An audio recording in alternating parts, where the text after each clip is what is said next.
Hello! What's up, everybody?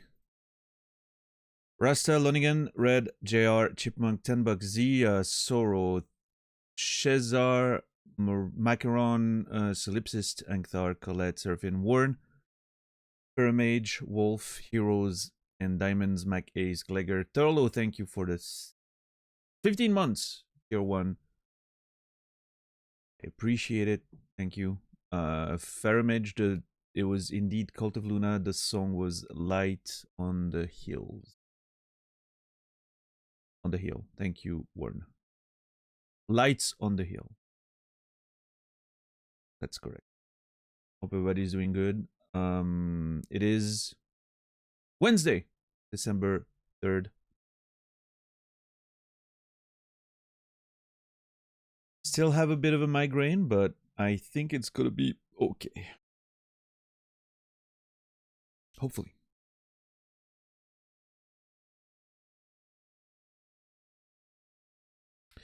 Hopefully. On. Stop this from happening.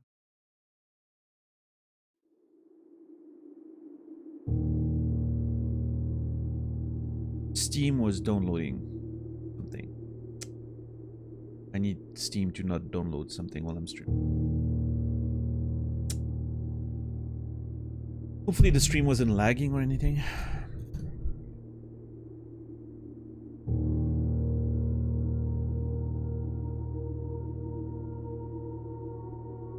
Stupid migraines, yeah.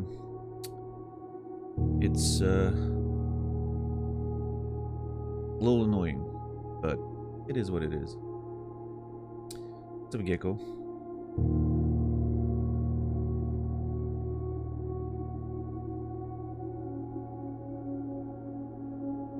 Hopefully, yeah, because I have a feeling today's run's gonna be a while, considering the prep we've done, so. I don't know. You know what they say about the best laid plans. Maybe, maybe the game will find a way to make us regret feeling too confident. I don't even know how to approach this. Like, how do I... Obviously, I'm going to prioritize keys, because keys is the only resource that I'm going to be struggling with. I'm going to prioritize keys. I'm not sure exactly how to do that. Maybe if we find a key store, we're golden, right? Like a key shop. Because then I can just use all my money for keys and just ignore other stores. And the gift shop would be nice. We could spend some of that money there.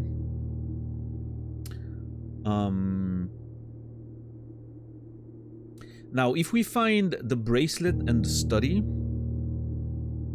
I'm gonna have to think about room combos that I want to try to go for, because we're gonna have a lot of options to reroll.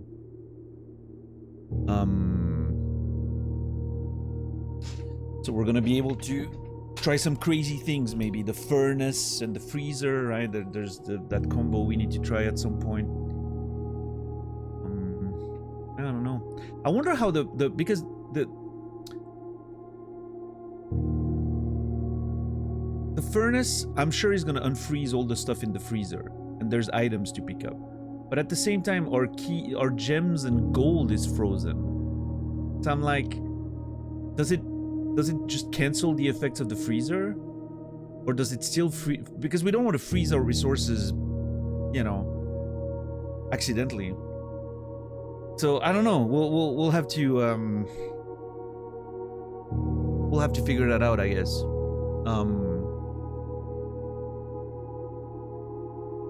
Eventually. Maybe not risk it on this run, is, I think, before we understand how it works. Would be probably the best play. So we're gonna have to play it safe.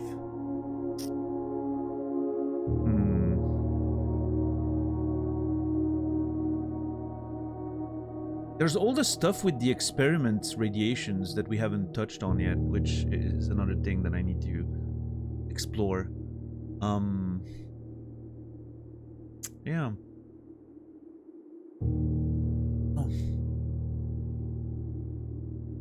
I'm trying to think of like what would be the ideal outside room to get in this scenario. Maybe the Trading Post. I don't know.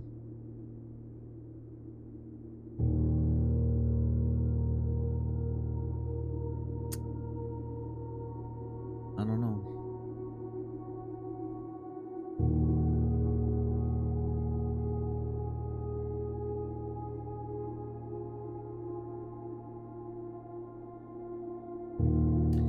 So everyone got their Twitch recap. Mine was unsurprising this year once again. My most watched channel is indeed still Mr. Nasrallah, as expected. My second most watched channel is still the political commentator. Same as always. I don't know why, because I don't feel like I've watched. Well, actually, no, never mind. The fucking first half of the year was eventful, so I guess I spent a lot of time watching political stuff then. Okay, Bear, good to see you. Cassie, good to see you.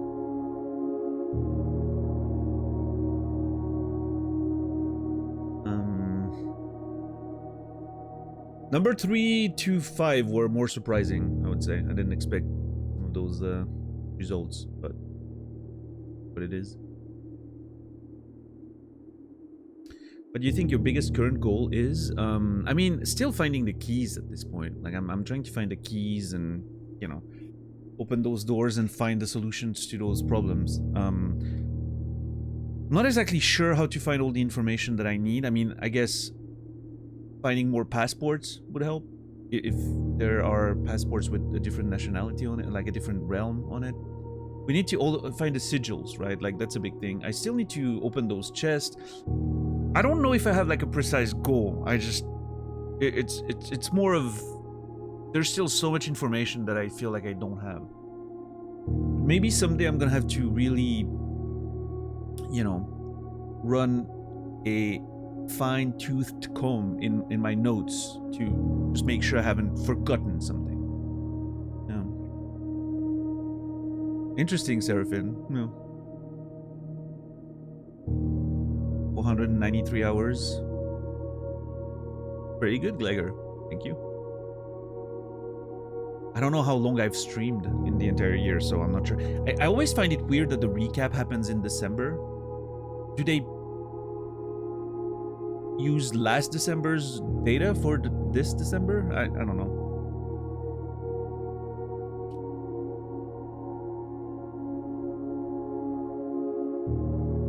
The recap includes the previous December. Okay. Fair enough. What's up, Vic?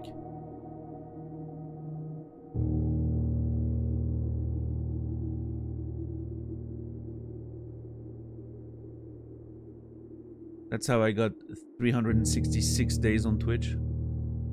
I got 365. What day have I missed? Oh, I guess I slept like 30 hours in a row one time, not too long ago in October. Probably.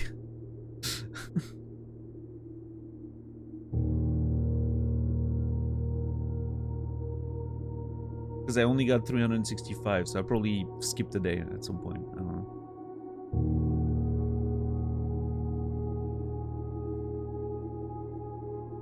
I noticed that I've sent only half of the messages I did last year. My chat activity has been greatly reduced, which honestly, I'm not mad about. I have like 10,000 messages or something. Last year I had 20k. Noli. I don't know what that means, Ekthar. I'm sure it's a typo. I only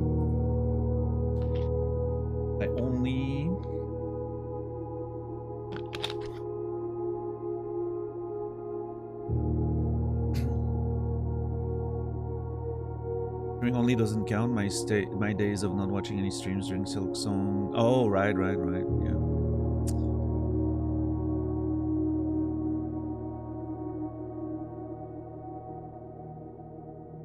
Number 2 streamer this year. thank you. You able to see last year's recap? No, but I saved it. I used the data, you know, to measure growth and everything. Not an amazing year, 2025, I will say, like followers wise and all that, but I also, you know, there was 1 month where I haven't streamed. I've streamed less than last year. 2024 was pretty intense between Subnautica and Cyberpunk, and the end of like a good portion of Disco was still last year, and all the Disco, you know, YouTube stuff, which brought a lot of people last year as well. Last year was pretty great for growth and everything.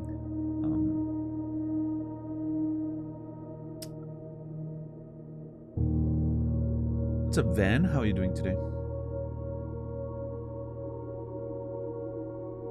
Nice, Cassie. Oh, interesting. $10, yeah. Shezar, mine was in the Twitch notifications. I mean, I got an email for it, but otherwise it's like your notification things. What's up, Archeesy? I have a feeling that we're all mispronouncing Archeesy's name. I'm pretty sure it's supposed to be Archezi, but maybe not. I don't know. I'm gonna keep saying Archeesy. I don't know. I think it's a good name. Thurlow, thank you for gifting a subscription to Glegor. That's 9 total subscriptions. Thurlow, thank you very much. I appreciate it. Glegor got me last month, so repaying the favor. Oh, would you look at that? Amazing. Love that. Love to see it. The way you're saying it is perfectly fine. But what's the actual pronunciation? It's Archezi, right? I don't know. Yeah, thank you, Thurlow. Appreciate the gift sub.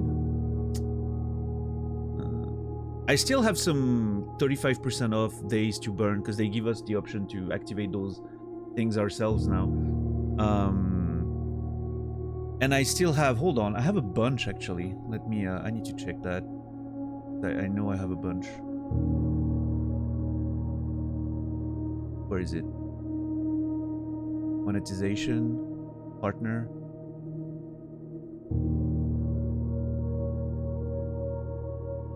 Community? Subscriptions. Oh, wait, what? Bonus subscriber benefits. What is this? Access to my subscriber only Discord chat. Oh. Subscriber discount promotion. I have used 2 of 7. And it needs to be used before the end of the year.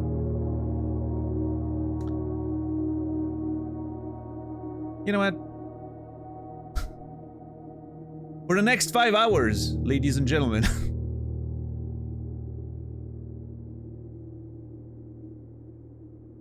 Hold on, I have 5 more to use and it's 53 hours remaining. For the next 6 hours, just in case it goes long. Ladies and gentlemen, 35% discount of 5 gifted subs or more.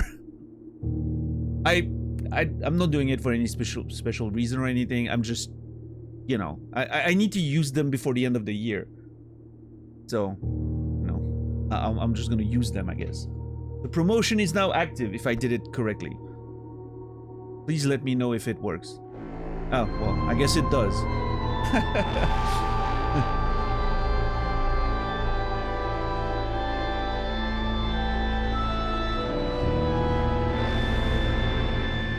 Thank you, Warren, for the 5 gifted subs. 761. Fire Mage got 1, beautiful. Hypofan, thank you so very much, Warren. I appreciate it. Enjoy the ad-free experience. Obviously, it's 35% off.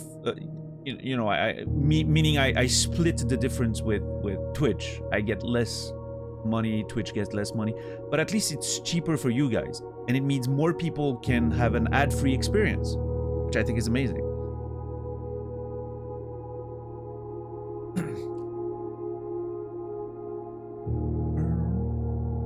Yeah, Sorrow, yeah. Day 9 is using his big brain. He has a good memory.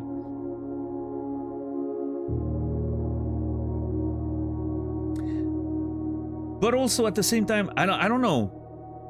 I don't know exactly. I haven't watched Day 9 since the StarCraft days, basically, but I think, doesn't he allow backseating a little bit in his channel? Because I feel like his chat might remind him of some things. Maybe, hopefully not for blueprints, but he doesn't. He's pretty on it. Okay. Well, that's good then. He forgets a lot. Okay, yeah. Yeah, I mean, there's a limit to how much your brain, like, this is such a dense game, right? You're not getting away with everything.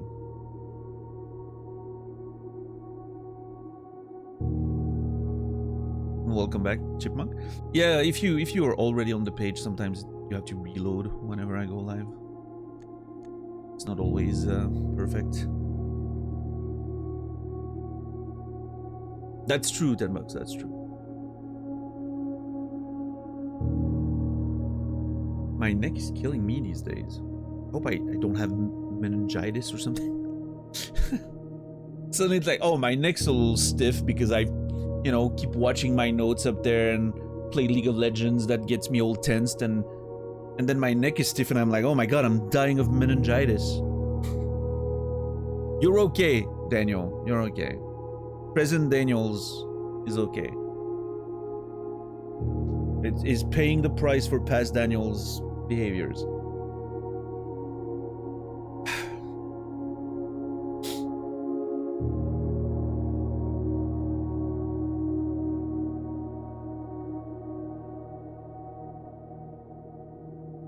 Boom.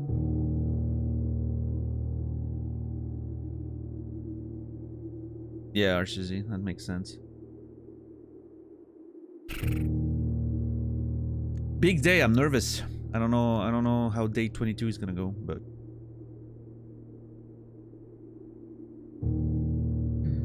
you know what I want to see? I wanna if I never watch anything of day 9's playthrough, I want to at least one day watch day 9 of day 9's playthrough. I hope it's full of memes and very, you know, exciting.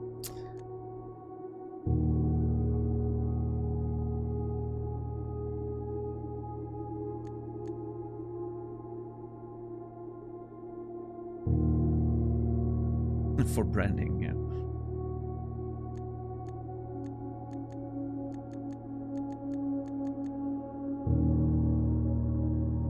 Yeah, no, Twitch recaps.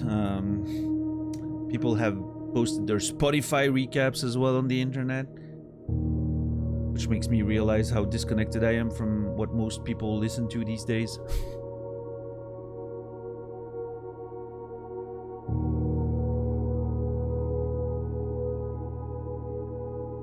I don't use Spotify, so I don't, you know. I do play jungle, yeah. I have Mundo on my list of... I've played him a few times, like back in the day, and I've played him in Aram. I haven't brought him to the jungle recently, but I want to at some point. I'm more playing assassins these days. Past few days I've been going back to Diana, which used to be my mid lane main. Now very good in the jungle. I've started learning Echo 3 days ago. That little guy is really fun. Holy fuck. Echo is really fun. My main's still Viego. I just haven't played him much lately. I brought him back for a game yesterday, and it was just a massacre.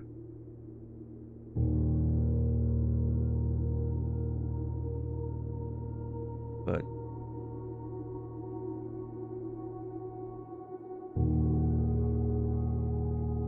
yeah, Shazar. I mean, yeah.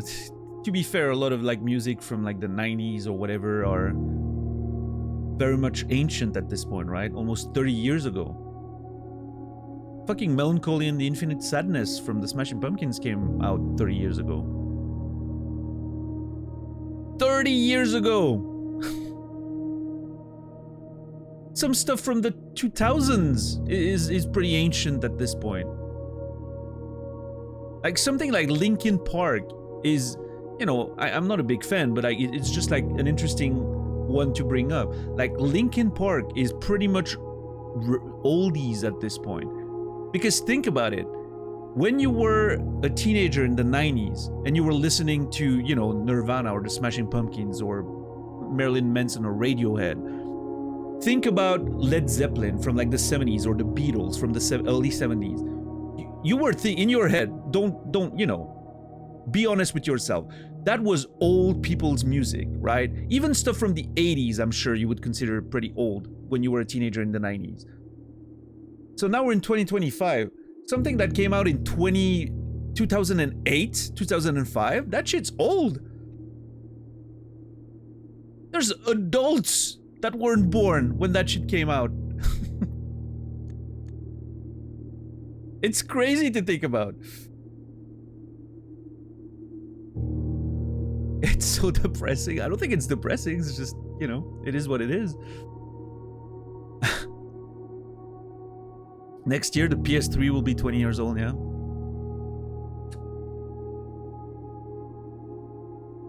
That's true. PS3 is a retro console. It's just, again, think about it. When you were playing the PS2 in 2001, Final Fantasy X or something, and you were thinking about NES games, those games were old, right? Retro stuff. And it wasn't 20 years. It was 15 years or something. 10 for some of them. And you were already considering that shit retro.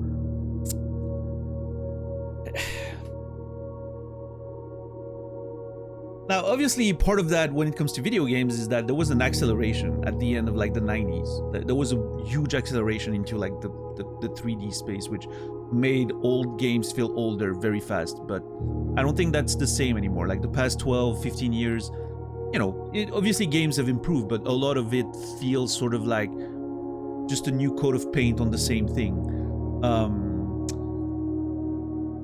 But yeah, like when it comes to music, there's no going around it. I watched an interview with Billy Corgan recently. Like the man has a white beard. It's just, dude, I still remember when that guy had hair, which was very early in his career. Fucking Billy Corgan. Listening to him was great though. Watching an interview of him and like his perspective on life now that he's a bit older and wiser, and you know, you can still feel the ego behind it all, but he's a lot more, I guess, measured now. I remember thinking I'll never not be in the know of what kids are into. I have no idea now. It all happens at some point. I don't know. Social media like accelerates everything, and then you miss like 3 months of new things and you're out of the loop. I used to keep up pretty well because I was teaching, right? So I was always around kids and I was hearing their conversations and what they were talking about and enjoying and all that. So that used to be my way to like keep up sort of. Since I haven't been teaching in the past 6 years, I feel like I'm slowly. Also, I think one of the things, Glegor, for me personally at least, is I care less. I don't care about keeping up with that stuff anymore. I'm just like, you know what? Every time I try to keep up, I feel like it's not made for me, you know, and it makes sense. It's not a judgment on the content itself. It's just, you know, it's not made for me. So obviously there's less chances that it's gonna appeal to me, right? So I'm happy to let it go. I'm gonna enjoy my nostalgic shit, and I'm gonna enjoy the new stuff that I can still enjoy, like Blueprints. This game came out this year, and it's one of the best video games I've ever played. There's still stuff made for me every year. I don't have to keep up with the stuff that's not made for me. That's made for people 30 years younger than me. Why is 6 afraid of 7? Because 7, 8, 9? I think that's the thing.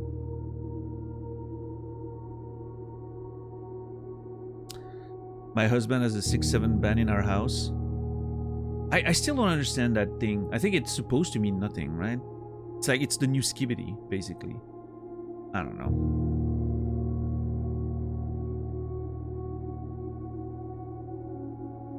Young people stuff, Sorrow. Don't worry about it. The less you know, the better. We're among old folks here. It's just, you know.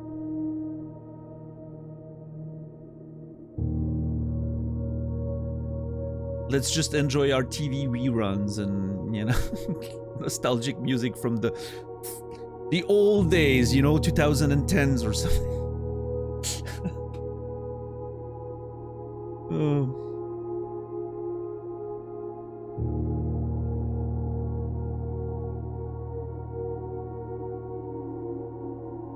Instant news skibidi is such a cursed phrase. I know, I felt disgusting saying it, but...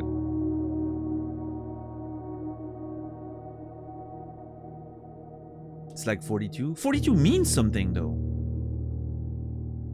No, come on, do not compare those two things. 42, thematically speaking, is extremely meaningful.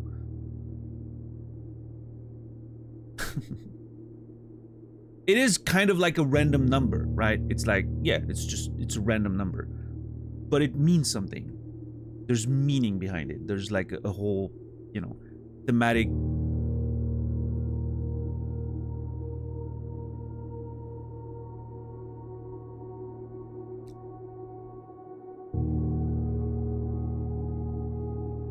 I feel like it's not that weird that kids came up with their own jokes. That doesn't mean much. Sure.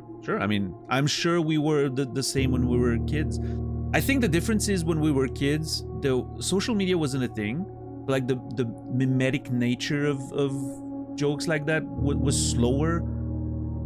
So there weren't those like waves of things that for like a month, like everyone's saying the same thing. So I think there was less fatigue with the jokes of our generation, I think, right? 67 means as much to them as 42 does to you. Are we talking about the same 42 that I'm talking about the Hitchhiker's Guide to the Galaxy. There's actual like literary meaning, thematically speaking, behind the random number, right? It's not just a random number that came up. There's something behind it. There's the whole, you know, like there's a whole narrative reason. It's like the meaningless of existence and all that, right? Like it connects to something. It's not just a number that they say because they think it's funny. What's up, Shepard? But maybe we're not talking about the same thing, which is very possible.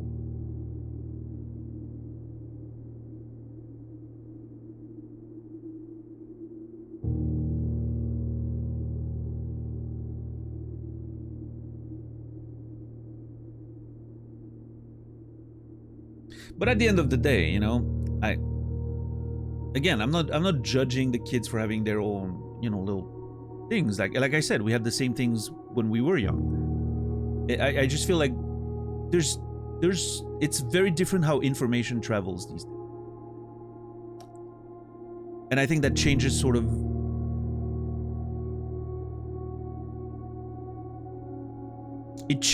the sort of the oppressive nature of those jokes when they become trendy, right?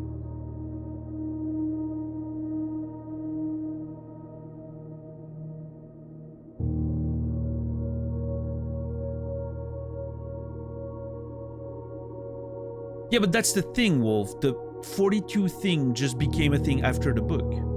The book created the number becoming meaningful for people. There's a literary reason behind it. It has a thematic meaning in the context of the art, right? Of like the answer to the meaning of life, the universe, and everything, right? It's very, you know, it's existentialist. It's a little bit, what's the word I'm looking for? Absurdist a little bit, right? But it comes from something meaningful. 6-7 meant nothing before the trend, and it means nothing now. The point is that it means nothing. No, that's the thing, Wolf. I disagree with that. even the kids don't say that it means nothing. I've seen interviews of kids being asked, like in, you know, those videos, like explain trends to old people, right? And like you watch those videos on TikTok or whatever, and the kids are like, nah, it just means nothing. We're just saying it. So like even for them, it means nothing, right? There's no meaning behind it. Now, you have a point in that it might start to mean something as a sort of like rebellious thing against the you know, adults being annoyed by it and trying to ban it, right? So I think it then might become a symbol of rebellion, which I think is very interesting. That I think is culturally significant, but I don't know. Yeah, but then again, at the same time, I don't remember people going around and saying 42 randomly for no reason, right? Do you remember people going around and saying 42 as just a, you know, just randomly in the middle of the day? Outside of nerds, super nerdy circles where people would ask questions and 42 would be the answer? I mean, come on. I don't think those two things are very comparable.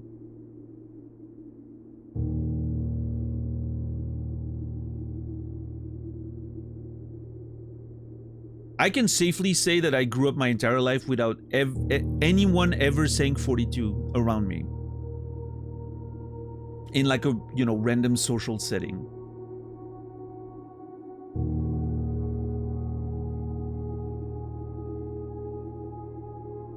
But that could also be a language thing. Maybe culturally it wasn't as significant in Europe.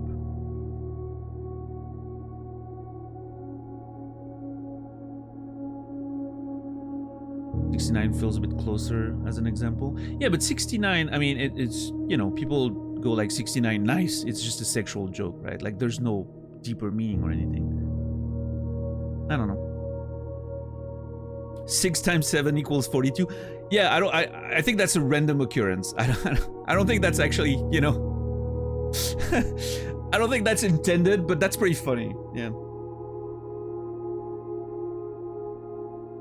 And 420, yeah, but 420 is like, you know, it's signaling. It's code for, you know, people enjoying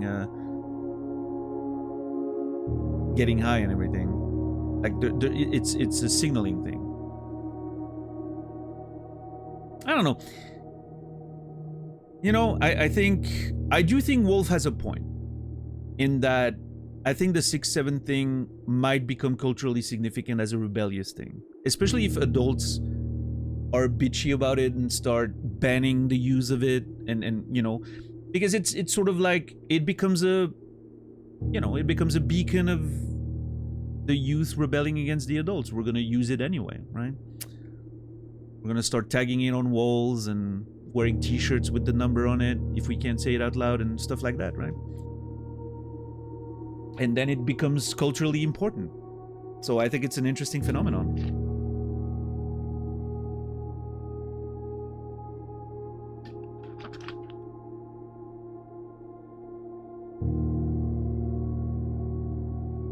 Yes, yeah, I just think like I feel like the, again, it goes back to what I was saying. I think the 42 thing was way less oppressive, right? And I think part of that is just because social media wasn't a big thing, or wasn't a thing at all at the time.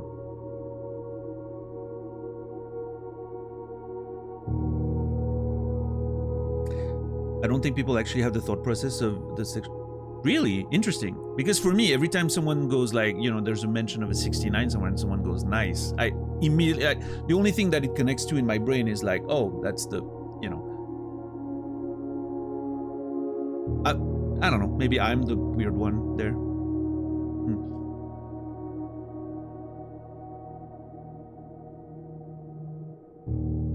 Are you guys really exposed to 6-7? I've never heard it before. I mean, I haven't heard it in real life because I don't hang out with young people or people at all. Online, yeah, every day. Several times.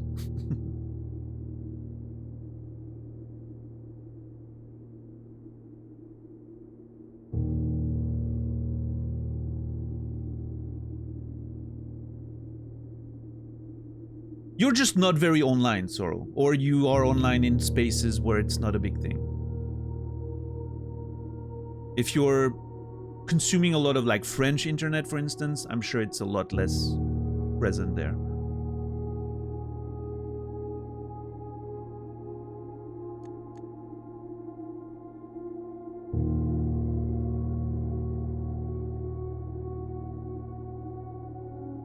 I don't know, Sephois. Maybe.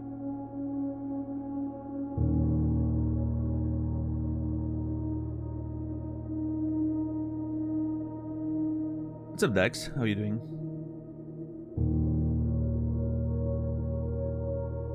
Yeah, but I think in that case, Dax, there's a couple of things there, right? It's as far as real life goes, we don't hang out with the spheres where it's happening. At least I don't, and I'm assuming you don't either, right? If you had kids at home, like I think Zia, or was it Zia or Cassie? Cassie mentioned it earlier. Or if you were a teacher, right? I'm thinking, for instance, you would hear that shit every day, all the time. And if you're online, chronically online like I am, and watching Twitch chats all over the place, or places where younger people tend to gather, you would also see it a lot. If you scroll TikTok for 5 minutes, you will see an instance of it, probably. But I think your point stands. Yes, we sometimes hear more about the annoyance of a thing rather than the thing itself. I think that's a good sign. It means you're sort of protected. Your space is protected from the worst, chronically online parts of the internet, which I think is good. My kids are too young for it, but my cousins and nephews say it for no reason at all. Yeah, no, they'll just go around and saying it randomly. This bliss is only one choice away. That's true. That's true. But the choice comes with consequences. You're not just cutting that off, right? You're cutting off other things that you might be interested in or have a vested interest in.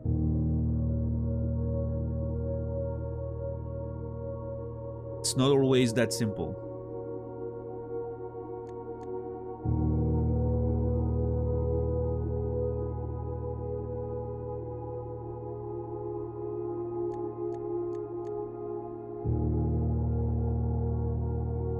And as someone who's presumably an online entertainer, that's at least what the job title says, I sort of have to keep up with some of those things. A little bit. Just to feel like I have a grip on the space that I'm working in.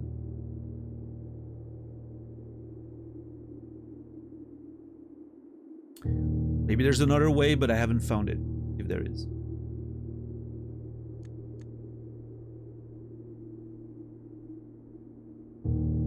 To make it stop, adults just need to start using it.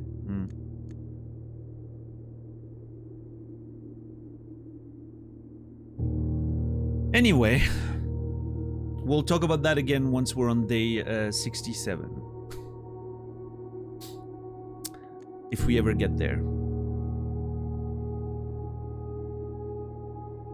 Day 22! Ladies and gentlemen, it is 8:22. Let's go in.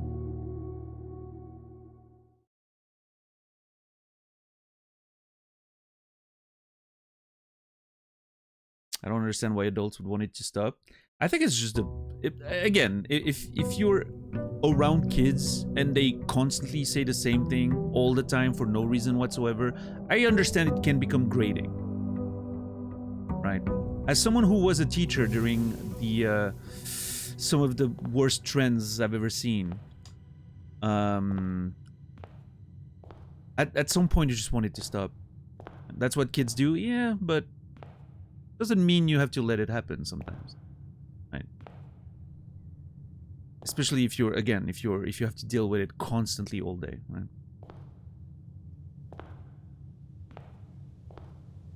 Kids being able to control what they do and when. There's a time and place for everything.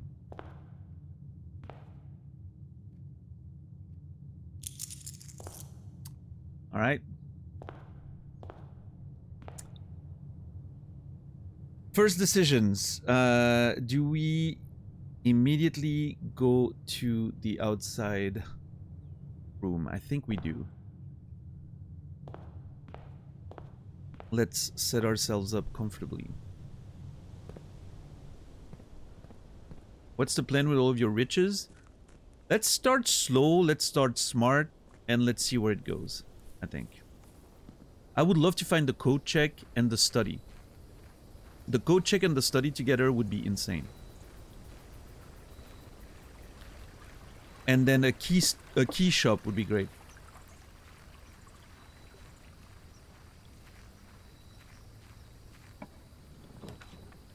I was just about to say, oh my god, hold on.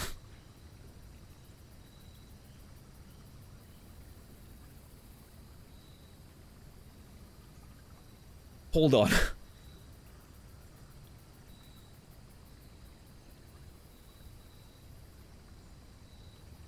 I wonder what happens if I make an offering of like 100 coins.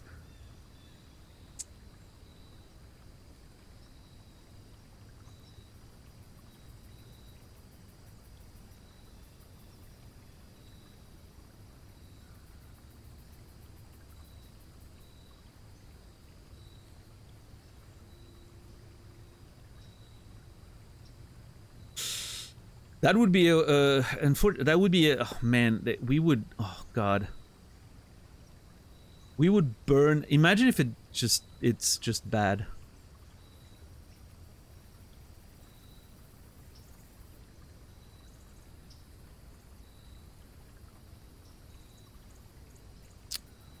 The shelter is interesting, protects me from the effects of the next 3 red rooms.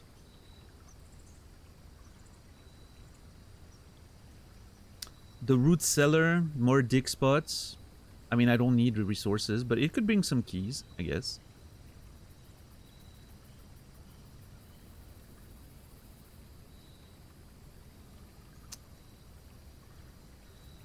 I'm a little nervous there. I'm not sure. What if I go shrine? And I just put like 3 coins in it. I think 3 coins was the one that I did, which gave us like... wasn't it like rotation? I could rotate things for like 3 days. Shit was rad.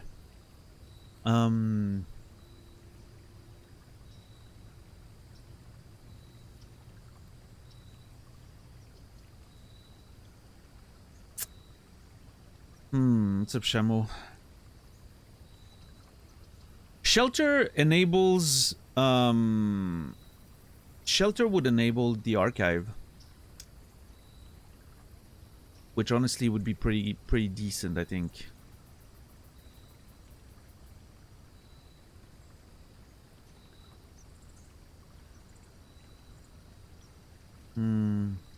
It's 1 room. The root cellar. More dig spots or the shrine. You know what? I'll go shrine.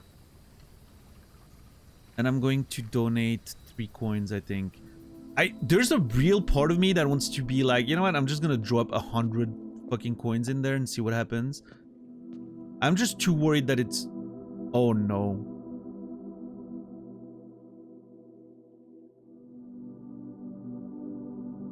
Never mind. If you... alright, that's important information that we just learned. If you already have a blessing active, the shrine still has the blessing active. You don't replace it, which is what I was expecting. Alright, so wasted outside room. It's okay. I don't think it's too big of a deal here. I don't think the shelter or the root cellar would have been great anyway. It's okay.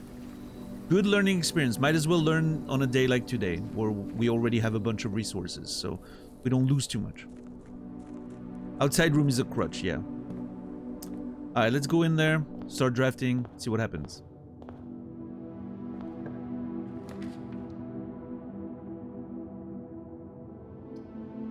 Okay. I'm gonna go reading nook. We need some keys.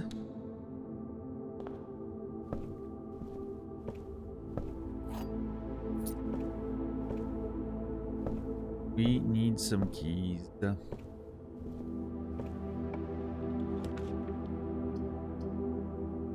I think I go library outside of this.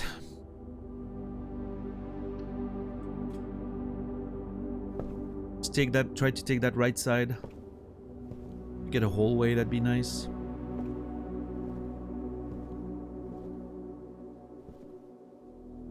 The Curse of Blackbridge. Okay, I'm excited about reading this one.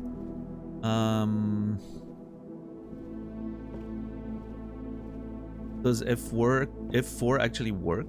Yeah, nobody can answer that, but I'm pretty sure it does because some people have mentioned it already. Which, you know, technically, yes, it is a spoiler that breaks the rules of the channel.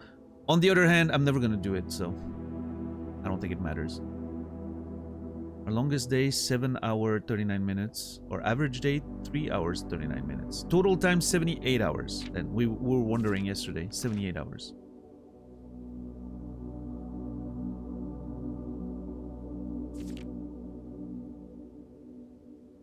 Always drafted 100.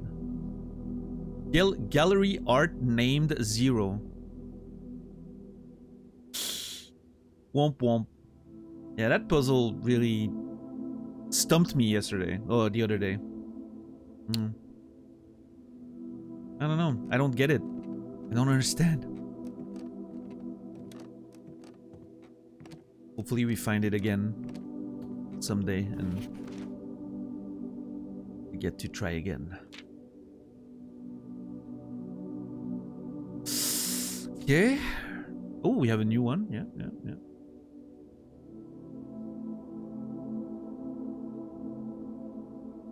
Nuance. Oh, maybe the stamps can help me figure out some of the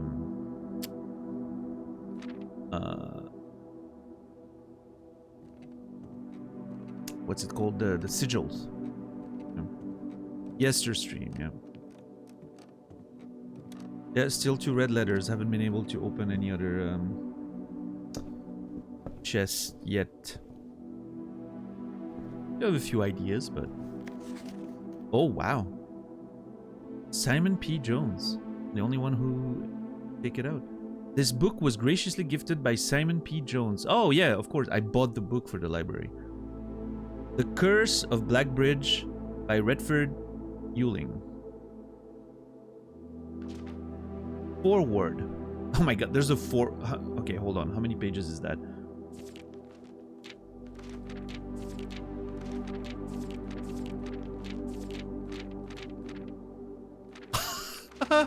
Okay, all right. Well, strap in.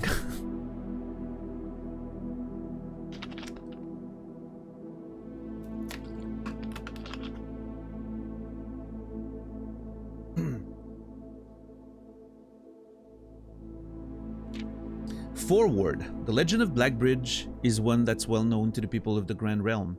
For versions of this tale have been passed down from generation to generation. With each new telling, the story has changed, becoming over the years more colorful, more verbose, and, as one might expect, increasingly horrifying. However, with so many renditions and unique personal touches, the task of confining and binding this tale to text seemed an ambitious and impossible challenge. Over the course of my research, I've heard dozens of variations of the legend, and while the details would often change, I was surprised how much of the story's heart remained the same. Yet the more I listened, the clearer it became that there could never be a definitive version of this tale capable of capturing all the wonder and myth of Blackbridge. In the end, I chose to write down what felt most authentic.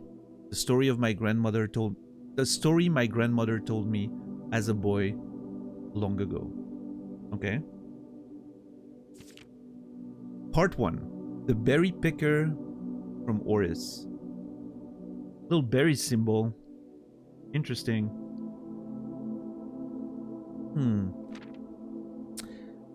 Many years ago, before peace had become a familiar word, there lived a group of rogues so wayward that the local deemed it appropriate to call their number the Unholy Hounds.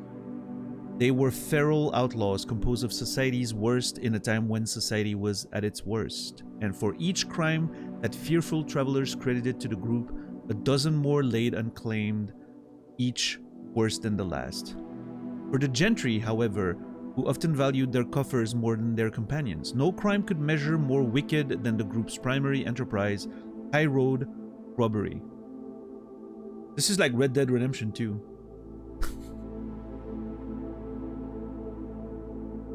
One such member of this so-called band of rogues was a boy of 13 years, Jesper, who had not been lucky in life, having lost 2 brothers to war and parents to famine. In the years of hunger that followed, Jesper lived in a gutter behind a churchyard, relying on the nourishment of scurrying bugs and weeds harvested from the cracks of the alleyway to sustain his pitiful existence. It is not surprising that a child aiming to escape such hardships would take any easy road out. An easy and well-traveled road paved with temptation, leading out of the city and into the gentry lands where loose purse strings entwine with the strands of salvation glisten equally with the hope of opportunity. It was this road that eventually led Jesper to the end of his youth, a hidden cave at the bottom of Blackbridge Canyon. It was here that he met his surrogate family and saviors, that notorious gang of godless outlaws known as the Unholy Hounds. Despite the hardened circumstances that had led him to his vocation of banditry, Jesper was surprisingly tender-hearted and was often teased by the group for being too kind for such an ignoble life. For this reason, Jesper was assigned the innocent role of berry picker. It was not just innocence that set berry picking apart from the gang's more wicked undertakings, for it was the only duty performed without the safety of night's concealment. Jesper, no stranger to solitude, did not protest that he alone worked while the others slept soundly, tucked away in the cave at the bottom of Blackbridge Canyon. On one such occasion, Jesper decided to get an early start. He left the cave, berry basket in hand, and set out into the woods before the morning sun had even brushed against the tallest treetops. It was colder in the mornings, but the headway dawn afforded meant Jasper could reach the furthermost berry patches without worry of being chastised for tarrying upon his return. Okay, I wonder where this is going. It took over 3 hours on foot to reach his destination, and along the way Jasper had passed by many familiar bush, all priorly pillaged and so bereft of berries that one would have to dedicate several moments in earnest examination before finding a single one. Jesper was patient, but even patience has its limits.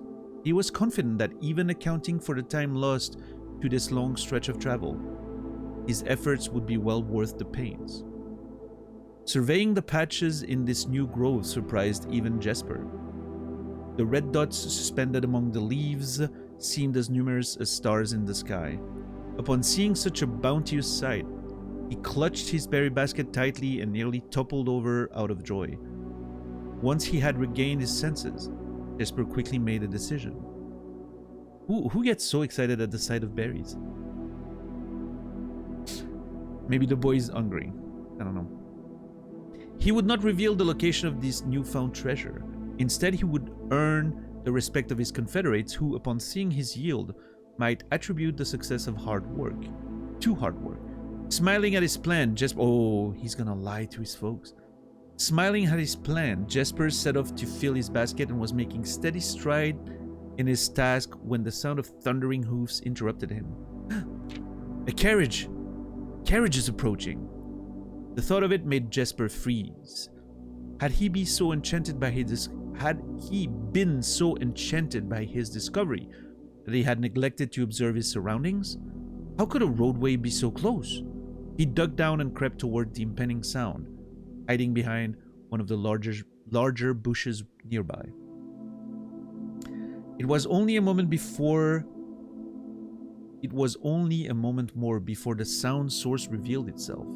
Within 50 paces of where Jesper hid, an elegant carriage with gold trim came soaring around the corner of trees, led by 2 beautiful white horses and conveyed by a stern-looking driver seated atop the vehicle, flaunting the most sophisticated regalia Jesper had ever seen. It was not just any carriage, it was a royal carriage. Even without ever having witnessed such a sight before, Jesper was certain. The sight had so transfixed Jesper that he stood awestruck, unable to tear away as the carriage approached. The little concealment the bush provided was soon proven unequal to the driver's lofty perch, and upon spotting the boy, he pulled the reins with such effect that the noble steed slid to a sudden halt with precise control. "You boy! Get out from behind that bush!" he shouted with a rigidity that betrayed a modest amount of fear. "You startled me half to death, coming round the bend of my own drive and me seeing such an unfamiliar face in a place where there ought not to be any face." Jesper quickly contemplated running. The man was much older, and his dress was suitable for courtly behavior, not dashing through the bramble and mud. I was picking berries." Jesper raised the half-filled basket up to allow the driver to see the proof of his words. The demeanor of the man suddenly changed. It was a change that Jesper was familiar with. He had many times seen the same stern expressions on the most fiendish bandits melt away when presented with a berry basket. And his suspicion that the driver might have had instantly evaporated, for even the notion of a member of the unholy hounds picking berries seemed farcical. The softened expression made allowances for a smile. "Berries, eh? Say, you couldn't have picked a better spot for them, could you? I used to pick berries here as a boy." Jesper took his cue to finally step forward out from behind the bush, proudly brandishing his basket. "I know, and what luck I found them. I have only just begun picking, and look how many I have. It would have taken me fourfold the time back home to procure this number." The driver bent down for a closer look. "And where's your home, boy? It must be quite far." Jesper replied with a scripted response. "A little south of Tanner Fork, just past the burned woods." "My God, that is far. You couldn't have come all that way only this morning." It was true, Tanner Fork was in the exact opposite direction that Jesper had traveled, and while that response would seem perfectly reasonable in a location closer to Blackbridge Canyon, he could see why it might seem less believable here. "Sir, I have traveled much farther for much less profit. I dare say there is no distance yet made by man that would not be worth undertaking for a prize such as these. Surely you have tasted them for yourself." Jesper felt happier with this response, as it seemed to amplify the man's smile. "In my youth, often, but perhaps I took it for granted because I never had to travel very far, and even then, my father would always drive us here in our carriage, so I am ashamed I never had to walk such a stretch to earn an equal reward." It was Jesper's time to smile. "Then let my efforts reward us both today." He raised the basket even higher. "A taste in memory of your youth, sir." The driver chuckled and removed one glove, bending over the seat to reach down to the basket, and at the moment his fingers touched the first berry, the dagger, in turn, met his throat, cutting through a superficial layer of skin and drawing blood. Jesper caught the man's startled eyes. "And for that taste, I will have your purse, sir, in memory of my youth." Holy fuck. Okay, that took a turn. I did not expect that.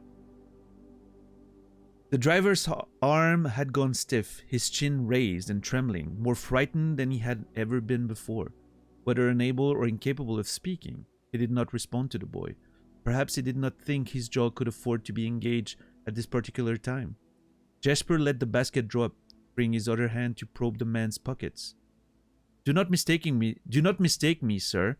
I will not kill you if you give me no cause, though I will admit the thought of taking your carriage and leaving you the indignity of walking appeals to me." Unable to find a purse in the man's coat, Jesper pivoted to search the seat under him. "Why have you no purse upon your person?" The driver slowly raised his hand cautiously, pointing towards the carriage door behind him. Jesper lowered the knife's edge a small degree to allow the man to speak, which he did, in turn, softly. "There's a logbook in the carriage." "Well, come down then and grant me the courtesy of sparing your life and binding your hands, a concession, I assure you, of my tender heart, for it would be much easier to slit your throat." The man started to comply, slowly lowering himself from the driver's seat of the carriage. Once down, Jesper guided him away from the carriage to a nearby tree, where he instructed him to get on his knees and put his hand behind his back. Excusing his inexperience, the man indulged Jesper while he figured out how to adequately bind him. The smile and kindness Jesper had seen on this man's face, now nothing more than the distant memory. In their place, cold, dark eyes displaying no emotions. I wonder, should I grant you the same clemency you are showing me? Jesper stopped, surprised by the question. Oh, sorry, that was the man speaking. I wonder, should I grant you the same clemency you are showing me? Jesper stopped, surprised by the question, but ignored it, secured the final bindings, and then hastily returned to the carriage. With one hand on the door's handle, he turned back to the man. If there is no lockbox, there will be no clemency. Inside, the carriage was surprisingly dusty and unswept, a stark contrast to the elegant, polished golden facade of the exterior. It had apparently been many years since a passenger had enjoyed passage in this vehicle. This all but confirmed what Jesper had suspected. The driver of this carriage was not a liveried servant in the employ of some greater master. Any curiosity that this observation might have further produced was quickly abandoned upon seeing what rested under the carriage's back seat, a large wooden lockbox. Despite its hefty appearance, the box was surprisingly easy to handle. Within a few minutes, Jesper had dislodged it from its hold and carried it out into the sunlight. Inspecting the box carefully, 2 observations were made. Totemic symbols found carved on all 4 sides of the box hinted that the box was very old and likely not created by Orindian hands. It reminded him of artifacts from the old world, was presumably crafted in one of the ancient realms.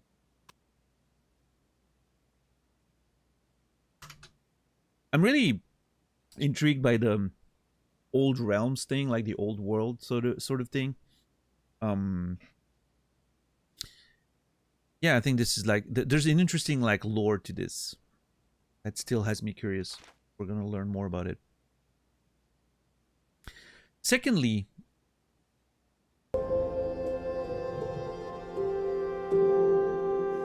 Noger, thank you for the tier 1, 29 months. Appreciate it. Thank you. Hope you've been well. Story time indeed. Secondly, the box was secured by a rusted yet robust padlock and would not open easily without a key. Jesper looked over to see the driver quietly observing from his indentured position. Do you perhaps have the key you can provide? Do you perhaps have a key you can provide me to open this box? Without emotion, the driver replied, there is no key to that box. Jesper stood up. Easy enough then. He headed over a nearby rock of sizable dimensions and lifted the stone up, carrying back to the box. There was ever a time when that lock had been resistant to brute force. It wasn't recent. With one hit, the stone had completely shattered the rusted lock. He bent back down and opened the lid. Inside was an effigy, a crude figure chiseled from stone. Without too much deliberation, Jesper bent down and picked it up, somewhat surprised by how heavy it seemed given how light the box had felt. Having expected to find something more akin to gold or gems, he looked questioningly to the man, hoping to find an explanation.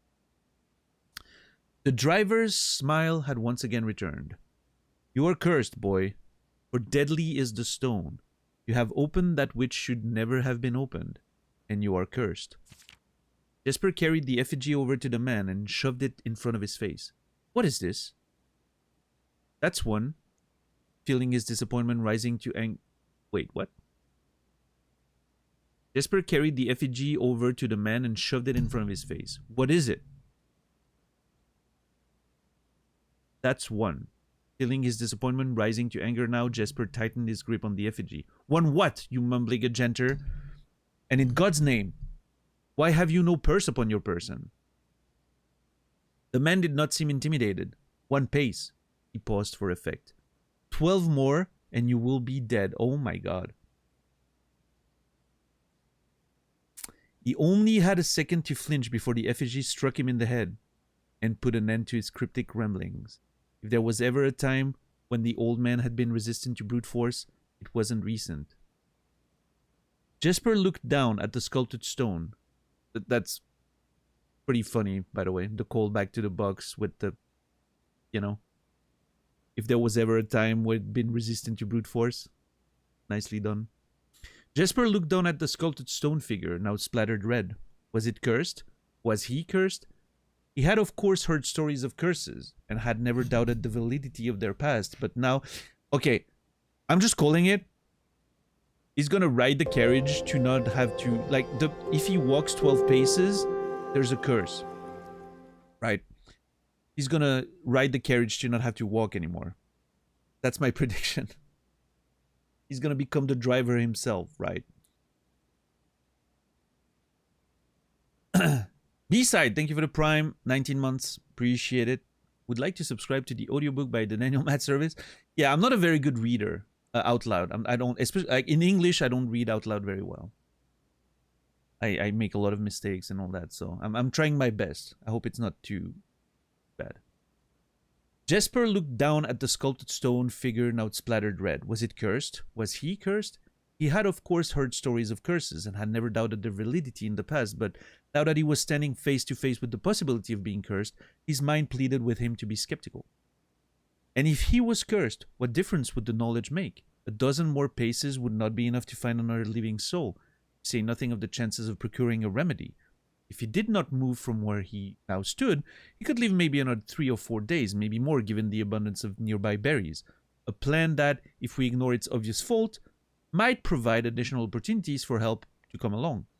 But what good would that do, to be discovered here, beside a body stolen, goods in hand, bloated from berries and raving about a curse that could very well not be real? No, it would most certainly be better to face one's fate now, take a dozen paces, and see where life goes. Oh, and see if life goes on. But Jesper found his legs unable to make that first step. His mind was unable to convince his limb to waste away 1/12 of his life in a single motion. Feeling the desperation sink in, he hopelessly looked about him for a solution. And if by some stroke of luck the gods had heard his plea, a miracle materialized before him as if he found himself suddenly at the end of a fairy tale. 2 white horses in a carriage of golden trim were beside him, the answer to his immediate prayers. He laughed at his fortune, calculated the short number of paces back to the road. 4, perhaps only 3 if he jumped. He made a quick survey to see if there was anything he wished to grab before taking the plunge. He thought about removing the driver's fancy coat, as he appeared to be of some value. But the additional risk of undertaking such a task too great to chance. And so, after a profound breath, he took his second, third, and fourth step, though they were quite large. Seated now behind the horses, he reached for the reins and suddenly realized that he was still gripping the effigy. If the curse was real, then it would most certainly be better left here. If, on the other hand, the story was fictitious, there might be some appraisal that could be made of the figure. It was, after all, found within a lockbox whose typical function oft secures objects of value.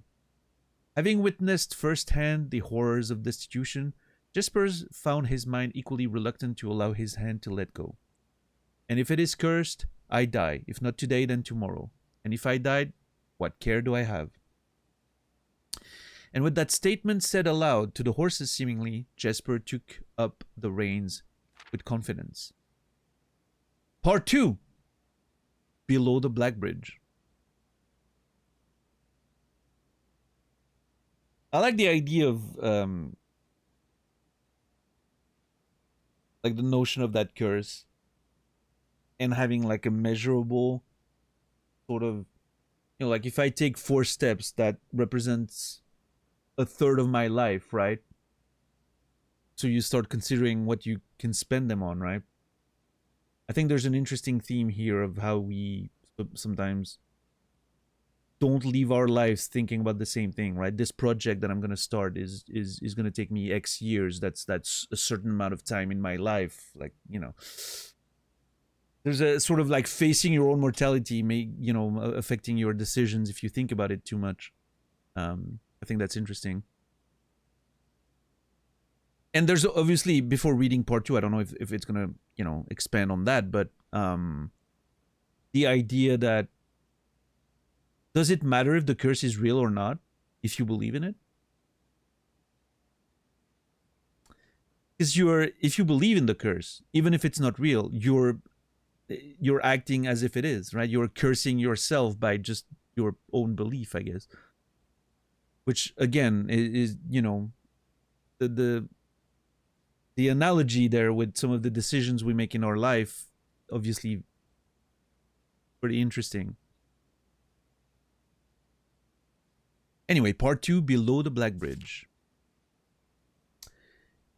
Miller awoke to some light nudging from a familiar foot. Only one person would have the cheek to awaken her in such ill-mannered fashion. Shaking the sleep from her eyes, she glared up at him in the darkness, but did not say a word. He nudged her again, teasingly, then stepped back into the dim. After taking a moment for her eyes to adjust to the darkness of the cave, Miller remembered she was on third watch today. Quietly collecting her things and wits, Miller turned as she left, waving to her young friend who was more than likely already asleep. She crept through the cavern's main passage, careful to not wake the sleeping bandits around. Like a hero in a book, she often mused. Quietly, she grabbed a bow from the haphazardly formed pile of weapons, shaking the accompanying quiver in the darkness to assess how many arrows it held. She then walked towards the sun-drenched mouth of the cavern, ready to start her shift. Above her, in one of the few trees found in the canyon, Miller could see that Ravia was already posted. Ravia, I guess? She waved and Ravia waved back. Calling out to each other was strictly forbidden. Anything louder than a gesture in the canyon was forbidden. When Miller reached the tree, Ravia lowered her braided rope and pointed to the ground behind her. Miller turned, following the finger, and saw a pail of water resting beside a nearby log. She turned back to Ravia, nodded, and secured the pail to the rope. The pail went up first, and in turn, Miller followed. Ravia reached across to grab the water. Miller leaned back to give her space. There was not much room for maneuvering in this tree post, a necessary concession for the concealment the outpost demanded. Ravia tilted the pail up to her mouth dramatically, illustrating how thirsty she had been. Miller laughed silently as water poured out, splashing onto Ravia's face. It was a bit too daring and noisy of a joke, and had the other been around, they would have certainly been scolded for the unwarranted sound. But Miller appreciated the effort Ravia took to verbalize the silence of the morning. They had been on third watch together for over a month, and during that speechless time their friendship had grown into something special. Affection was unsurprisingly scarce among the unholy hounds. She had felt camaraderie before, but of course, but intimacy never. From their elevated vantage, the girls could see both the concealed entrance of the cavern as well as a clear view of the bridge that spanned across the canyon. Black Bridge was the link between the Gentry lands and the northern mountains, the overpass that connected Oris and Reddington. To the city-faring travelers of the realm, the bridge was an unavoidable crossing. In the day, the task was to ensure that travelers passed by without stopping. At night, the task was to ensure that they do. Like most of her band, Miller preferred the night. The biting glare of the sun might be tolerable to farmhands and bricklayers, but to a cavern house bandit, it was a source of constant annoyance. In the day, there was no shroud to conceal her expressions, nor to hide her thoughts. Felt exposed. I vibe with Miller's perception there. I like the nighttime way more than the daylight.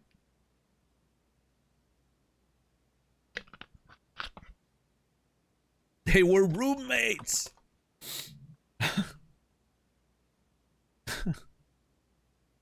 That's a callback.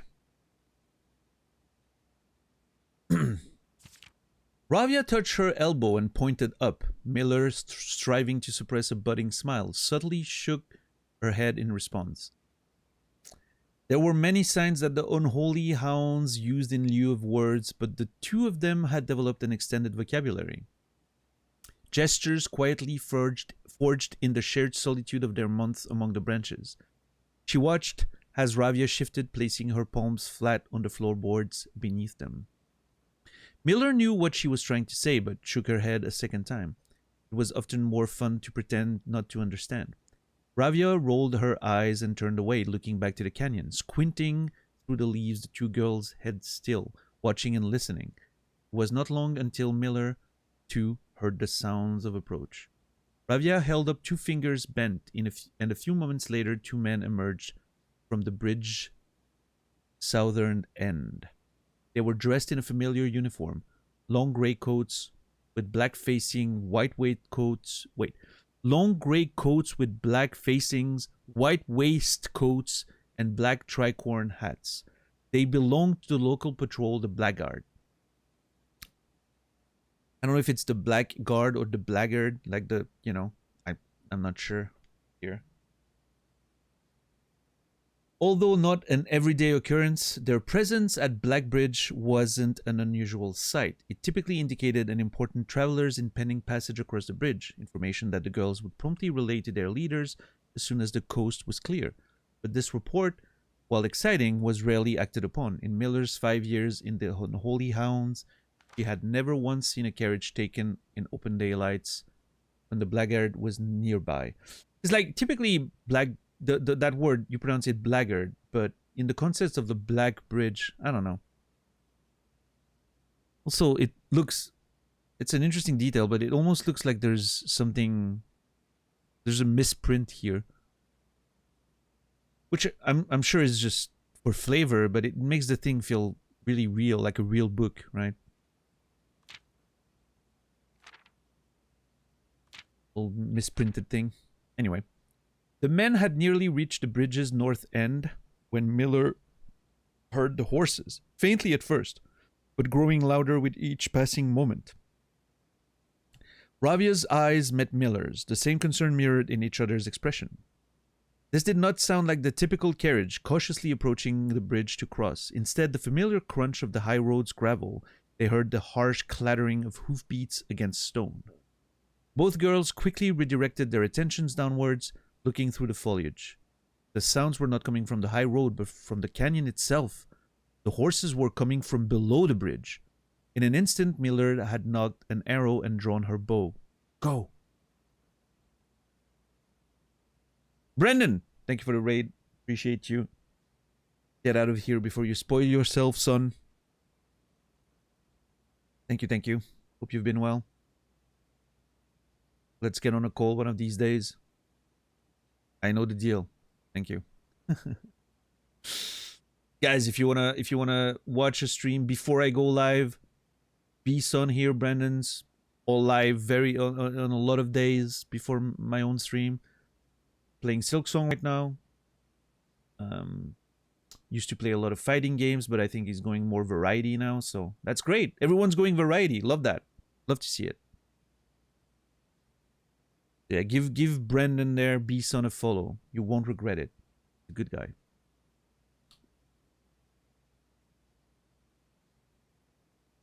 Someone I'm happy to consider a very good friend.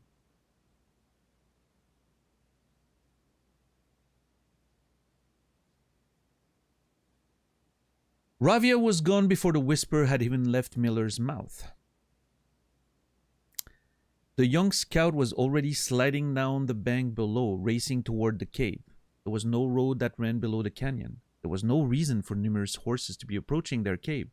There was only one reasonable conclusion, and both girls had reached it instantly. The base had been compromised. This was a Blackguard attack. Hi, Brendan. The moment the horses came into view, Miller let loose her first arrow. She was surprised to see a carriage. She had expected cavalry. Before she even finished processing that thought, her second arrow was in the air. Without a trail, it would be unthinkable for a carriage to traverse such rough terrain. Yet she watched as the wheels jolted over the rocky riverbed. A third arrow was now in flight, and there would be no need for a fourth. The driver slumped over just a moment before the vehicle dipped into a small ditch, slamming into an embankment. The force of this sudden halt immediately shattered the front 2 wheels and catapulted the driver from his seat. Utterly confused now, Miller quickly glanced over her shoulder to see if any horses were also approaching from the rear. Down in the canyon, the entire horde of the Unholy Hounds came spilling forth from the earth as if hell itself had suddenly sprung open. The group seemed even more bewildered than Miller, half asleep and tripping over one another in a desperate attempt to engage an unseen enemy in combat. Miller could see Ravia among their number, the only one looking up at her. Her expression was chilling. There would be no need for a silent gesture to convey what they both now realized. They had made a mistake. The gang's chieftain, Geoffrey Heartslasher, led the others, cautiously approaching the crashed carriage like a suspicious fox would near a baited trap. There were no words exchanged as the group crept forward in customary silence.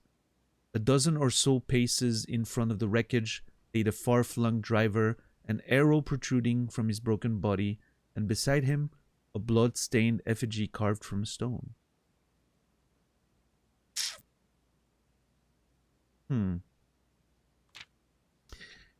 Miller was inconsolable. Jesper had always been her favorite. He had always shadowed her in the night, clinging to the hems of her every move, the way a child tails behind an older sibling. Tender-hearted, she had always called him, though deep down she had known that wasn't quite true.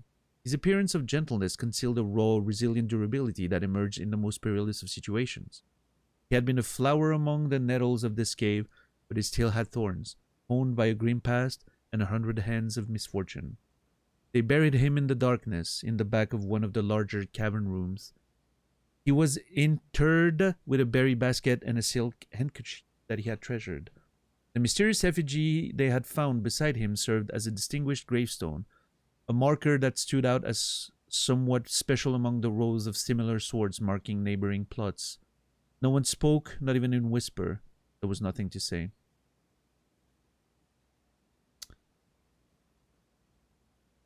Chad eviscerated me for laughing here.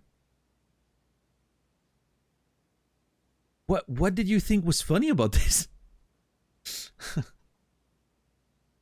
I mean, I understand it's a little ironic, right? He believes he's cursed, tries to save himself, gets shot because of it by his own people. I understand, like, there's like dramatic irony there, but laughing? Really? You might be a monster, Colette. I don't know.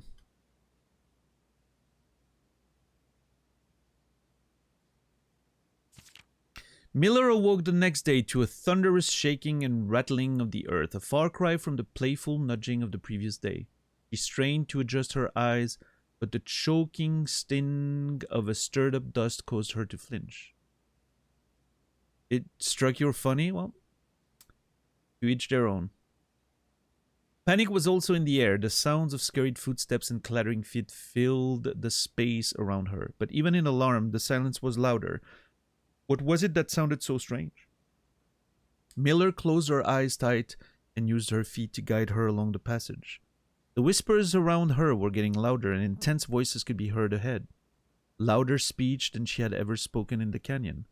A growing dread grew as Miller approached the mouth of the cave, her eyes now open, wide despite the dust. Shouldn't it be day? Miller felt a hand in the darkness pulling at her. It was Ravia. The two embraced, and Miller did not need to see her to understand. Ravia placed two bent fingers against Miller's cheek, and with that touch against her face, Miller felt the same sinking feeling from the previous day. Two bent fingers confirmed what Miller had suspected. The girls had forgotten to relay one critical piece of information to the others. An hour or so later, the screams began, blood-curdling cries of hopeless desperation. Captain Fordrick Lee of the Blackguard looked down from the ridge of the canyon to the collapsed entrance of the cave. Ah, he grinned. Now they speak. Okay. Yeah, they forgot to inform of the, two guards on the bridge who probably were,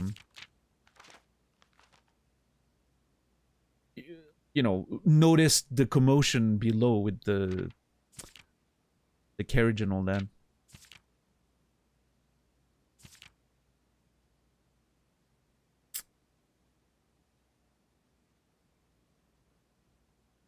What a grim ending.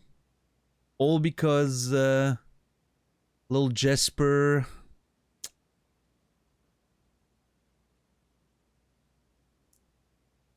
wanted a little more than berries that day.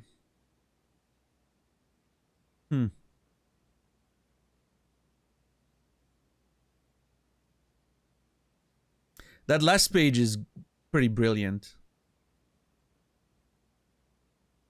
the hopeless screams of desperation, the, you know, the captain of the guard being like, ah, now they speak. That's a very dark final line. I love it.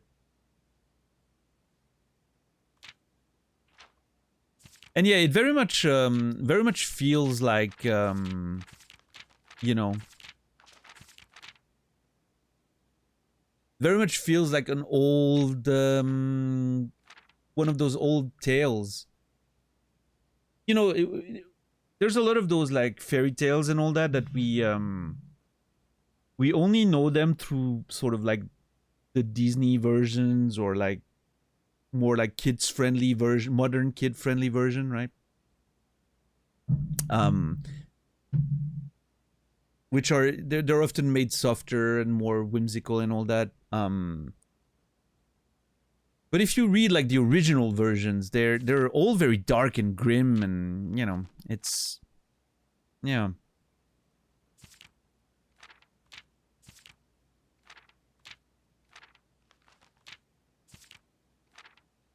So it's an interesting one. I like that. Yeah, some of the grim fairy tales are very dark.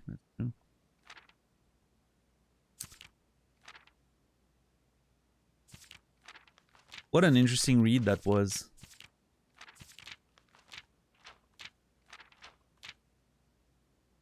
The Curse of Blackbridge.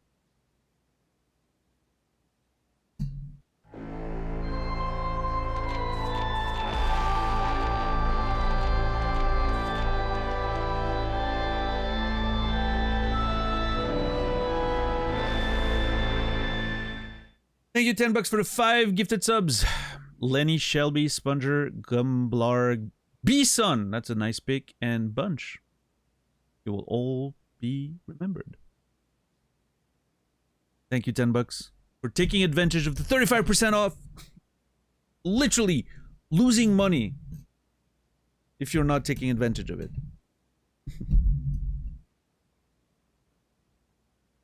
Sorry, my mic was moving too much. I can imagine buying a copy. Yeah, no, if there was like a physical copy, I mean, obviously it's a short book, right? But if there was a physical copy of it with a hardcover, it would make for a very nice little, you know, addition to a collection. Bit of a nerdy collectible, you know. I think this very much highlights one of the things that I love about this game is it's such an interesting world.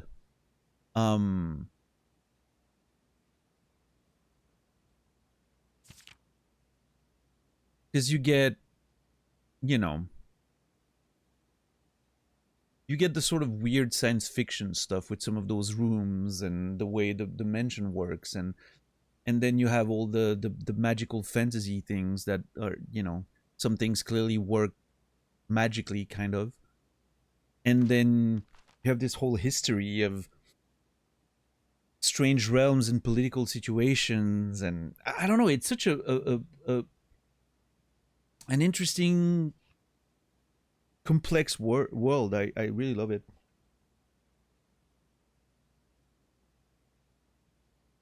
That's a Mick. They need to do the merch IRL to capitalize. I mean, not everything needs to be about cashing out, right? But yeah, I'm sure it would be very successful if they made physical versions of some of those in-game items and books and all that. Like the little bluebird plushie, for instance, could also be a nice little one. Obviously, there needs to be like a, you know... Oh yeah, the lunchbox, that's a good one. Obviously, hopefully there's a vinyl of the OST somewhere in the pipeline, because I know a lot of vinyl collectors would love that. Game vinyls, you know. What's up, X? How are you doing? You can buy keys in the book from 6-bit. Nice, nice. 8-bit, yeah.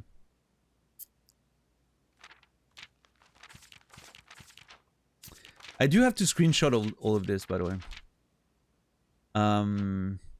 I wonder if some of those names in there or something could be passwords, or You never know, right? So I need to keep a trace of it. So I'm gonna, now that we've read the whole thing, and thank you again, $10 for the gifted subs, by the way. I hope the reading was nice. Again, I'm not a great reader when it comes to English. I don't read out loud very well, but I did my best. I tried. Okay, let's see. That's the library over there. I love how the library and the classroom are sort of like tucked together. Let's see.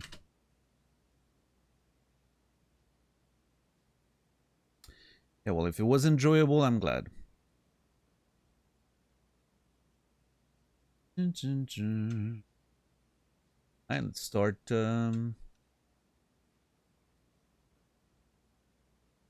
Now that we have a new technique to copy paste, fine.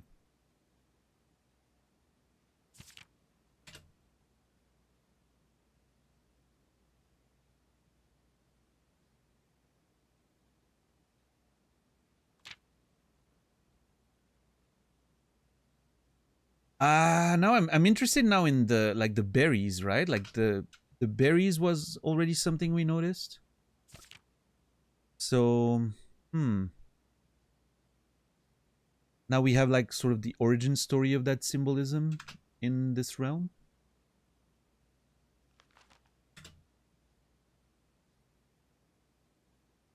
Sure.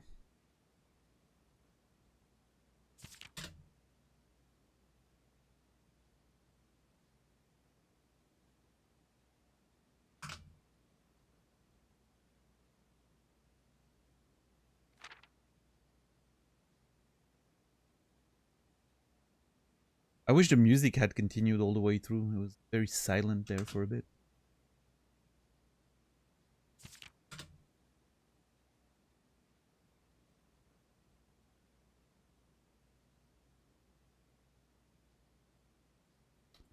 Gonna hold.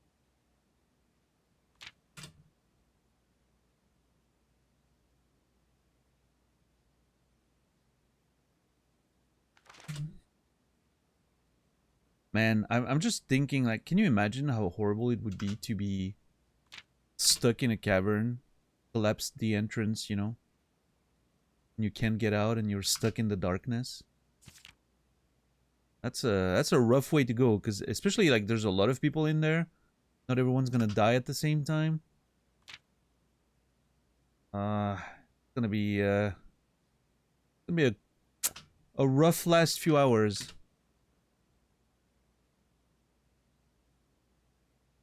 Or days. The Bringo.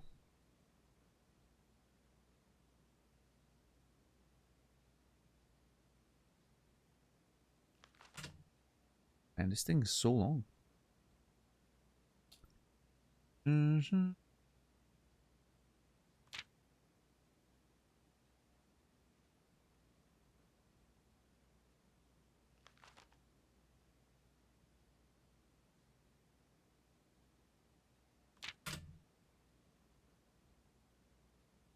The Vincent.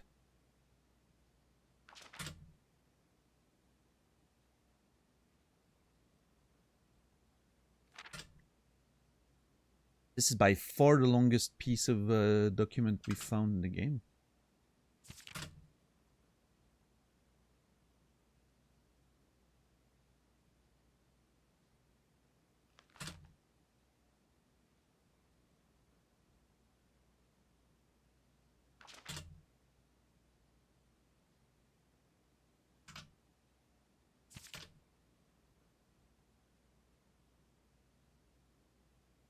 And this on the probably longest day we'll ever have because of our resources. Today's gonna be a long day. God, we're almost 2 hours into the stream already and we've done nothing. Am I technically pirating the book right now? That's a good question. Is there a way for me to like one click expand to the left and distribute horizontally?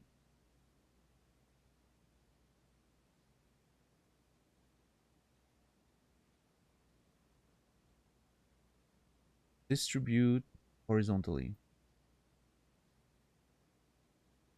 That's not how it works. Distribute vertically. No, okay. That is not how it works.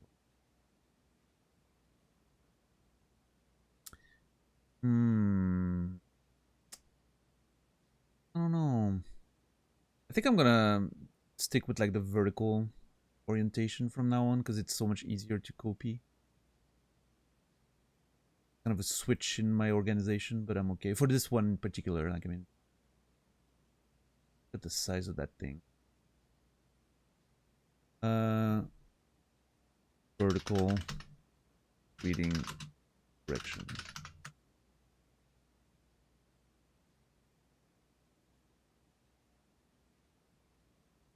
I don't forget. I don't think I will be confused, but that book alone takes that big of an area in my daily notes.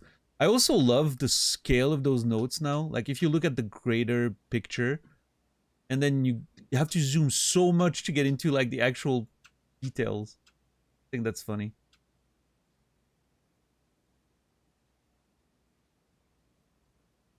Oh, we solved that one. I need that anymore. I'll keep it here, but... Alright. I think we're good to go. Curse of the Black Bridge. Well, that one was cool. The next one's the one about the realms. I think.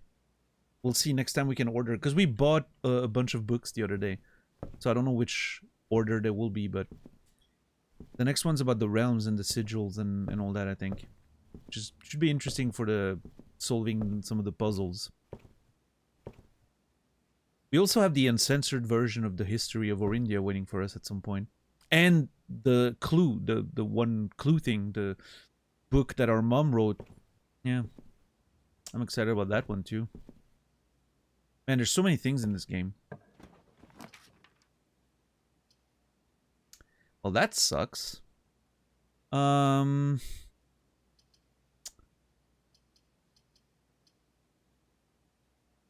already losing one space.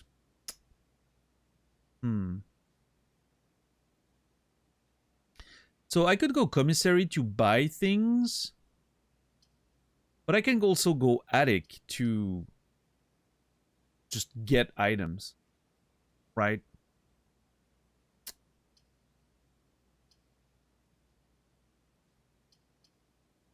Yeah, why not? Just get a bunch of items. I just need to be careful to make sure we don't get stuck, though. Ooh, the compass is gonna be real good there. Battery pack. Oh! Let's go! Coin purse! Okay, that's awesome.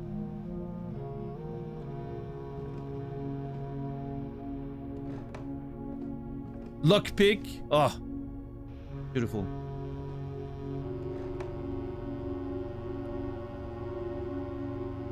One, two, three, four, five. We got a key and a gem, I think. There's one more item.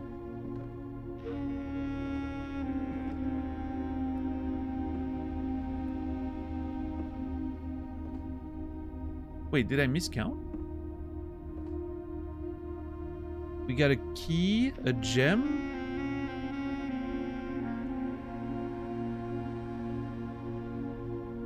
Seven items. There's one more.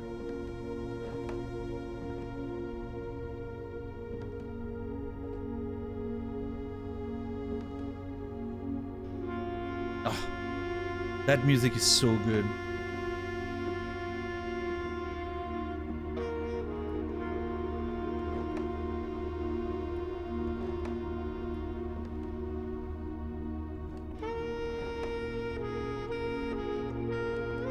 Oh, there it is. It was very much the same color as the background.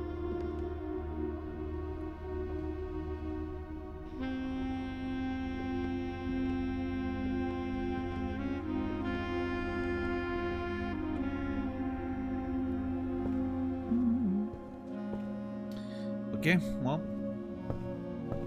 Not the ideal start in terms of like opening the space, but keep going. Yeah, I'm gonna have to take the whole way here. I want as many outs as possible.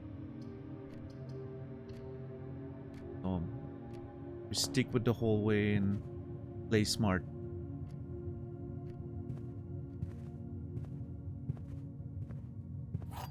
Did the corner first. I think I'm going conservatory there. I don't need the gems, right?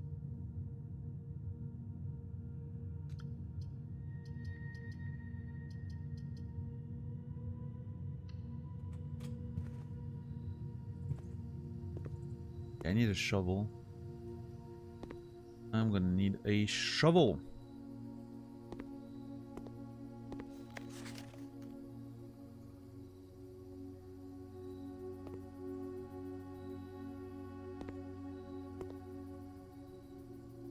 Oh shit. In the library, I should have looked at the book again with the magnifying glass. I might need to go back. Gonna be a steps, but I think we can afford it. Ooh.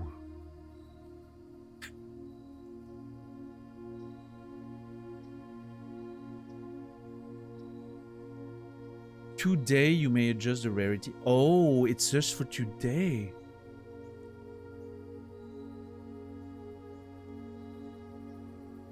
I thought this was permanent adjustments. I think it's only for the day. Interesting. That's the case.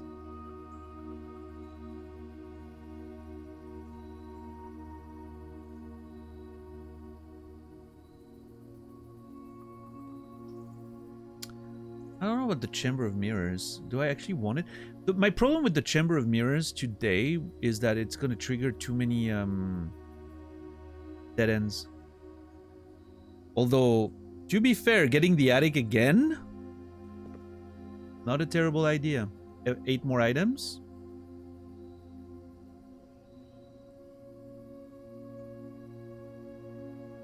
Yeah, you know what? I think there's a play there. Let's make this one commonplace. Let's see if we can work something out.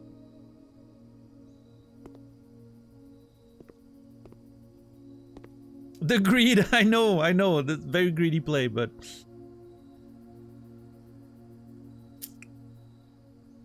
I think it's gonna work out. I believe.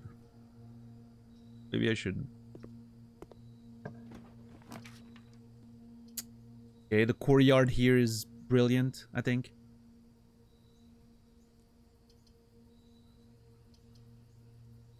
I really like the book, yeah. Beautiful tale. I was hoping for a shovel. Oh!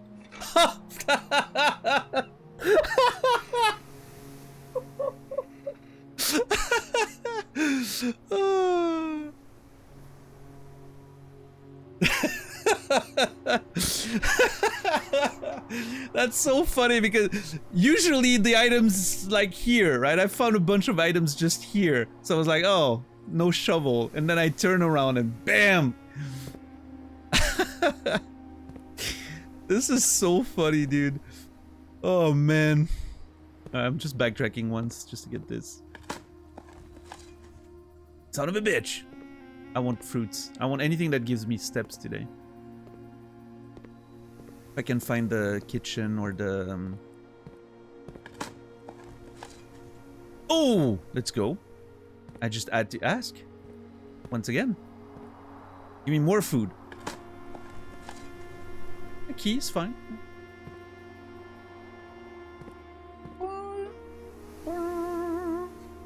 God, that track is so beautiful.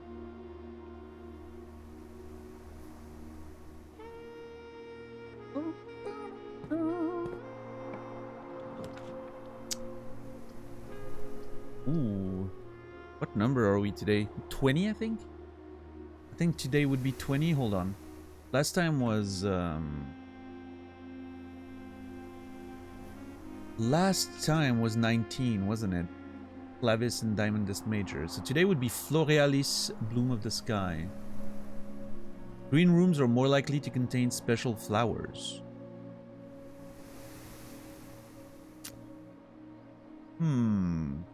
I don't know what the special flowers do. If they're the flowers that give gems, I'm not too interested.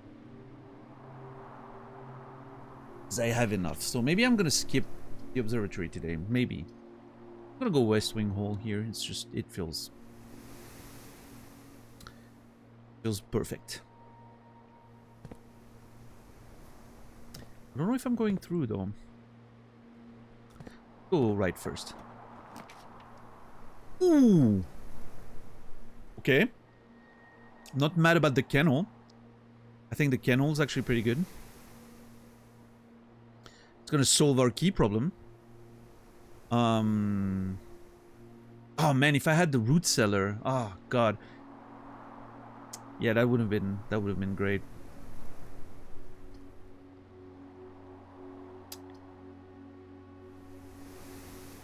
Yeah, it's fine. Hey, boys! Hello!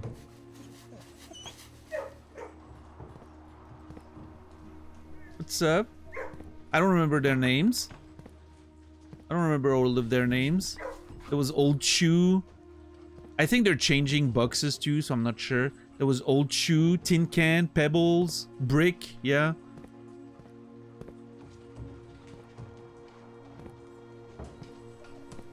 Look at them.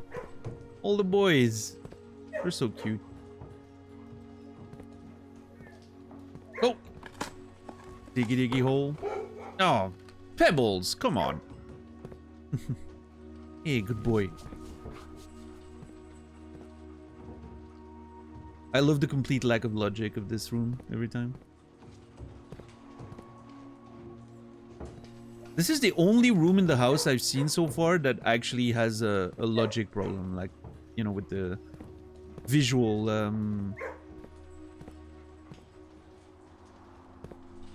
the way it's sort of connecting to the outside. Yeah. Aw. Look at him. Little old tin can down there. A little sad. Oh no, that's Tin Can, the sad one. Or was it Old Chew? I don't remember. Too many dogs. Alright, let's see. If this could open north, that'd be perfect. Shit, not ideal. Although... we do have an entrance from the entrance hall.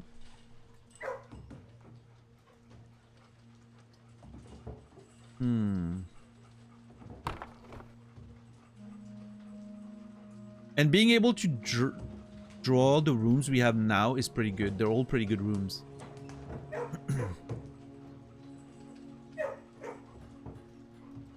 I'm just a little worried about getting out, right? I don't think I'll have access to... You know what? I'm gonna put the passageway down, and hopefully after the passageway I can put the Chamber of Mirrors. Because that getting an extra passageway is pretty good.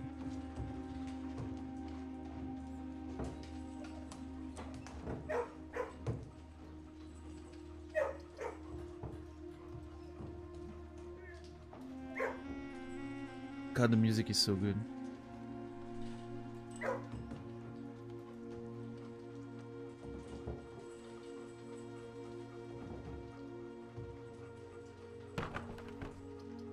Yeah.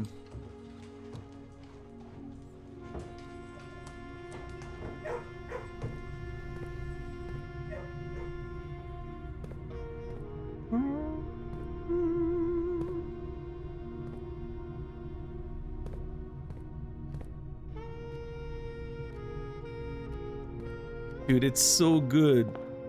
Ah.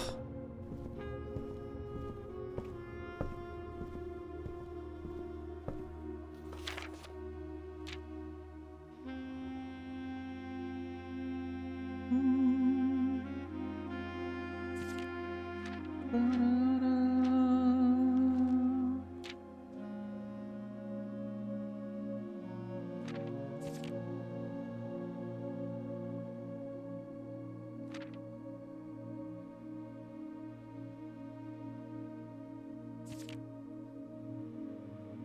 love how this particular track also is on the same motif, like the same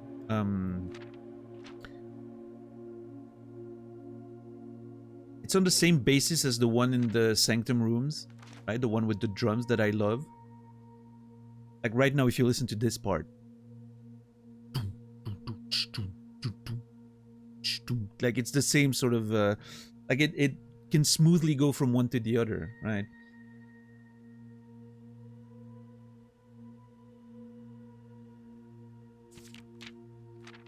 Which I think is a pretty interesting note.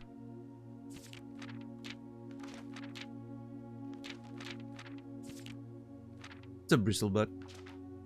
You know, it's not the cadence. It's the like it's on the same scale. It's on the same motif, right? It just it could smoothly go from one to the other.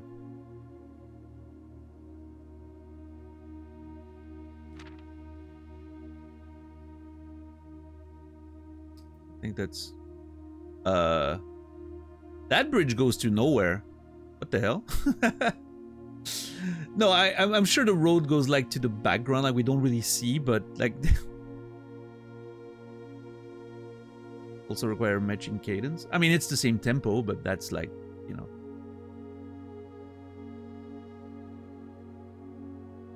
not the point I was trying to make, I guess.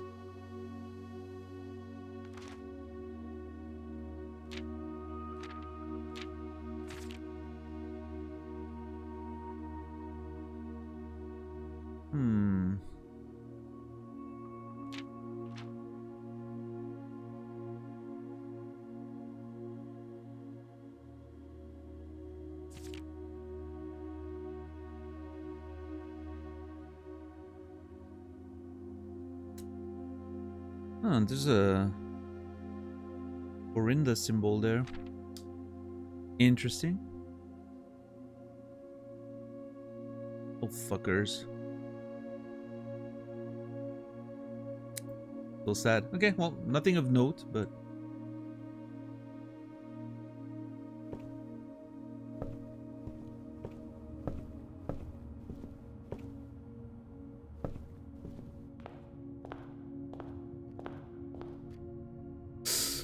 Alright, let's see. I would love a good room out of this. Not ideal.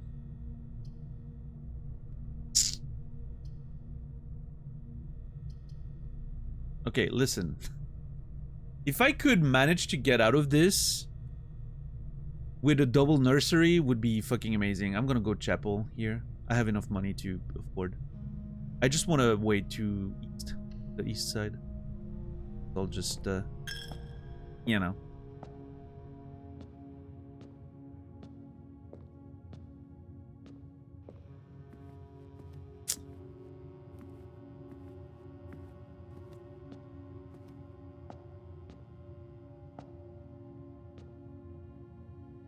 The,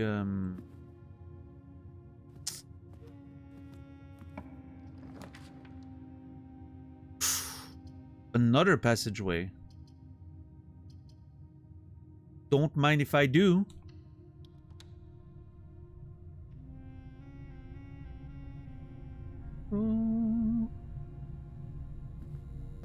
Creating a bit of a maze there. I have to be mindful of my steps.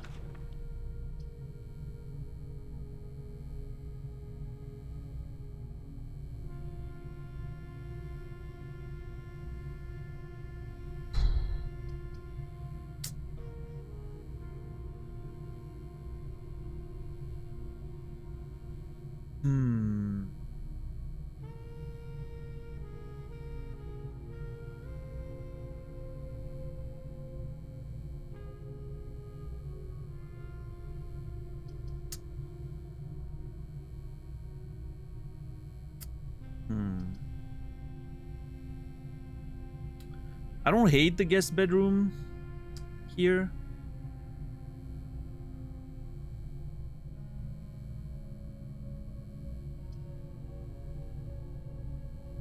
The pantry also gives me a bunch of... You know what? Guest bedroom. Might as well. Get the dead end out of the way. Car keys. Okay. Not upset about that. I feel like the mirror was a mistake. Making the mirror room more frequent was a mistake. It's gonna bite me in the ass. I don't dislike the bedroom here. I think it's fine.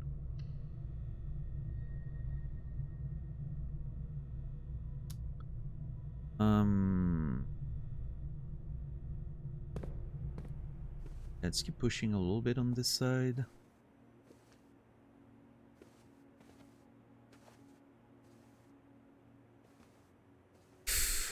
Still no study, no code check. This is...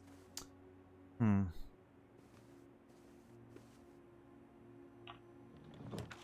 need to get the study first, then the code check, I think.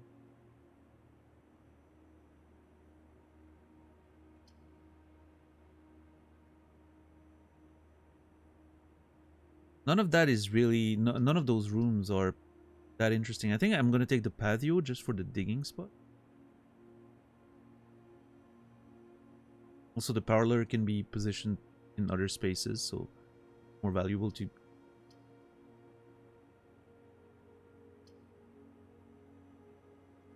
We don't need the gems, but it's just it's a good angle, I guess.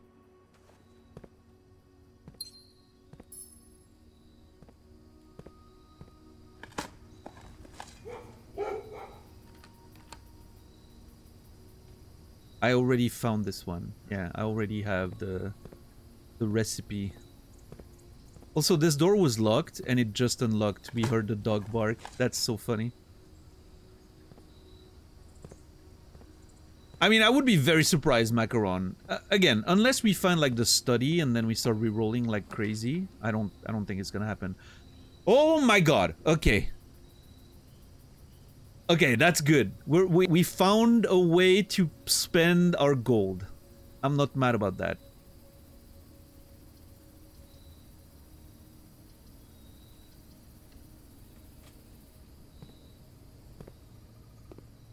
Let's spend some money. Let's see. Oh my god, dude. Cursed coffers. Oh, what?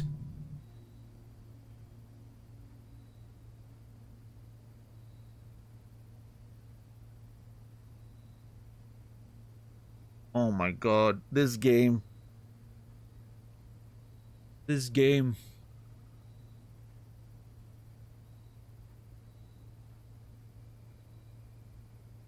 A permanent addition to the shrine? This is so fucking cool.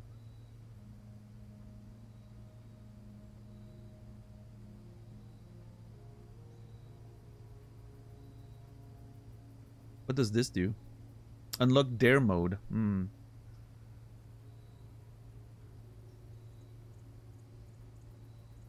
You know, I'm not gonna spend my money now, actually.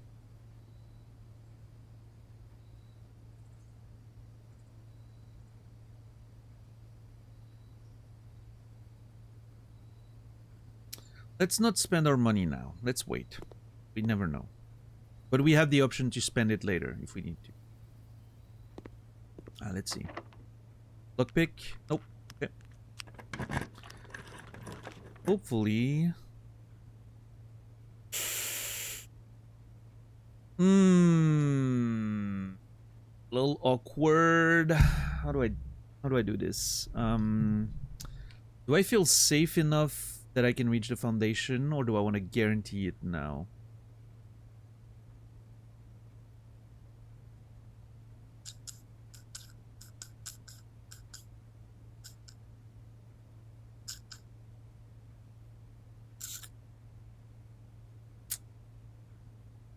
I could put the observatory down without using it.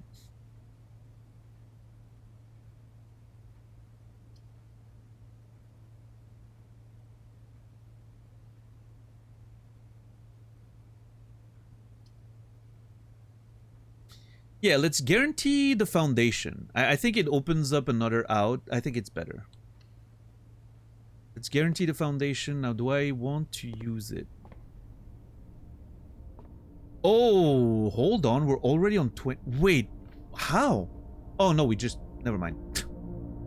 Yeah, we just opened it. My bad. Alright, let's get it. Let's get Florealis. Might as well. I don't think there's any downside to it. We'll see what it does.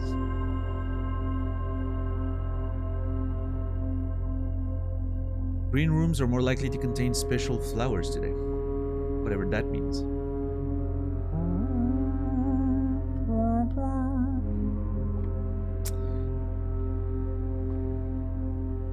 Now we have access to the outside again, which is perfect. We're gonna be able to have less backtracking.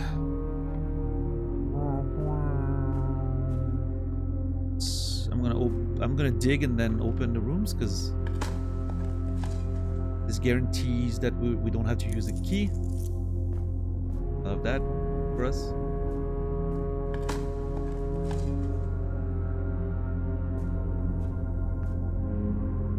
Alright, let's do that one first.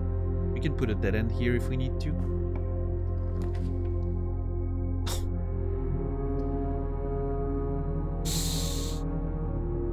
Whenever you enter this room, you lose one random inventory item. I don't want to risk it. The Lone Wanderer. We had a hell of a run last time. We did a huge setup. We started with 90 steps, 155 gems, and 120 gold. Okay. Crazy laundry room usage is what led us there. Okay, do I want to drop a gallery here and have another look? I don't know.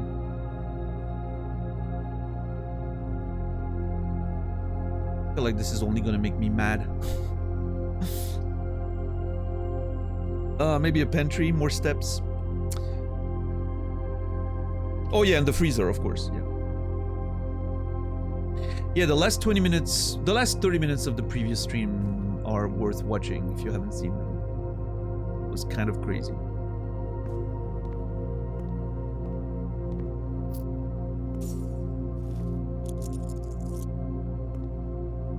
We made a big gamble and it paid off.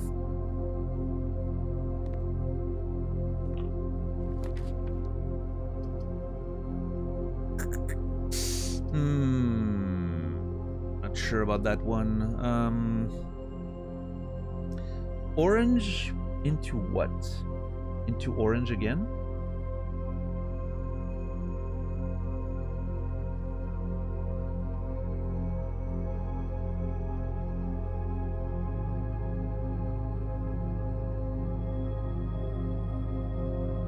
Orange into yellow.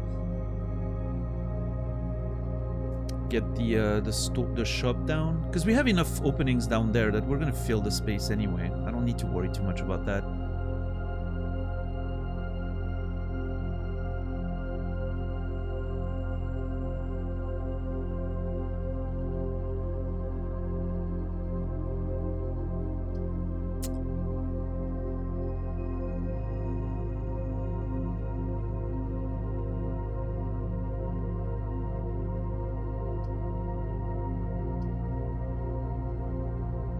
What day am I? 22.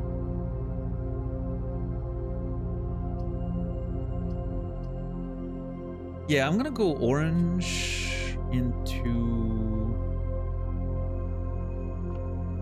the flamingo. How are you? Yeah, day 22, yeah. Our first, our credit roll was on day 12. And then we had a bunch of like really good past few runs. A couple of rough runs there, cursed. We were cursed. But yeah, it's been going well.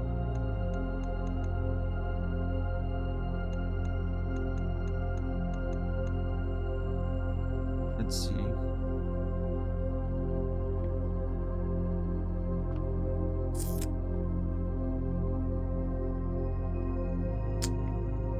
What what do I go for here? I don't like the idea of a bedroom, I don't think. Another orange. Green or gold? I think gold actually makes sense.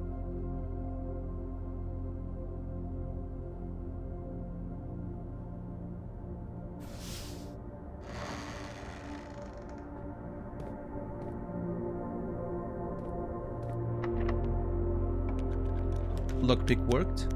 Oh, hold on. I forgot about that.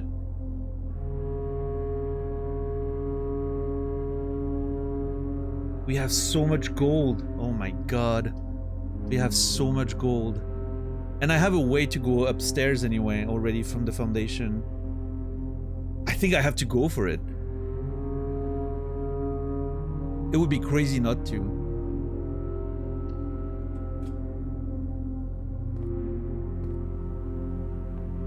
I'm so glad I kept my gold. Oh my god.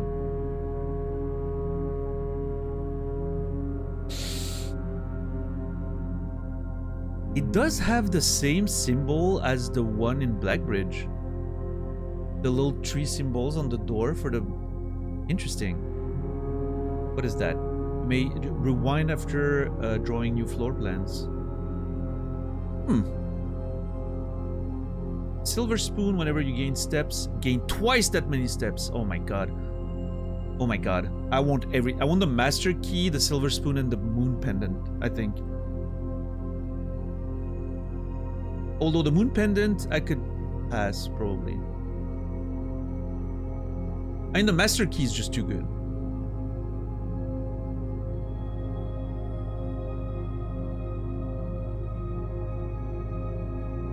Although the combination of moon pendant and master key, we can potentially keep it tomorrow, which unlikely, right, statistically, but this definitely makes the run, like, this removes any worry about the keys we may have, right? Let's go for it. I think the silver spoon's pretty good, because the steps might be an issue later, right?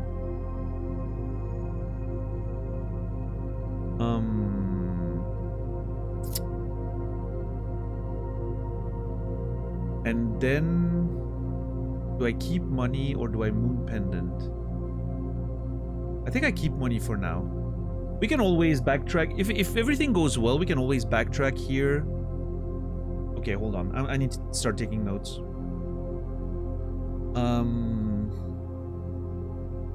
Day 22. Moon pendant for 20 in showroom. Cursed buffers or 13 or I just realized it cost 13 gold. Funny. Or plushie 120, I think. Just in case we have extra money at the end of the run and we just want to spend it. I need to remember. Okay, we're pretty good now. We're pretty good now.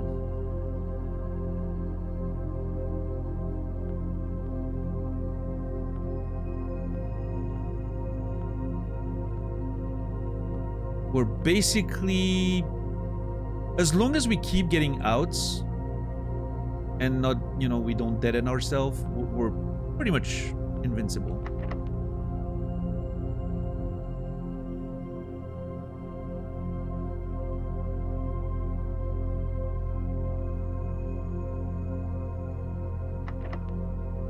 So, like, do I just use it like that?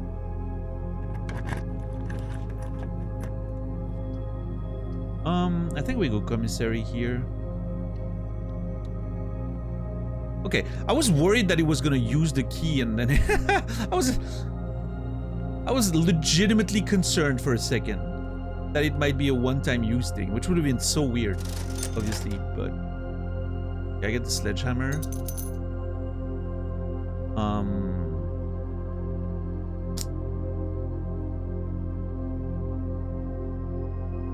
That would be sickening. Yeah, I don't know why it would, because it would make no sense, but maybe there was a twist to it or something. I don't know.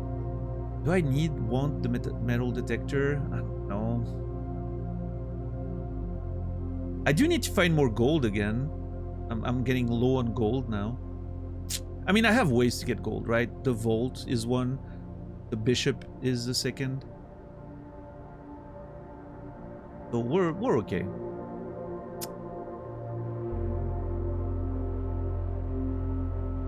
Master key and silver spoon, Legger. We found the showroom.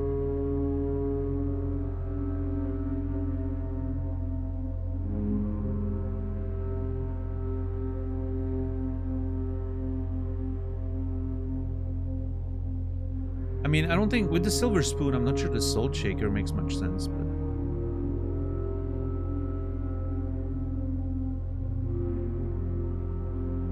unless it compounds, like it synergizes, but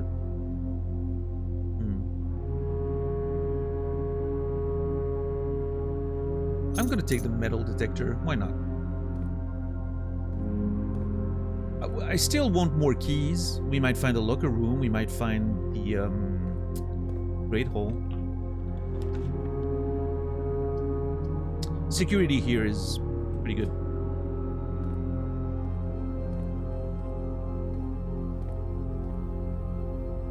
For two reasons, one of which is we want to make sure security level is on low and the offline mode on unlocked, because our only hurdle right now is basically security doors, right?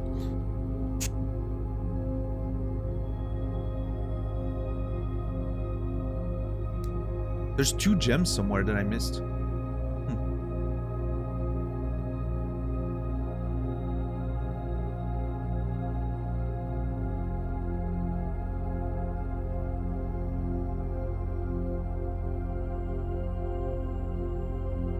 Sledgehammer.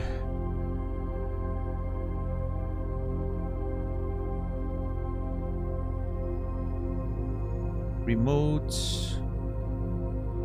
Let's go lab. Let's see what being rich does to a man. Listen, I don't think I'm going that fast.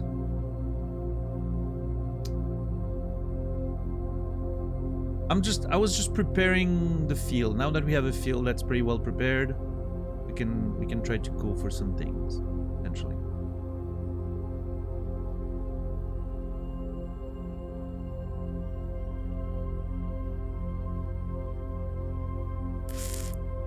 None of that is great.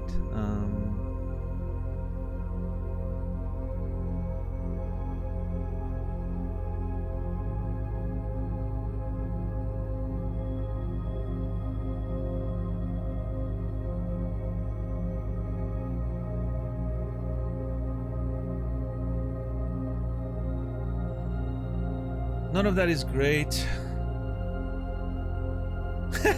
Gumplark. Get the gems by a new estate without all this puzzle. Yeah, can I just get a normal house?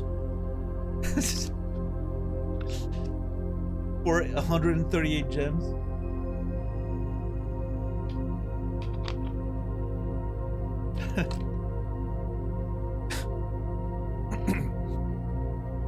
Where would be the fun in that, though?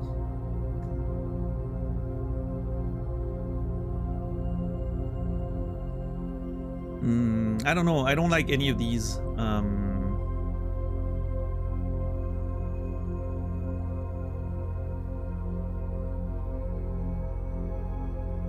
I think I'm gonna go immediately a letter delivered in a mailroom. Whatever. And if I draft a mailroom, then we'll, you know, we get a letter. Yay. Alright, let's see.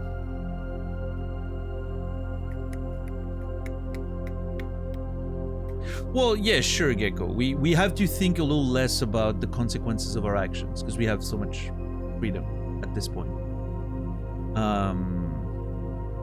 That is true. I still do need to think about my steps. We're not completely out of the woods in that regard. Aquarium's decent here, I think.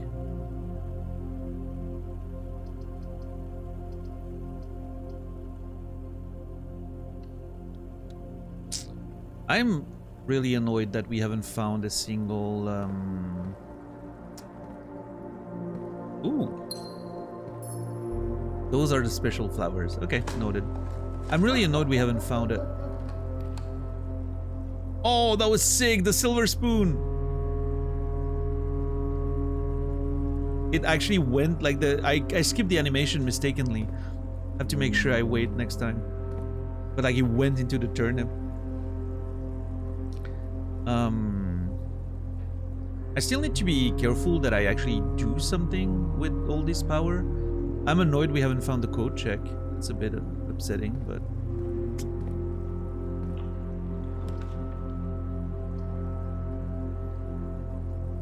Locker room. Yeah, I do want the locker room. The sauna could be great for tomorrow. The pump room's always nice. I'm gonna go with that.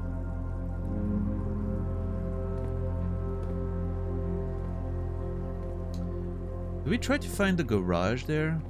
That'd be good. Give me the garage, please.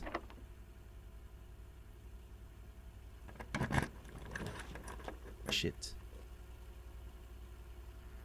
What if I put the furnace next to the pool? Does it make a bubbling bath? Okay, hold on.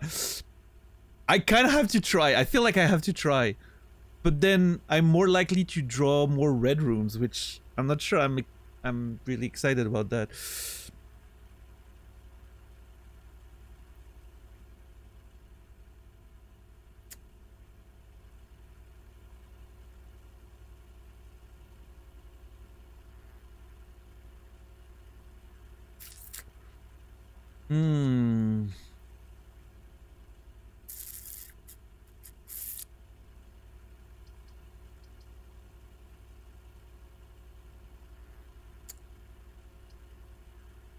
Nursery.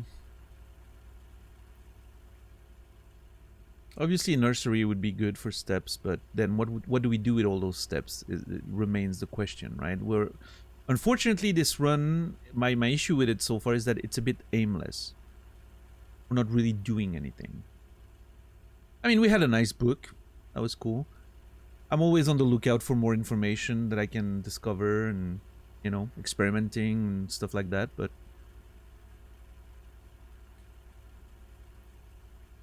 Because we don't have like a specific... I was really hoping for a study, and at least a study. So we could like re-roll a lot and try to find some specific combos and of rooms, but we didn't get it. Which... Oh shit, hold on. I'm in security. I need to check that monitor. The hideout drawing we found. You know what? I'm trying the furnace thing. Might as well. Why not? Let's see if it does anything fun.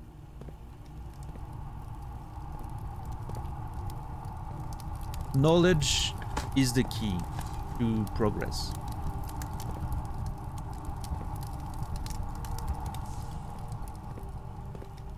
Okay, so there was a wall of monitor. A drawing with a wall of monitor. Let's see.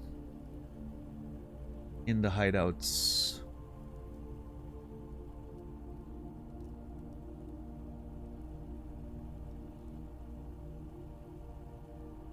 Okay. It's this one.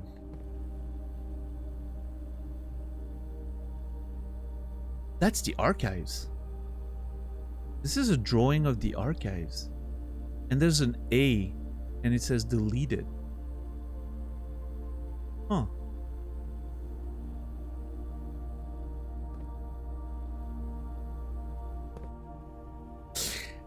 Guess I need to draft the archives.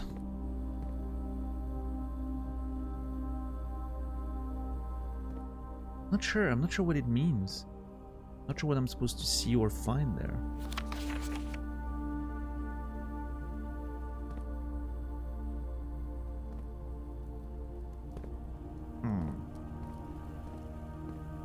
Let's see.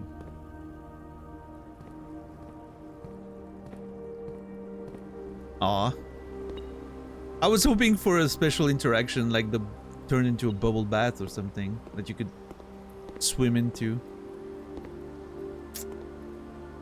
Well, so much for that. There's something beeping. Oh.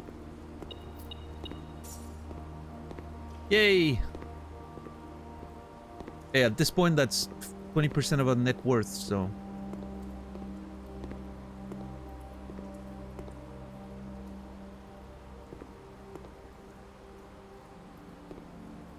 No, actually, liquidity, net worth. We have a gigantic mention.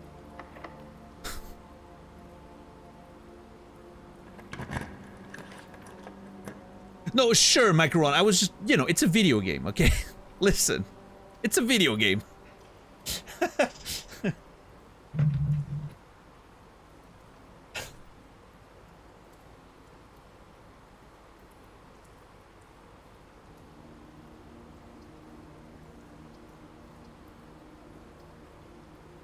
The drawing room here is not bad. I'm a little annoyed because left side's kind of stuck now. But, hey, maybe we'll find something to get out of this. What a weird... I'm doing some weird shit today.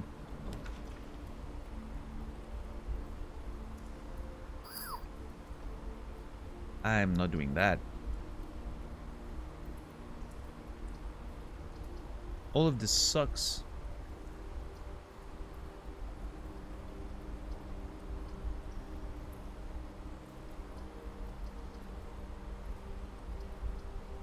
All of this really sucks. I'll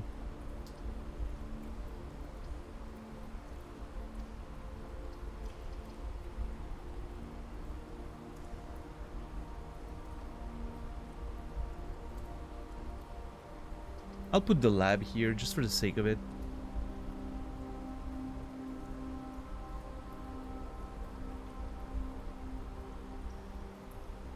Yeah, I'm not gonna get in though.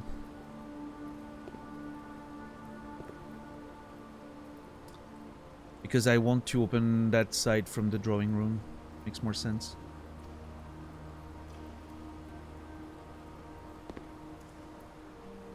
I really need something that goes oh,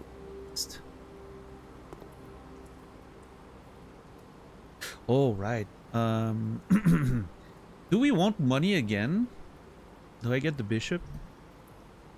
Or do I, for once...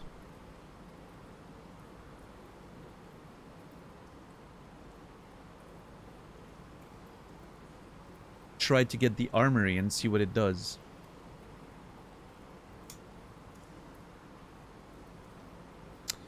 I mean, maybe now or never, right? Yeah, let's go for it. Let's go for it. Let's try to get the armory and see what it does. Why not? Even if this run goes nowhere, if we draft the armory, we get a little something out of it.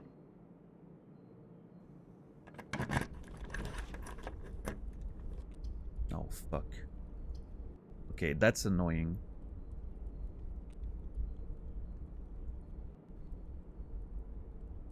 I really want to get to the clock tower. The vault is a lot of money, but I also want access to the east side, which makes me want to redraw.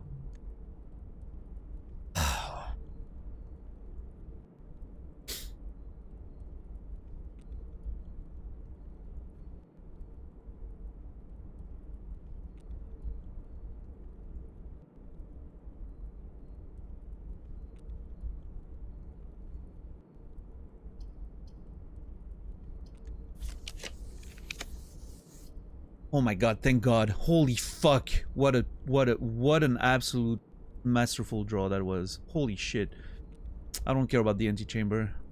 I just want to get access to the east side. I mean, I could go dark room, but...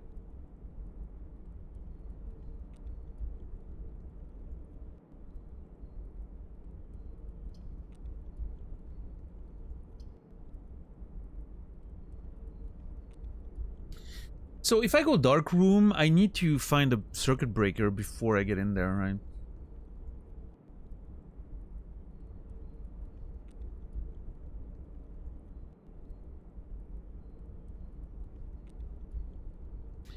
Yeah, I mean, we made use of our gold. It's just our gems are kind of being wasted, unfortunately.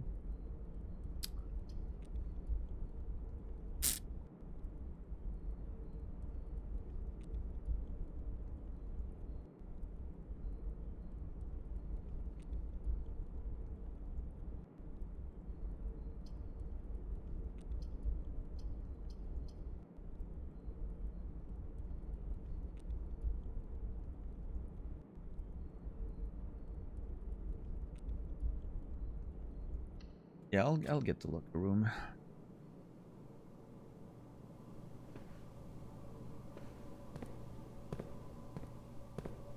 What I need to do now is...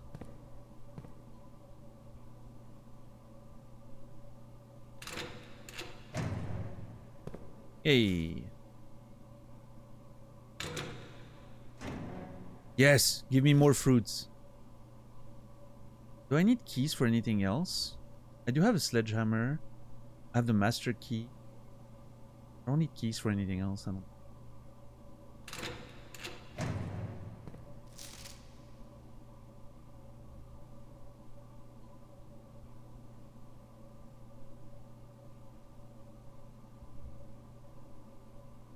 Oh. Interesting.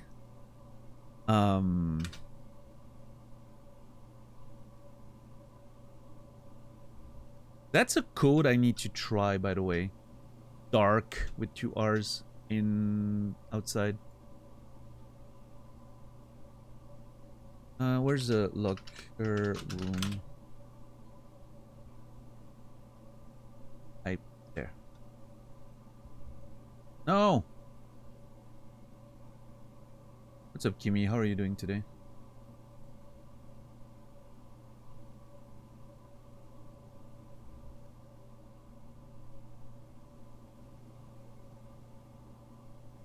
Dirk, Darren. I need... I don't think I've tried that at the Blackbridge terminal.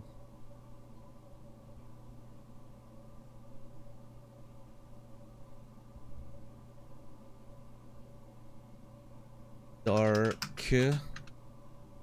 Blackbridge. Also names from the book, maybe?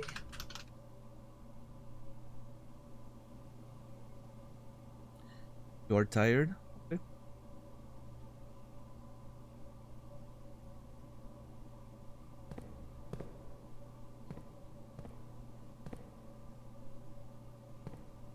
What's up, JC? How are you doing today, DJ? Good to see you. Greedo, I don't think I said hi. Hello. How's everybody doing today? How are we? Oh, okay. Hold on.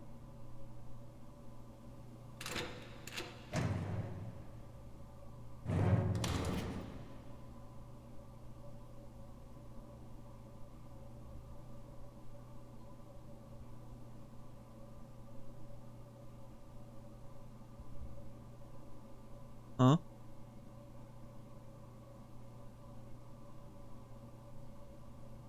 Six or 0? Wait, that looks a lot like the 100 from the Blackbridge. Why are all the lockers? It feels like everything in those lockers is related to the Blackbridge stuff.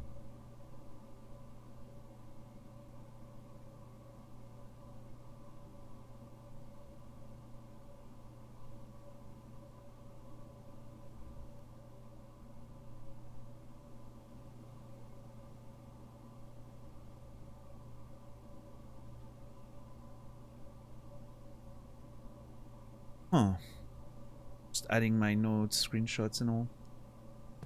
Okay, well. Maybe we find more keys going forward. Do I want to open that first? Yeah, why not?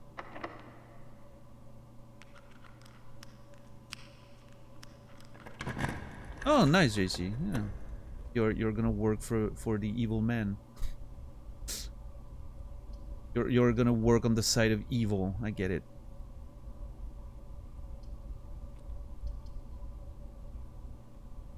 I mean, the archives here is pretty good. It's hard to pass. It's gonna suck having hidden floor plans, but I do want to check the archives. And this completely closes off the rest of the space. Let's go for it. I'm sure it is, JC.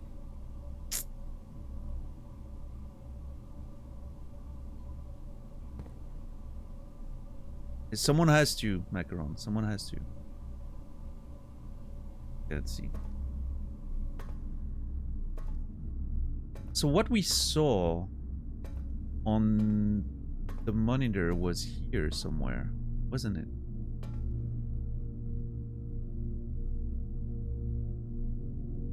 I think this is what the security monitor was showing us.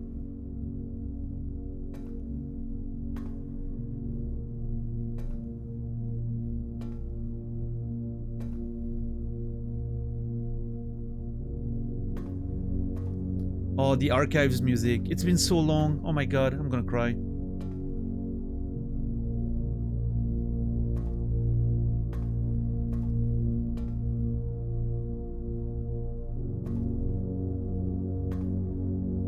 Cassie. That's funny.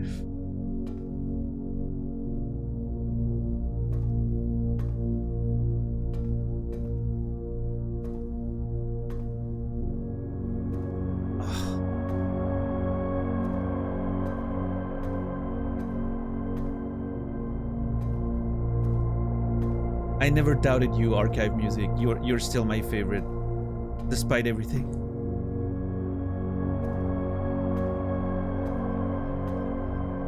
That sound is so fucking good. It scratches my brain in the right way.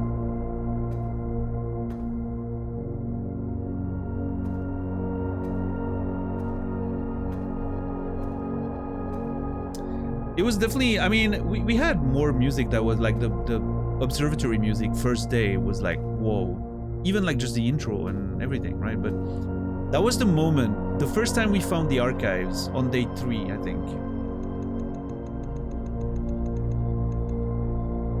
Yeah.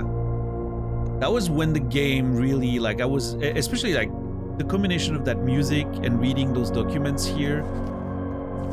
That was the moment I was like, oh my god, there might be more to this, you know, there might be more to this game than just a little puzzle game, right? That was the moment where my perception of the game changed.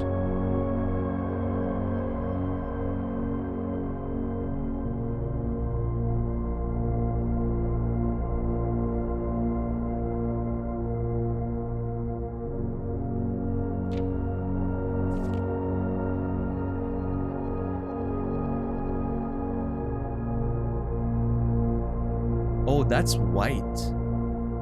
I've seen that man on other pictures. We're gonna have to play a game of figuring out who's who at some point, exactly.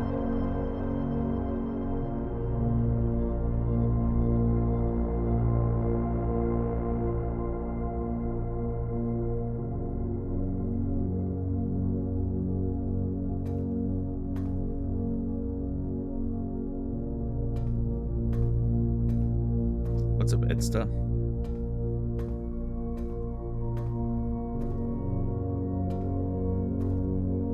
Maybe we need some power in there for whatever reason. I don't know. We can try finding a boiler room next to it.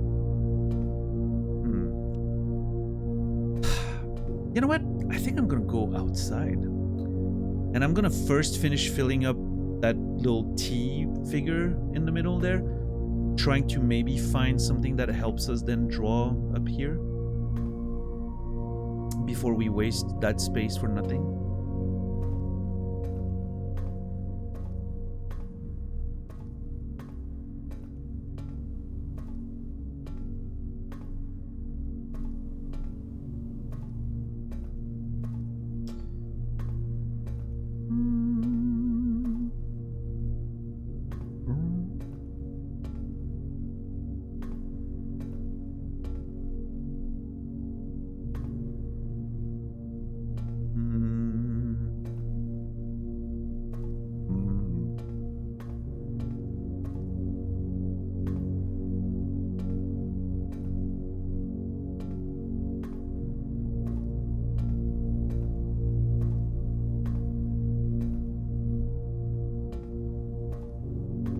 That's true. Macaron, that's true. But that synth, though, it's so good.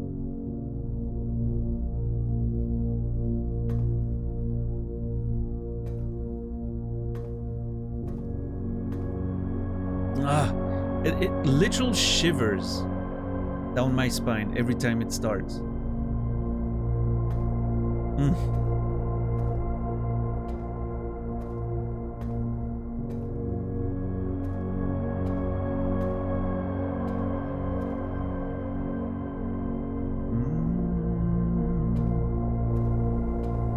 Alright, let's backtrack. We have enough steps to play with.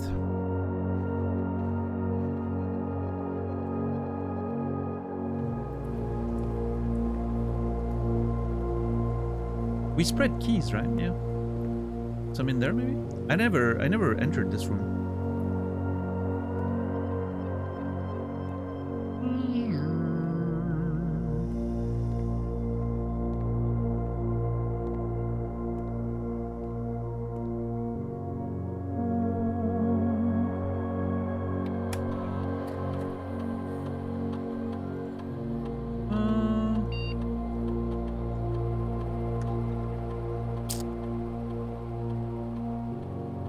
Have we checked the email from here? Yeah, we did. Yeah, Chef de Camp doing his experiments. We're done with that. Oh, also, something I haven't checked in a while.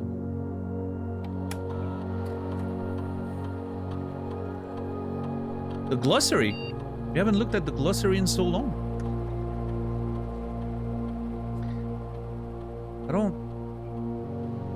We have uncovered every word now. There's no missing words anymore.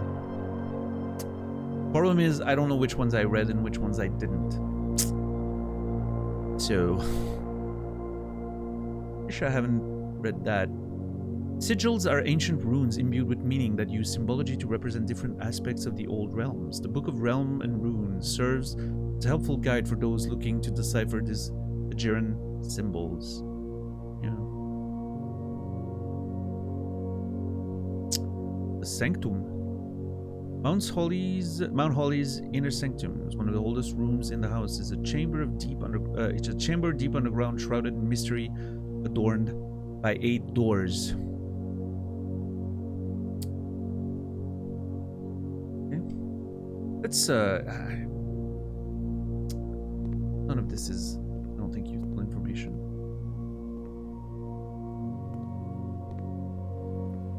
Y'all regret saying that one day?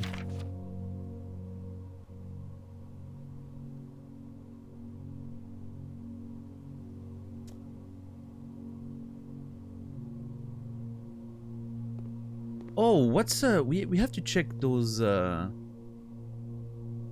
radiation things. Where do I find that?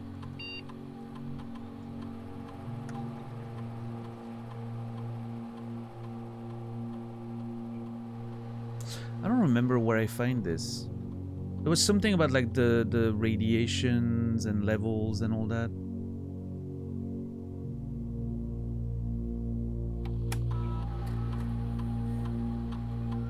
But I don't remember where you find that information. Fuck.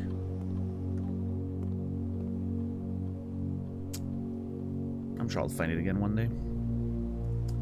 Not to worry. It was in that place with the thing, yeah.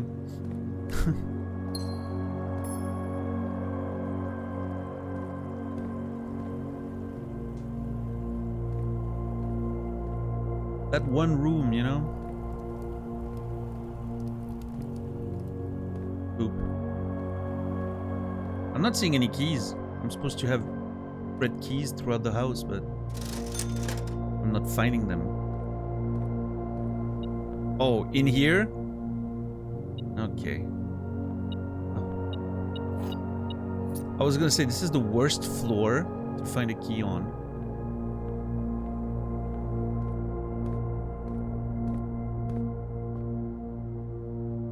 Yeah, Vic. Well, some people do that. And if you can, more power to you. I certainly couldn't. I kind of want to backtrack the whole house just for the sake of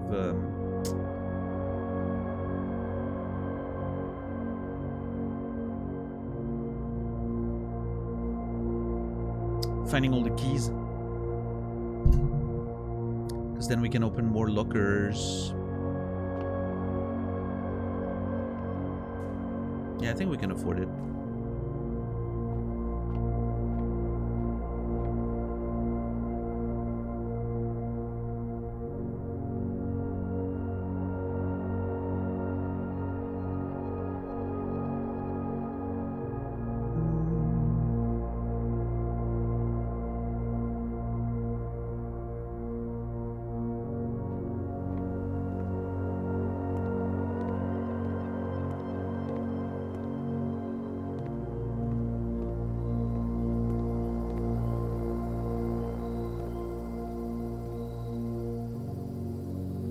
Man, I'm really not getting many keys.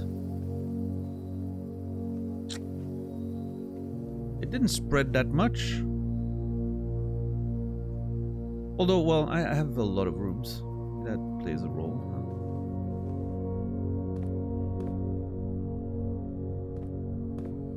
Is there a key in there? Yep. Worth.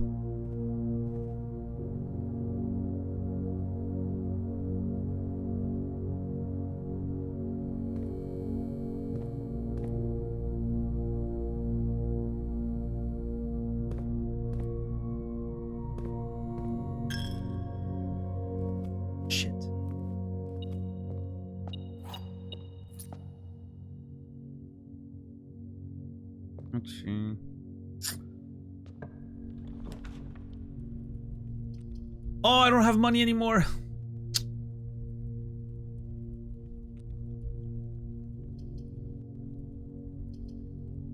That's unfortunate. I would have loved to buy a bunch of keys, but oh well.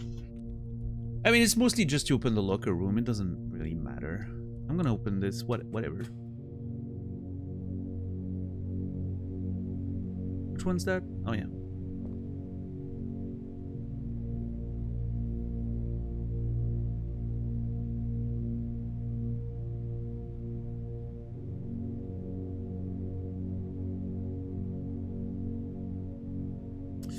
I'm not entering this one now.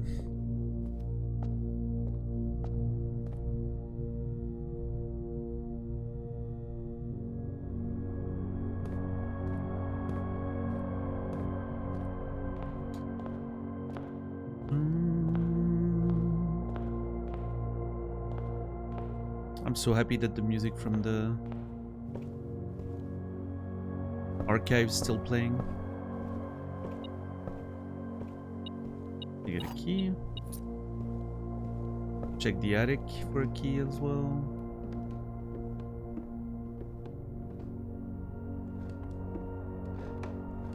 Nope. Nope. Okay.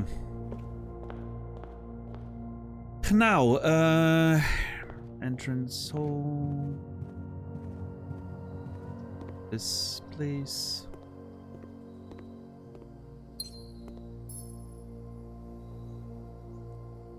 I can change that. Oh my god, I see how it works. I actually don't want the Chamber of Mirrors anymore, so I'm gonna make it rare again. And then that's it. Actually, hold on. Permanently adjust the rarity. Okay, so it's not just for the day. It's permanent. Rarity changes can be reset using the directory in this room. Whoa. Wait.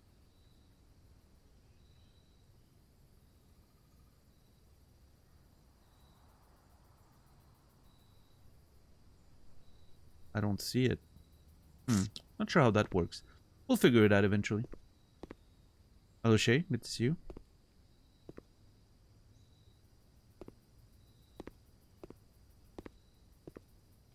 This is a perfectly placed conservatory, by the way. The big windows and how we can see outside and everything. This is really nice.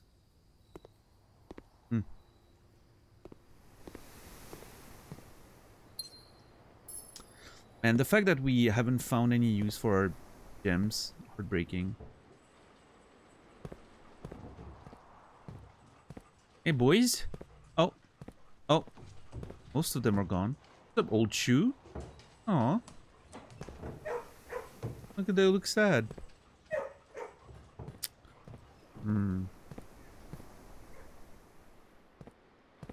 Let's see.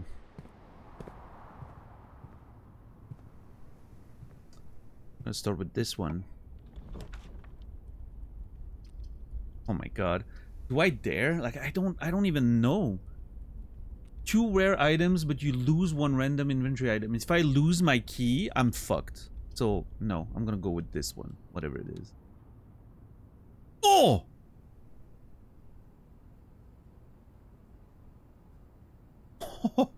Okay. That's actually not bad.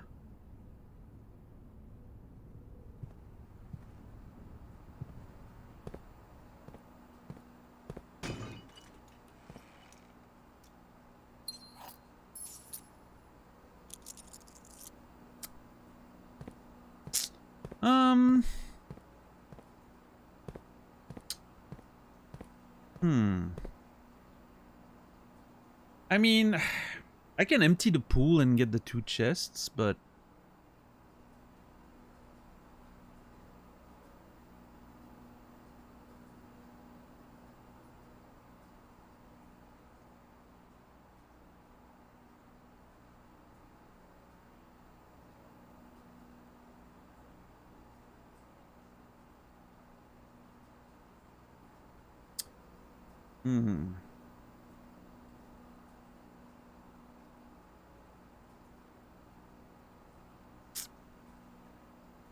I don't know. Let's see. Oh god. Oh god, I can't do that. So, archived it is. What does that do again? Less likely to find items laying around. I mean, at this point, I think that's okay. I think that's okay. At this point, I think we're fine.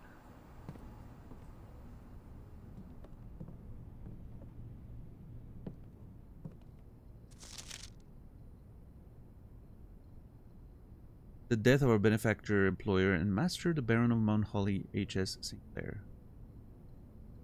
Any staff who have interest in attending service may contact Mrs. Babbage for details. Following instruction left by the Baron himself, effective immediately, all work at Mount Holly is suspended. All live-in staff will have 1 month's paid and leave. 1 month paid leave and must vacate the premises by Friday, November 6th.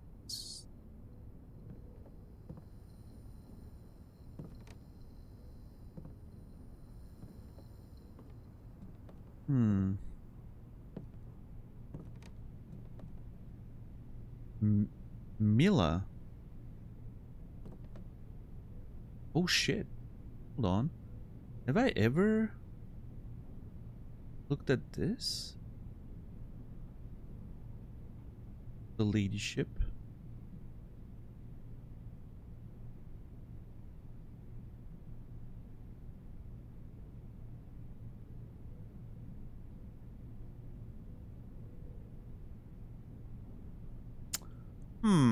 Okay.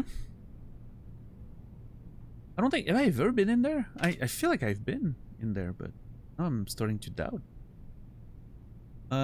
Maids... Ember.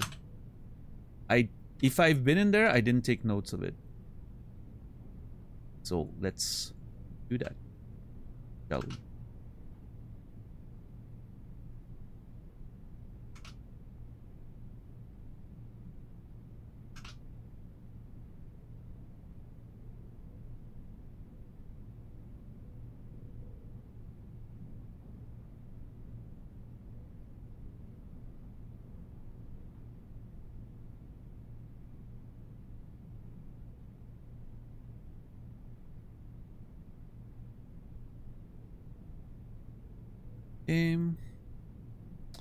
I want to take care of this.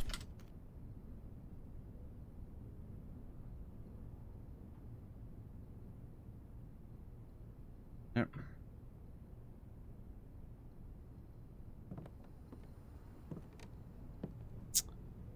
And then that, yeah, that's interesting little statue, Isla. I mean, we've already messed with the statues in the tomb, but the fact that they all have names kind of tells me that there's more to do with that. I think we'll see. All right, last one. Let's see. Oh my god, dude! This game hates me right now. Do I drop this and we see what it is, or do I get rid of the lavatory so it stops coming up all the time? Yeah, let's go for it. Oh! Oh, that's so good.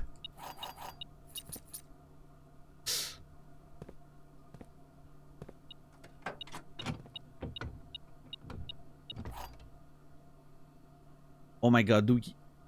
It's gonna be rough, but maybe we can find it.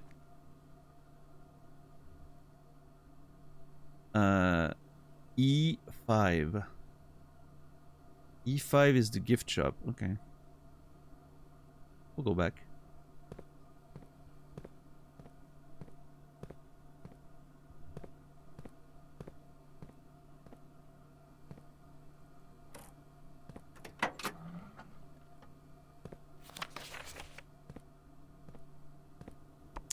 We've already seen all of that.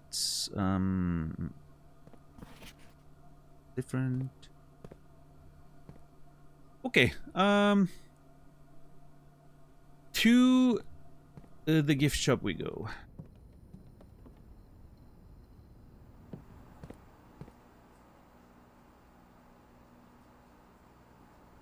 Do I empty the 2 boxes? I think I kind of have to, although there's a part of me that wants to keep the underground the way it is, because I like the idea of being able to go back to that one room, but I think that's more me being nostalgic for the music already than actually finding value in it.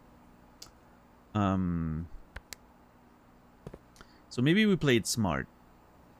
Maybe we are intelligent about this run, and we...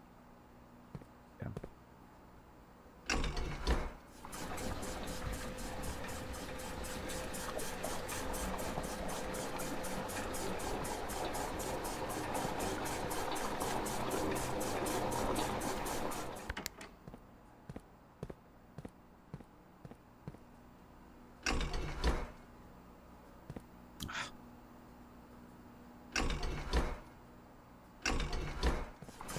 Yo, Bop Rocks, thank you for the 14 months.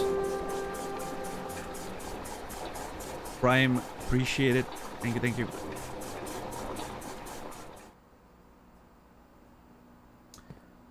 By the way, guys, for the next couple hours, 35% off of gift subs, starting with 5 and more. I have to use those promotion things, so I'm just throwing it out there. You guys want to support the show at a lower cost, you now have the opportunity to do so.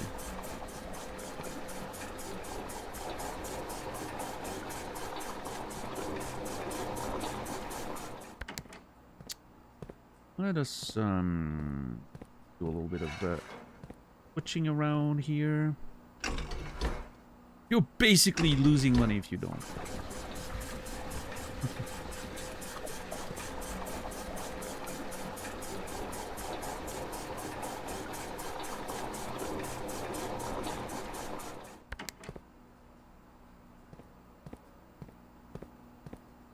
Huh? Oh! Yeah, my bad.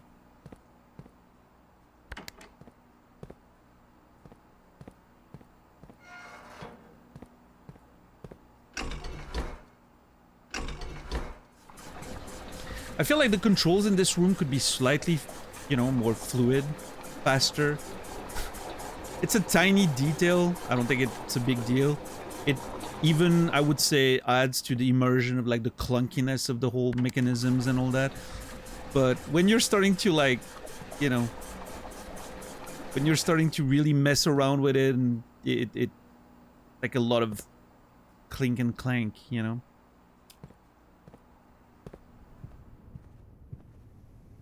Yeah, Gambrag. It's very convenient. Let's put it this way.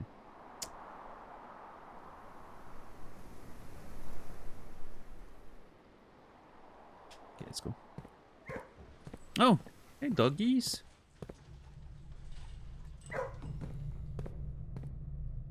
I sounded like Tommy Wiseau there for a sec.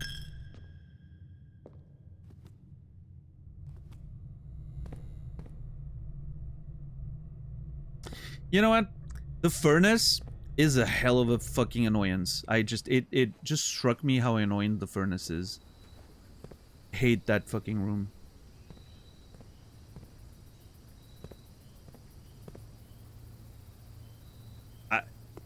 I'm really curious about the interactions, right, that come with it.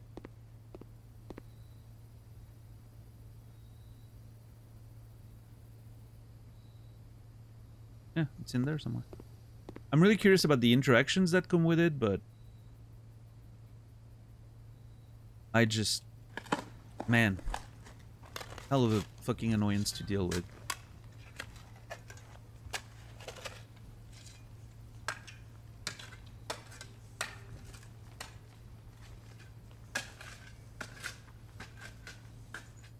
Coins and gems. 25 coins, 30 gems. Okay. Well, that's enough to... That's enough to get the,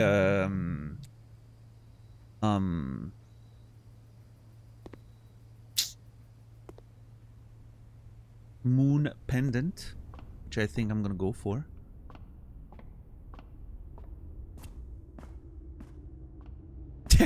Yeah, macaron. If you think about the logic of it, it's pretty funny, right?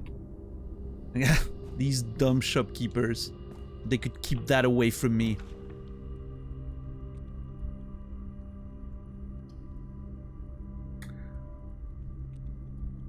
I'm not mad about the solarium here, I think.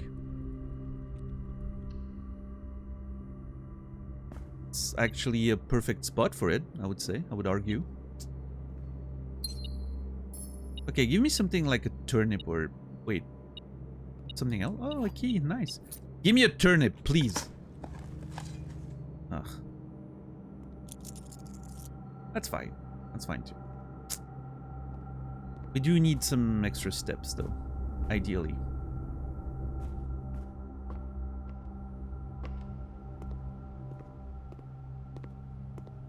Yeah, do you think they have a team specifically to fill up the... fill up the holes again? Alright guys, he's asleep for the night. Let's just... You know... Just put everything back in there. Man, the chronograph... You may... Rewind time. No, I'm going... Well...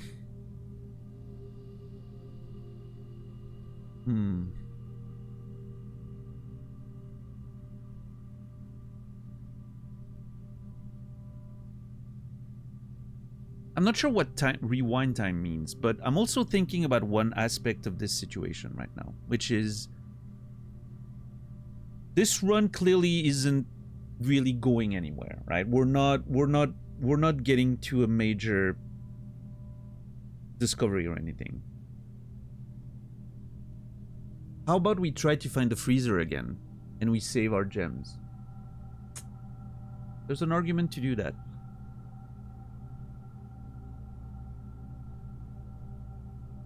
It might be even smarter than getting the moon pendant, because frankly, with how many items I have, the chances of getting something good are pretty low, right? You know what? I'm going for it. While drafting, you may rewind time after drafting new floor plans. I have no clue what it does. Let's find out. Knowledge is power, as they say.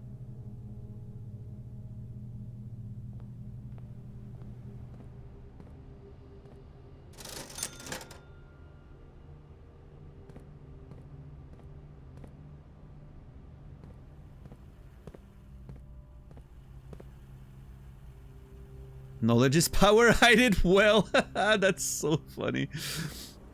No, share it. Spread it. Come on, Wibble. You sound like a president of the United States or something. Yeah, let's just hide knowledge.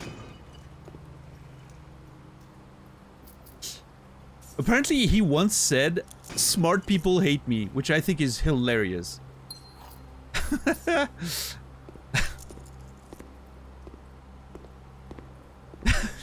Just the thought of it is just so funny.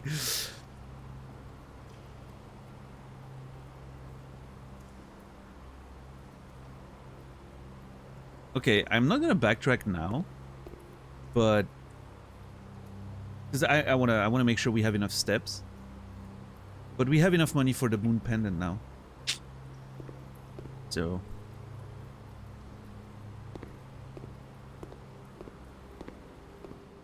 makes sense. I mean,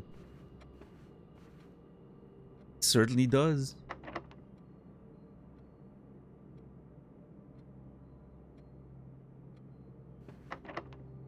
We can't have the secret garden here though, right? I'm gonna master key this.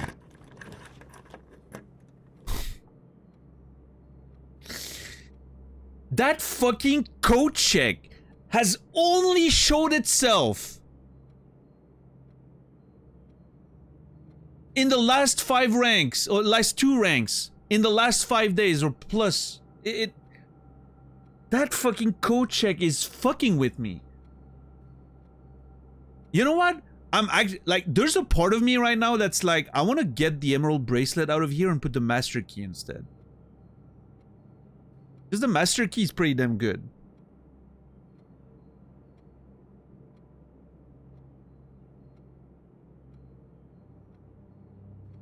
I still think the emerald bracelet is better though. But nothing beats the power that the emerald bracelet and the study room give you, in my opinion. But the master key is certainly pretty good. I do want to get access to the left side. I think the conference room could be great here. Because if I get a secret garden, we can actually access the antechamber. Would be great. I'm gonna go for that. The emerald bracelet doesn't love you back. See, that kind of one-sided affection is something I'm extremely familiar with. So, I am not surprised. It doesn't shake me. I'm used to it.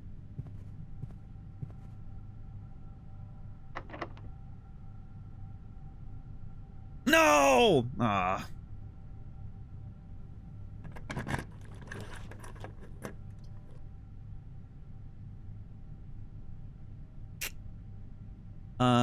I don't need the extra keys anymore. There's a solid argument for the kitchen.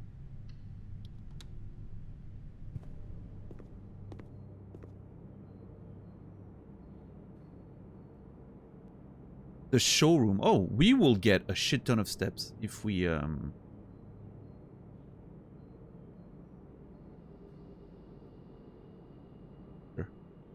Bam! Holy moly! A banana. Yeah. There we go.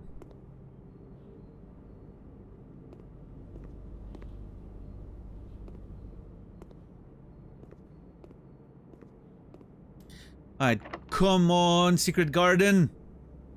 Let's go! Oh my god! Let's go! Oh.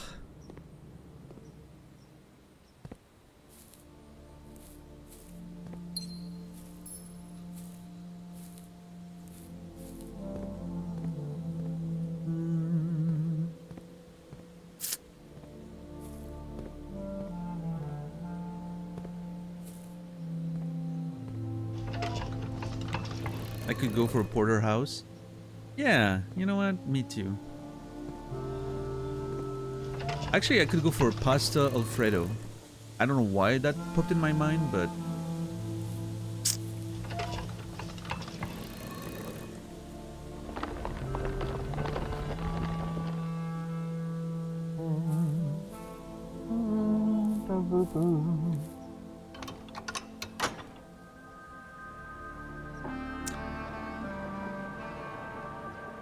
We get another...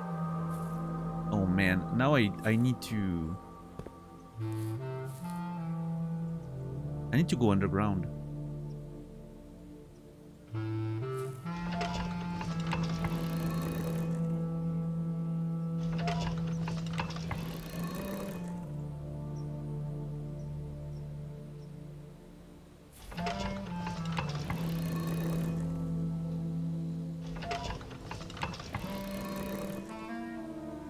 Because I want to potentially give myself the chance to use the crown to draft the bedroom we're trying to find. Although, I think it's only on the west wing? I'm not sure.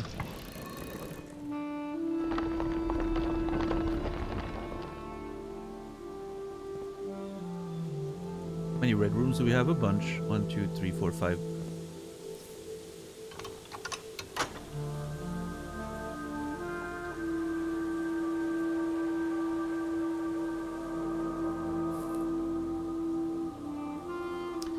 Okay.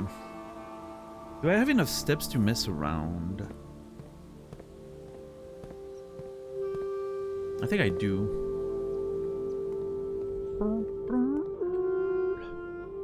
And I'm actually... Hold on. I'm gonna guarantee that we have enough. Because this is gonna be a huge... Yeah, I mean, that's... Let's go. That settles it, I guess. That combination is just brutal.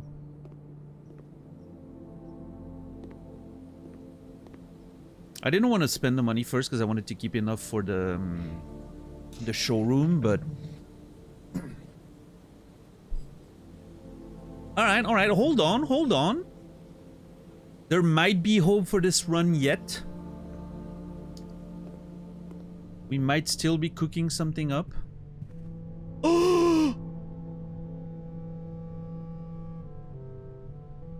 Of course, the secret. I always forget. I always forget about the secret garden. Oh my god. Holy fuck. 169 steps.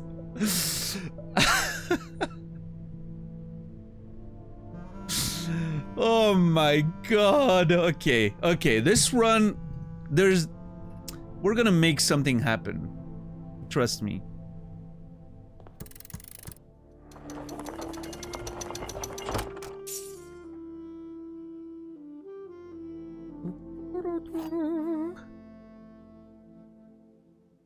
I should have gone downstairs earlier and opened it, but I didn't know if I had the steps to... I couldn't have foreseen that I would have so many steps. It's okay. I'm gonna first open every fucking locker before I do anything else.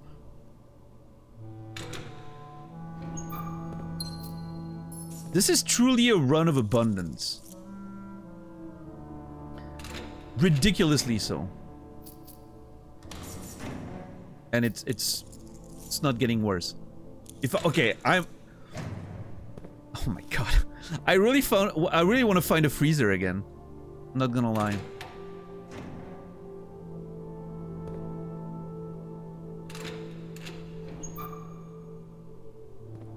At this rate, I'm gonna end the day with just as many things as yesterday.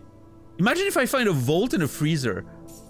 We're gonna have more stuff that... It's like we're snowballing into crazier and crazier runs. Oh my god.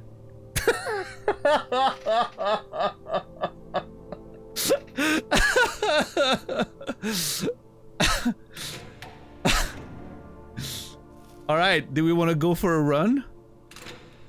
Dude.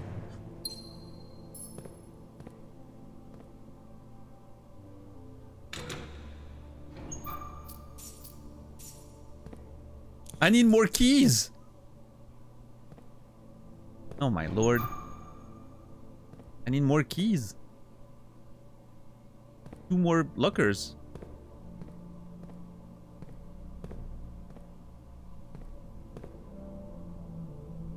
How does it feel to be God's chosen? You know what they say, lucky in games, unlucky in love.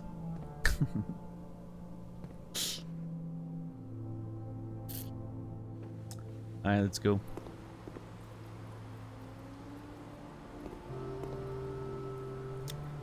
I don't want to go to the pump room again.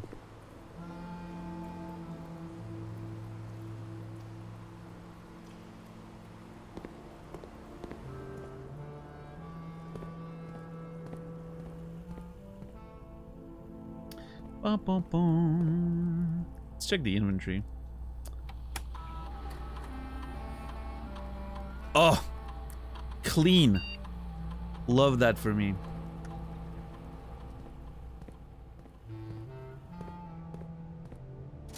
Imagine if I had the salt shaker.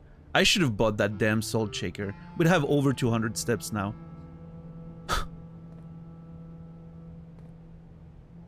Oh well. It's too late now. Do we get the moon pendant? Might as well. Sure.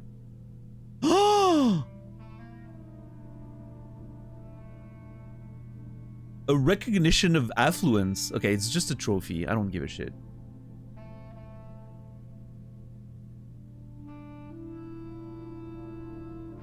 Oh, the icons get smaller. That's what happens when you get more. Cool.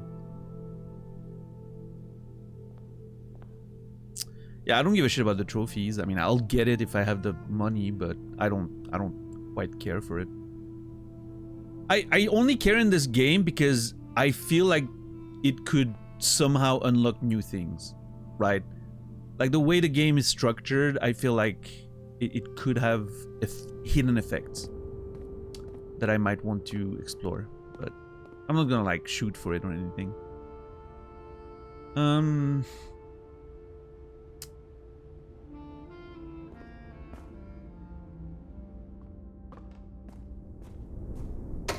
Okay. Go down. We haven't found a single... We could still get blocked by a fucking keycard door, by the way. As wild as that sounds, we could still get cockblocked in this run. A few more chances for it.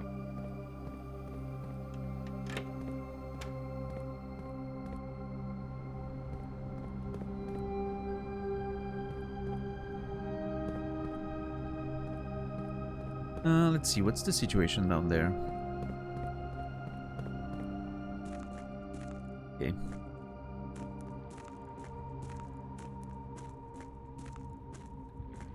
Okay, everything is set correctly.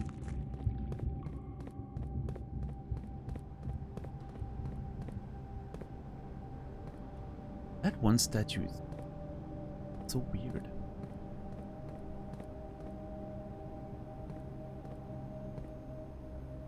It's like pointing towards something, but I don't know. See, I mean, the way it's lit up and like it's very noticeable. It feels like it's pointing towards something.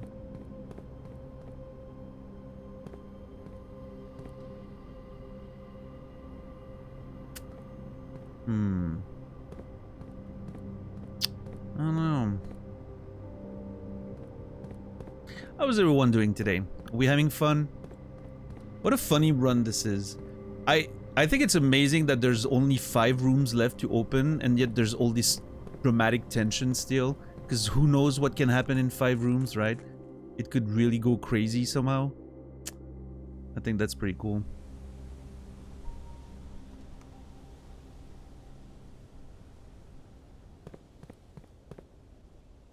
Still more drama to be found, potentially. I'm gonna make a detour. Black Bridge. Try the dark access. See, yeah, that's the one thing, right? That's the 6.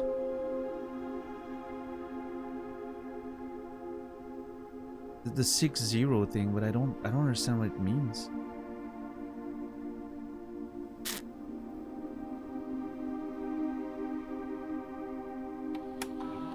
What does it say again? Hold on, let me check my notes.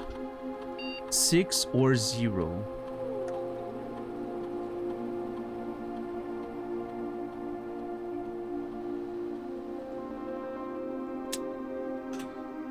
Will you wear a Santa hat near Christmas on stream? Why would I do that? Dark. Oh.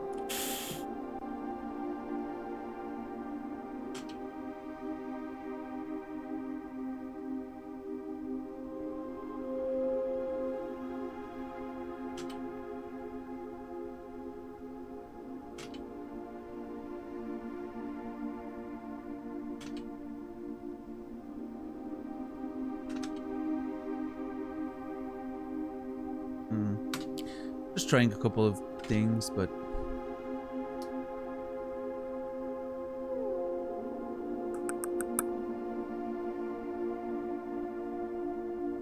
Darren Kirk is a pseudonym, it says. Yeah, one of these days on stream, okay, one of these streams, I don't know when, we're literally gonna take the stream to go over all of the notes. We're gonna, one by one, check every picture again, and we're gonna take, like, written notes so I have words to search for. I think one of those streams is gonna be like a whole full, you know, sort of sorting out of the notes and really going over it and trying to make connections that we may have forgotten about, because having all those screenshots is fine, right? It's nice, but we it doesn't mean anything if I cannot search for it, if I forget about it, right? There's stuff that I haven't looked at in like 20 days, right? I clearly forgot what's in there. So going over everything one by one, reorganizing maybe the rooms by color or something, I don't know. It would be really nice, I think, to sort of before the next step, right? Because I feel like right now I'm sort of not stuck, but I'm kind of not sure. I'm a bit aimless. So I think going over all of that stuff and really trying to get the substance out of it would be good. Yeah, we really need to draft a clock tower at some point. We need to find a vault key. King on his throne. I don't know what that is. The station, that one I found.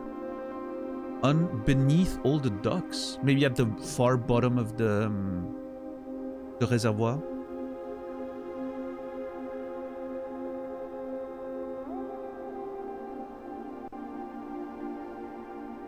That student was shitty? What?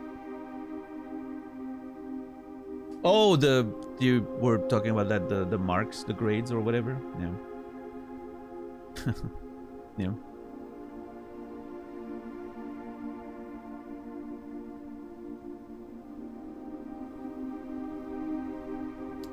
What a crazy run this is. Holy fuck. Also, the chronograph hasn't done anything. While drafting, you may rewind time. I need to pay attention next time I draft. I maybe missed the cursor or something. Right, Credo, yeah.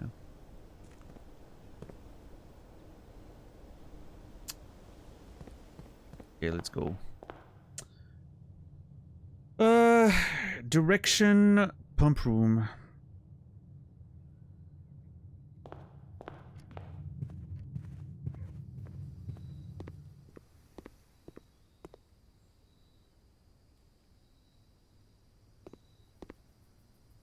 I heard the dogs. Oh, I was in the next room.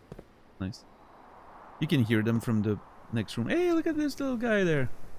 So cute. How did you go from 40 steps to 170? Well, maybe if you watched, you would have known. You needed to not go AFK. I found the kitchen, and we had tomato soup with a lot of red rooms. We had the secret garden and the conference room right next to each other, and we have the silver spoon. So, you know, everything doubled. So, yeah. Quite a fruitful, no pun intended, run.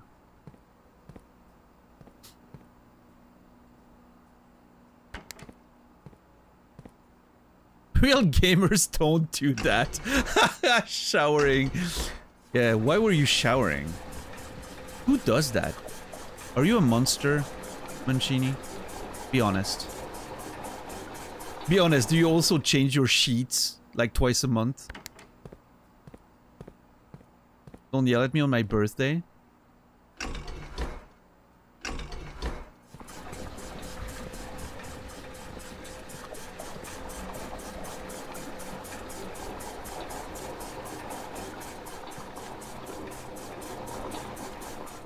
Oh, damn, what's the trick again?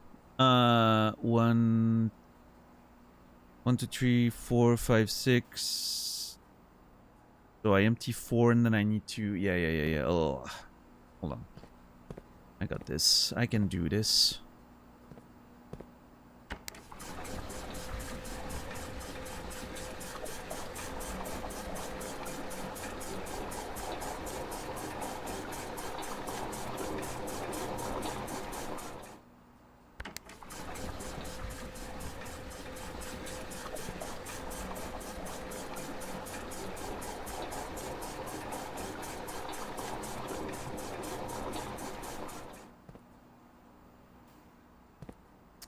I need this one to be empty, though.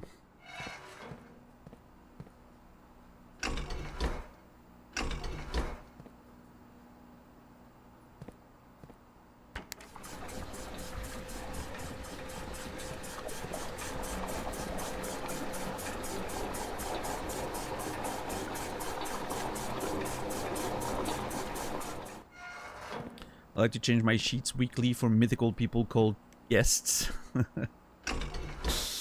Oh, man. In the summer, I will change them weekly, for sure. When you're, you know...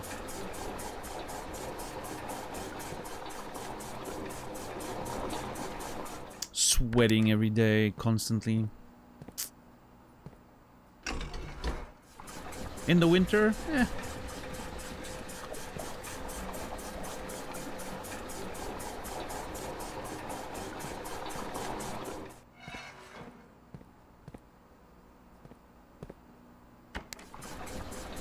There we go. That is done. Alright, we can go back out.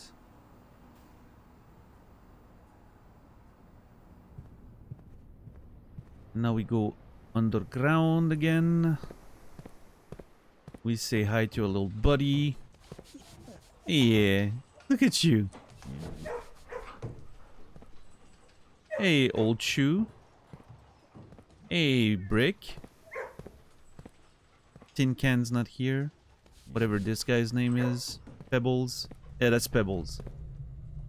Now would be a good time to buy an AC. You're right. Now would be a good time to buy an AC. $10. You are correct. Maybe I should look into it. I won't. Probably. I don't have the budget for it. But, you know. I'll look at what they sell. Maybe there's a good sale one of these days. We'll see.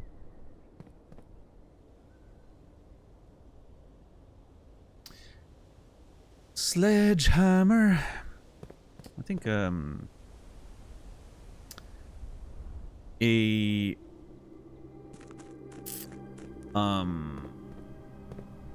workshop would be decent right now.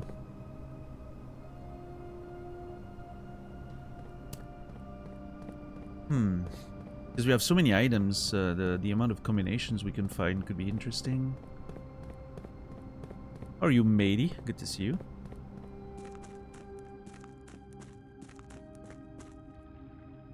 A lot of gems.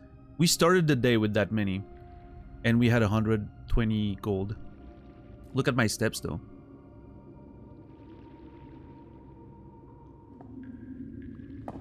Alright, I want to go back there for a second.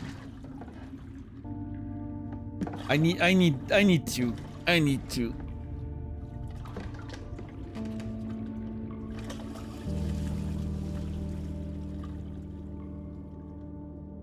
I have steps to spend.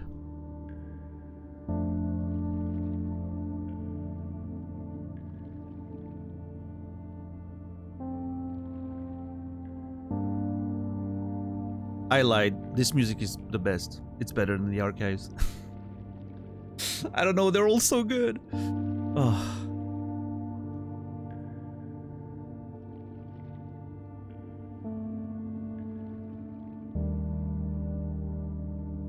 They have a different vibe. This one's like big emotional punch, you know? This one's the emotional uppercut of this game.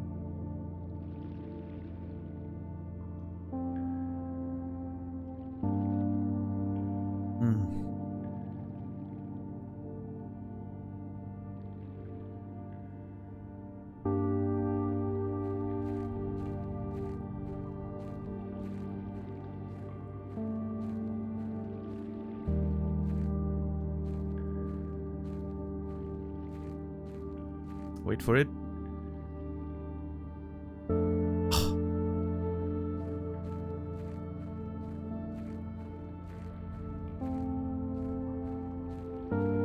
Oh my god, dude.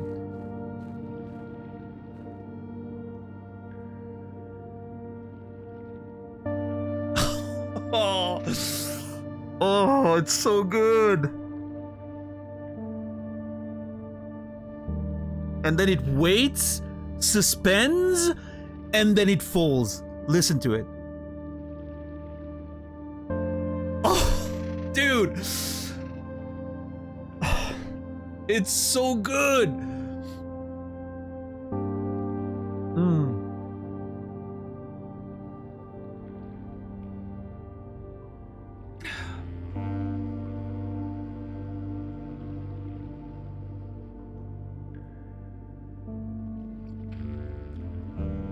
And then you get the beautiful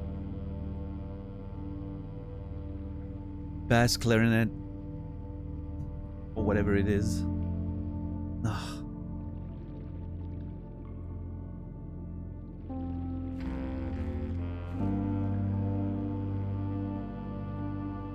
It's a motif on the new Deaf Heaven album. Yeah, which song? Is it Garden whatever? Garden Route? Because that's my favorite track on the album, so that would check out.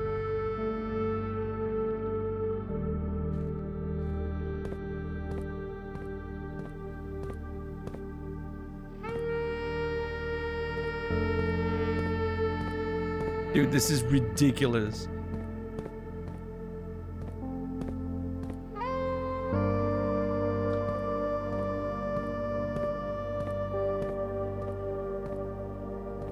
One of the greats. One of the best soundtracks of all time. All time. History of video games. Along with the Niers.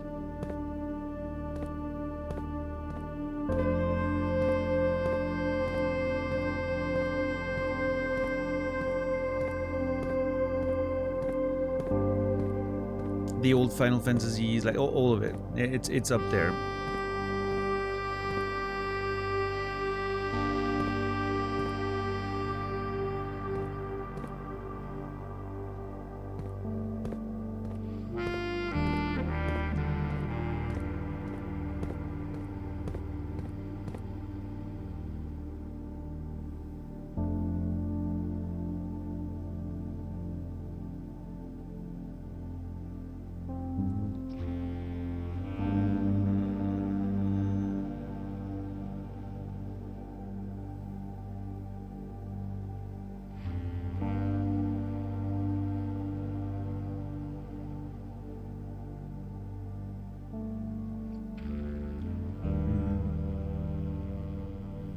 And I'm so happy I came back here. Holy fuck.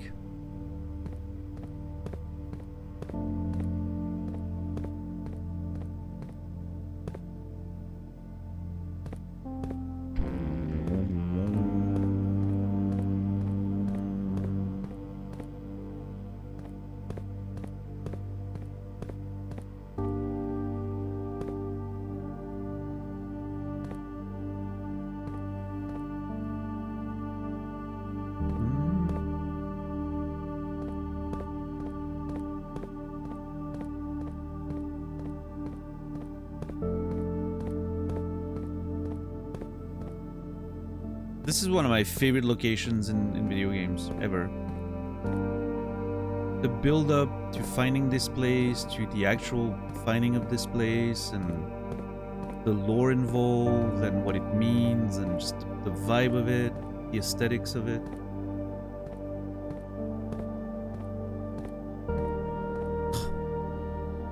So good.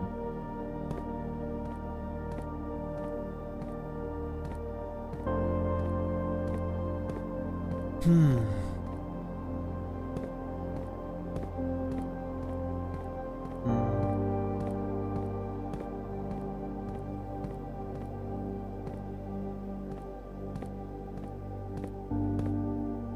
All right, lovely room. I'll be back one day soon.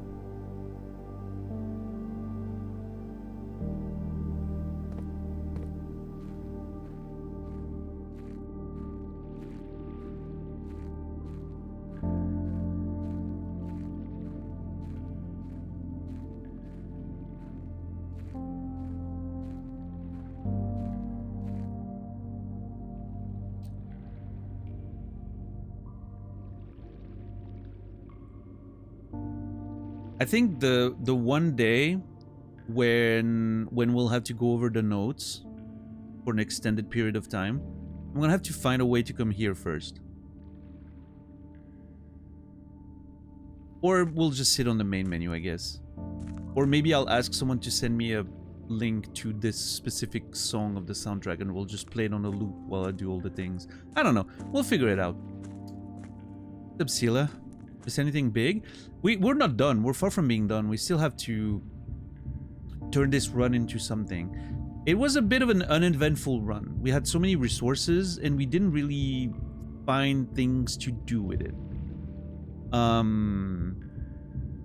There were a few cool moments. Like we went from having very few steps to literally 170 over the course of 2 rooms. We found a whole bunch of items. We bought a lot of stuff.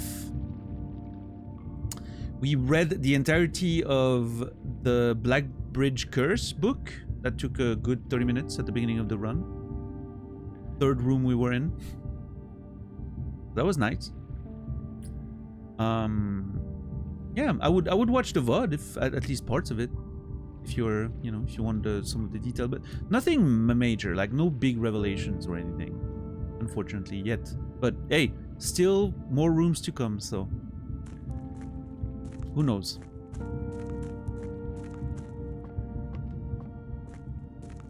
We're trying to make something happen here.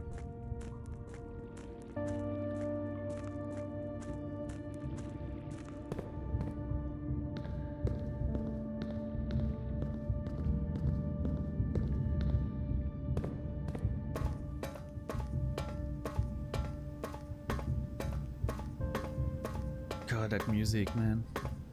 Ugh.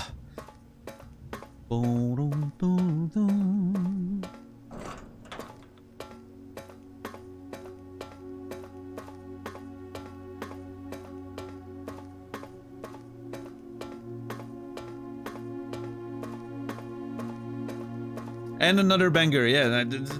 This game just doesn't stop. Also, I don't know if I've ever mentioned that out loud, but every time I come here, I think about the fact that those are like crescent moons. From like the, you know. Dude, literally going from one banger to another. What are we doing? What is this game?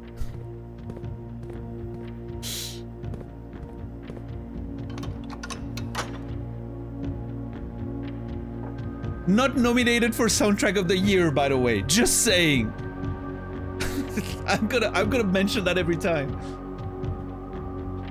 If you need more proof that those Game Awards are a joke, meaningless joke.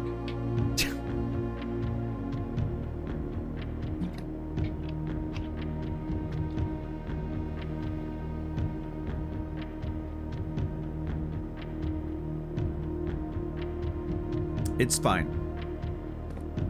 Sometimes, you know, some of those things are gonna be just for us. For people who look a little deeper than the surface mainstream stuff, you know? And it's okay. We get to enjoy it. That's what matters. And hopefully we get to help more people hear about it if we can. That'd be awesome. If only one person never heard of that game and discovered it because of my stream, I'll feel like playing it was the, you know, the right thing. I'll feel accomplished.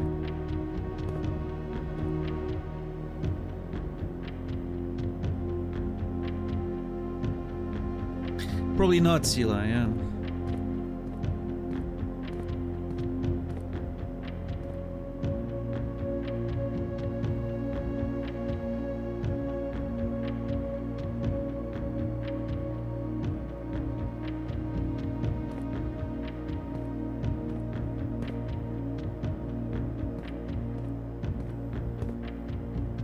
But like I said yesterday, it doesn't matter.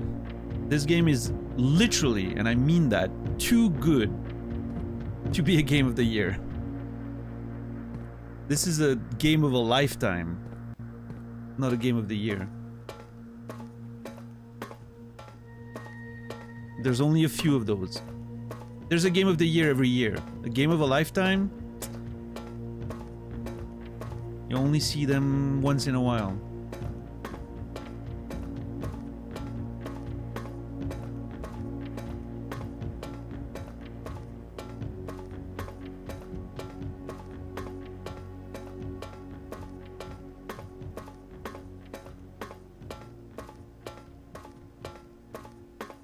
I don't see how it doesn't win indie. Isn't like Expedition 33 in the indie category as well?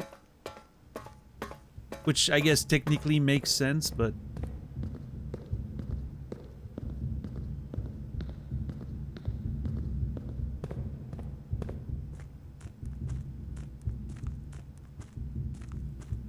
yeah, it's dumb. But I mean, I think that's just, I think that's a very shallow argument.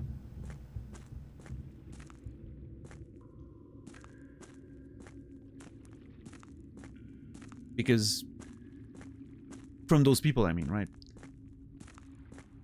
If you know, if the reason is because it has complicated RNG, I don't know. Then why does Expedition 33 win with its shitty combat mechanics that are so easily broken that you literally break them within 20 minutes of playing the game? I don't know.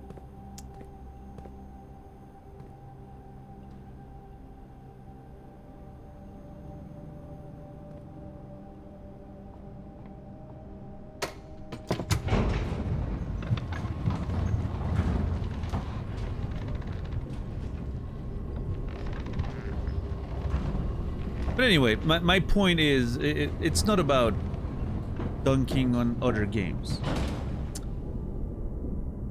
I think my point is, it doesn't matter if it wins awards or not at the end of the day. We can appreciate it and celebrate it, and I feel privileged that we're able to enjoy a game like that. So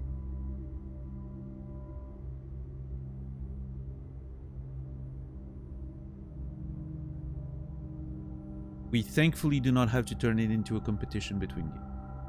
And I know I do that all the time, so I'm not accusing anyone else but myself there.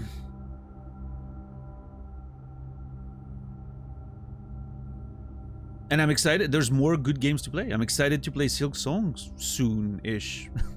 That's gonna be great.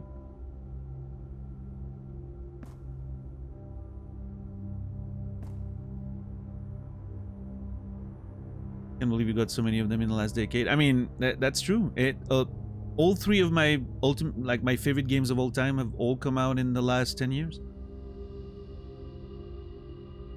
And I've been gaming since the 80s, right? So. And I don't think it's recency bias too, right? Like it's I don't know, maybe there's something like, not recency bias, but maybe I'm just more capable of enjoying things more fully because I understand games and art better as I'm growing older. I don't know. But I also think games do things that they didn't used to do, right? I mean, as much as I enjoyed stuff like the original Zelda or Castlevania 3 was my favorite NES game. I mean, those games were a lot more one-dimensional, more simplistic, right? There wasn't as much depth of all aspects of art being included, right? The music, the writing, the visuals, the modern games obviously are, well, a lot more developed in all aspects than older games.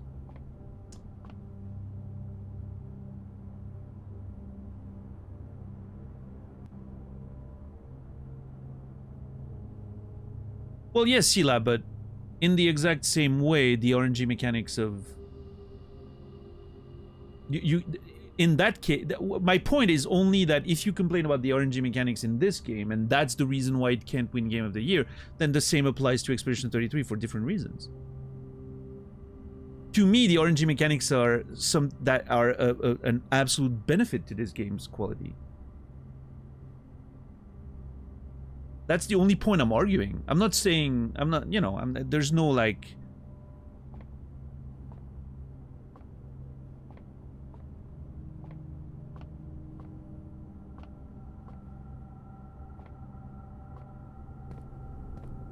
I'm arguing against the double standard that comes from the implication of, well, this game can't win because the RNG is disliked by a bunch of people.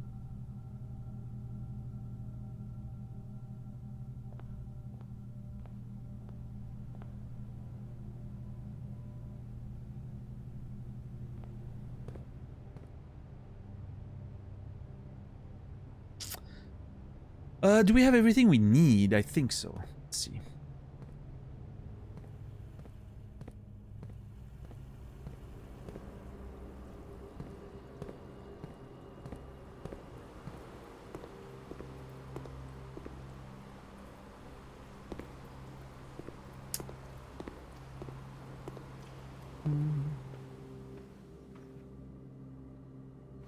What are these favorite games? Disco Elysium, Outer Wilds, Blueprints. In no particular order.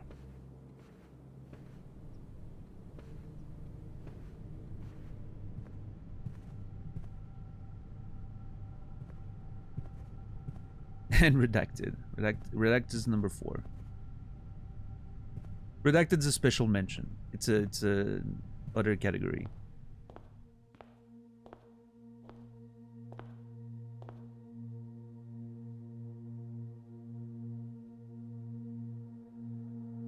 But I don't know, you know, the more I play this game, the more I find more things, the more I find more lore. It's weird to say that because I was saying the same thing about Disco not too long ago. But I think this is one of the most impressive achievements in game design I've ever seen. And I'm speaking about the whole all-encompassing like game design as like a whole thing, right? And the fact that it was mostly done by one person, with the help, you know, with a little bit of help for like art and stuff, right? Of course, but this is such a crazy achievement. Because like as crazy, as impressive as Disco is, it's mostly really good writing, beautiful art, and you know, exceptional writing more than anything, and then a game system that's really original. But this is just, I don't know, there's so much to it. There's so many layers. It's so well put together. It almost feels like there's no way it should work as well as it does in terms of like the discovery and how the RNG makes it completely non-linear, and yet everything seems to happen in such a perfect way every time. I don't know. There's just a magic at play here that I don't quite understand. Like, it's fascinating.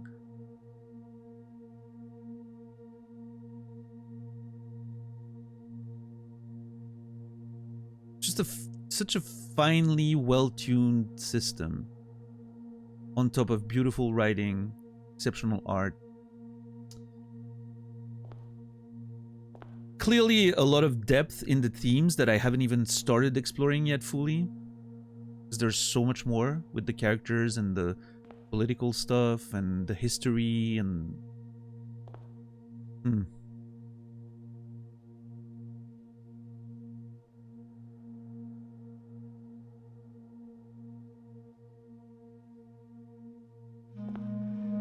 Oh my god, dude.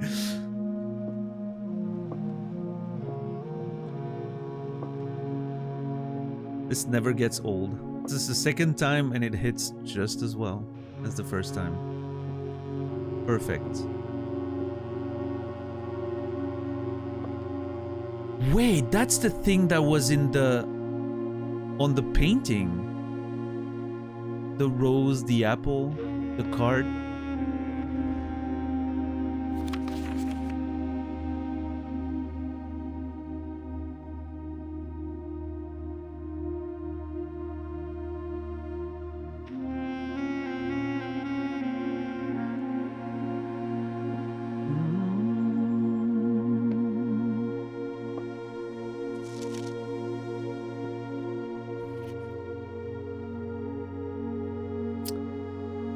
First time you draw a red room while drafting, you may remove it from today's draft pool. That would have been useful earlier. Hey, we can still make good use of it. It's fine. It's actually gonna be great. It's actually a perfect counter to the furnace.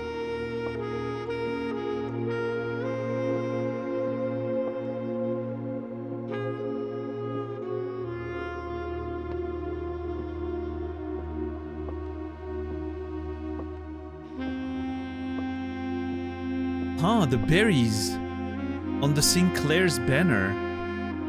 That's interesting. Is it a symbol of the... No, it's on all of them.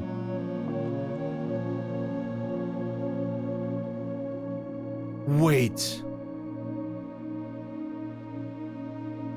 What if that gang actually existed, historically speaking?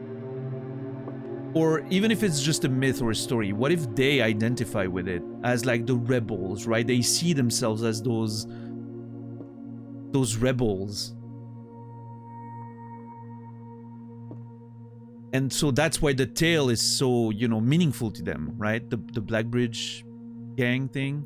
I already forgot the specific name of the gang, but it's in my notes. The Howling Hounds, I think.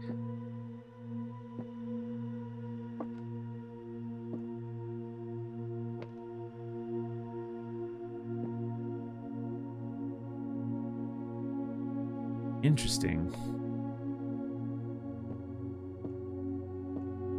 See, that's what I mean. There's so much, and I know, like, with a game like this, it's not... Nothing's a coincidence. The attention to detail in that game is just...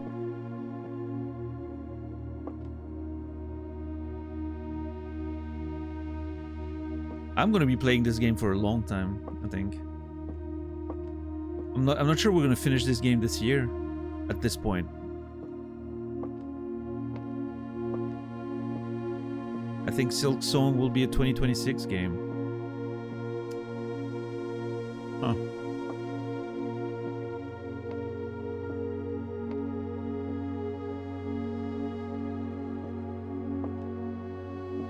I do, Captain Dax, I do. I do understand.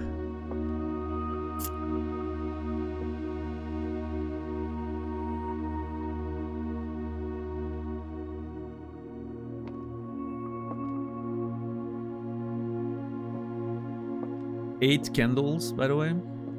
I don't think that's a coincidence either.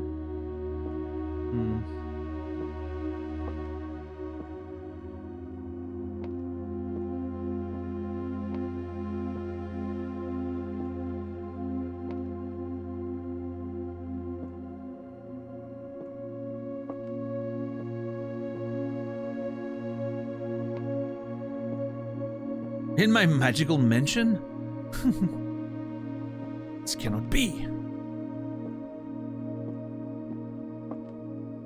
Imagine you work with someone who's been working on a little video game for as long as you've known them, and then one day it's released and it's this. Yeah.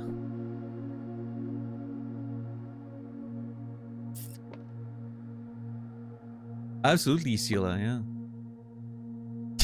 Yeah. Captain Dax was like, I don't know, maybe you should just play the game. I mean, and here's the thing, okay? Here's the thing. I've seen how long some people have been playing it. I've seen Colette being on it for like a while, right? I've seen, and you know, just the way people were kind of talking about it, I had a sense, an intuition, that it was more than meets the eye, right? I was kind of like, yeah, there's probably a little more than meets the eye in this game. But even with that expectation, even then, this is blowing anything I could have ever imagined out of the water. There is no way. You could have told me straight up, listen, there's a lot more in this game than you think, than meets the eye. And I still, like, even now, you could tell me, you know, you could probably tell me now, there's still more than you think, and I will still get surprised somewhere down the line. I'm pretty sure.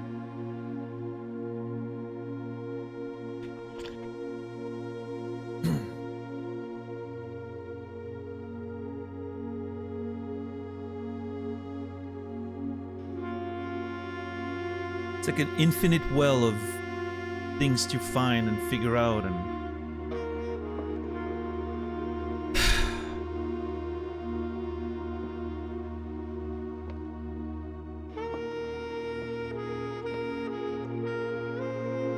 Alright, we have the crown of blueprints. Let's see what we can do. Time to draft, ladies and gentlemen.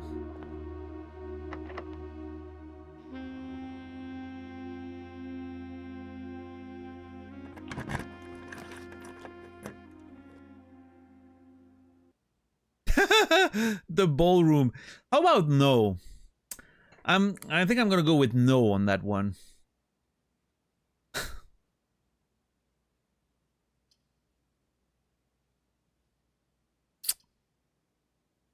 Okay, here's an issue I'm noticing now. The archive floor plan is gonna be a little annoying. Because if I'm trying to find a freezer... You know what, I'm going mail for this one. We have a package there.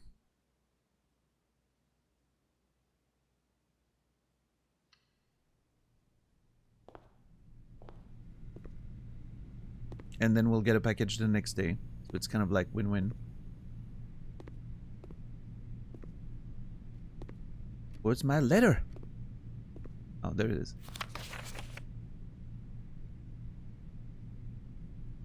From Dad. Simon P. Jones. Hey, buddy. Oh, wait, is that the same letter? Oh, it's the same one. Oh. I didn't realize it would be the same one. Oh, wait. Never mind! Hold on.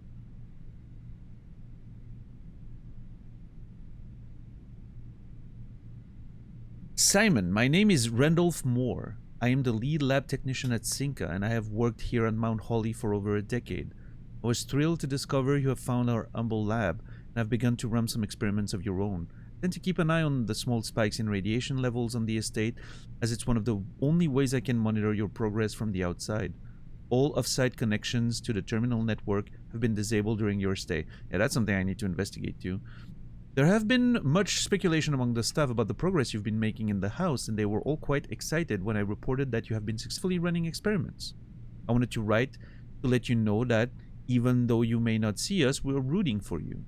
Best of luck on the experiments, and if you like, I'll continue sending letters with some helpful tips for you. Fuck yeah, I need more of that. That's awesome.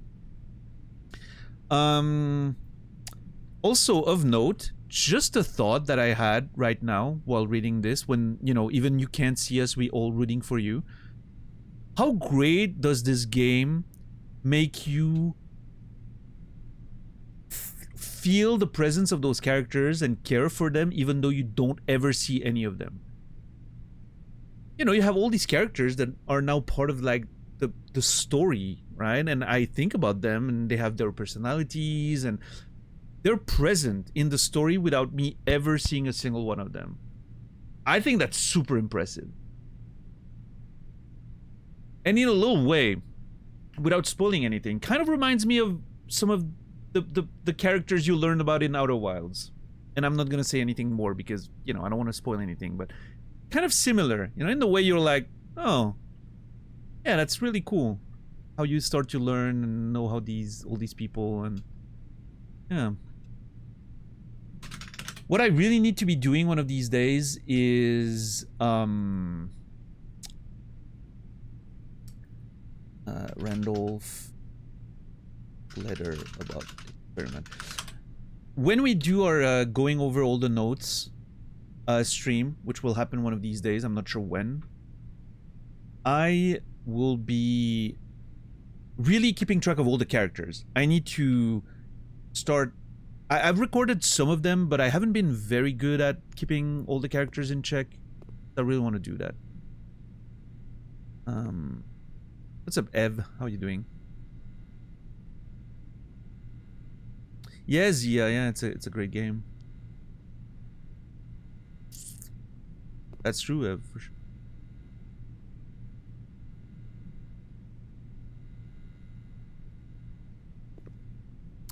Yes, Sila, for sure, absolutely. If what you want is just a little nice puzzle roguelike-ish game, and then you get to the end of, you know, you get the credits, and you're like, hey, you know what, that was fine. I got a little sort of conclusion. It was cool. I don't know how much you get in terms of like the story and everything, but even like just the credit rolls and the cutscene before it, I thought was a nice emotional point, right? Of getting the actual story of the prince. But yeah, I thought it was nice.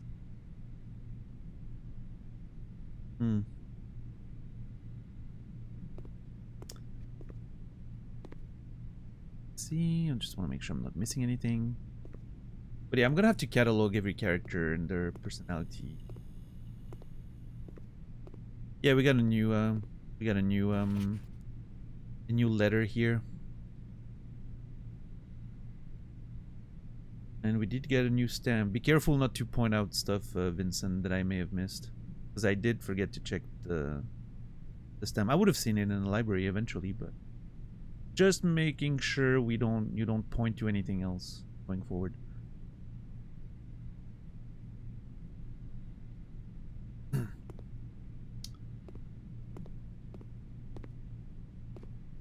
It's all right. It's all good.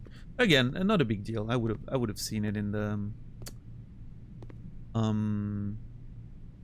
library, right? But a good example of a good illustration of something not to do without consequences. So it's all good. All right. I have a couple more drafts. I would really like to get as much as I can here. And getting a freezer would be really cool. It's unfortunate that all of those steps are basically being wasted. I'm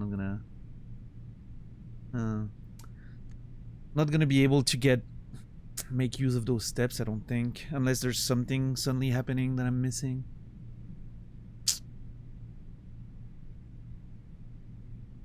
Oh wait, aren't the experiment in the admin stuff at Blackbridge? I need to go back there. Actually, yeah, we're gonna go back there regardless of what happens in the next few rooms.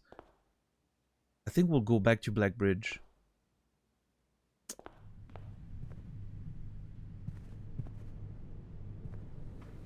Man, what if... It would be amazing if you could...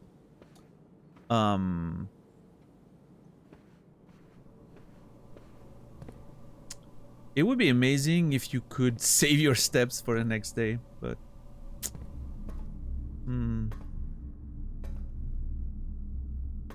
Alright, 2 more outs. Let's see. And now I don't get any red fucking draws anymore. The furnace is failing me. What the hell? I guess we take the archive here. No reason not to.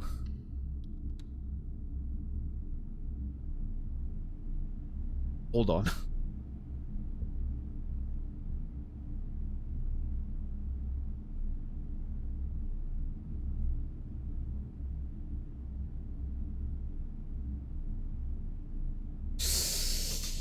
Hold on.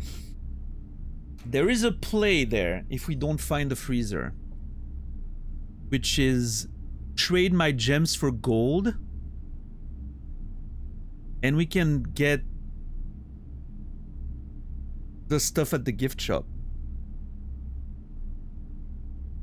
Okay, that's a good secondary option to conclude the run if we don't find the freezer, right?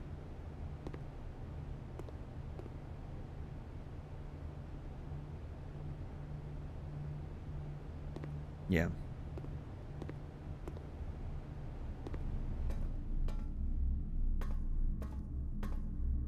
Okay, last draft potentially.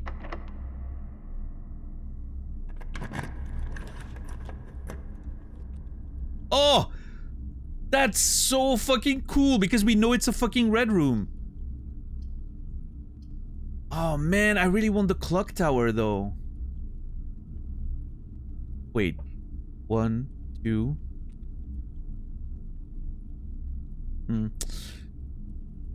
It's not enough. If we had a bunch of tomorrow rooms, I would have maybe picked that right now. I think I'm gonna remove from today's pool and redraw. That fucking blows.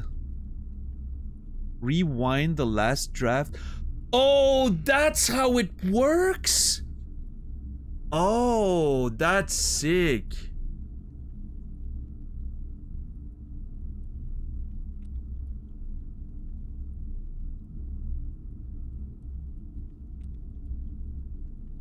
So now I could go back. I could go back and open the clock tower.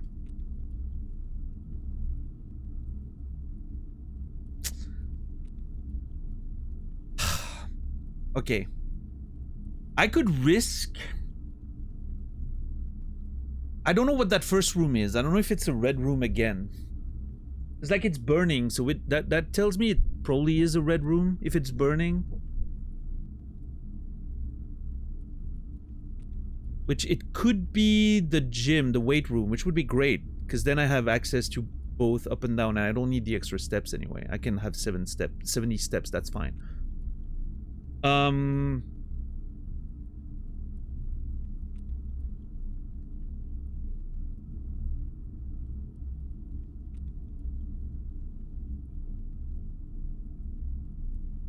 But guaranteeing the clock tower, not a bad pool.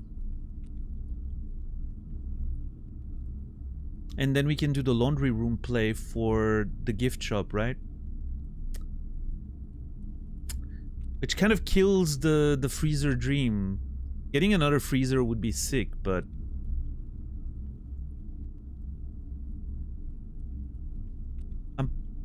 God, I don't want to pull that and you know, imagine if it's the fucking like lavatory. I would be so sad if it's the lavatory.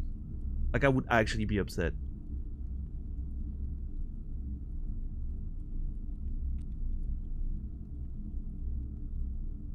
Or any other useless dead end, right?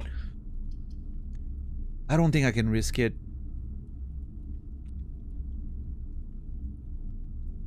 It's a bit unfortunate.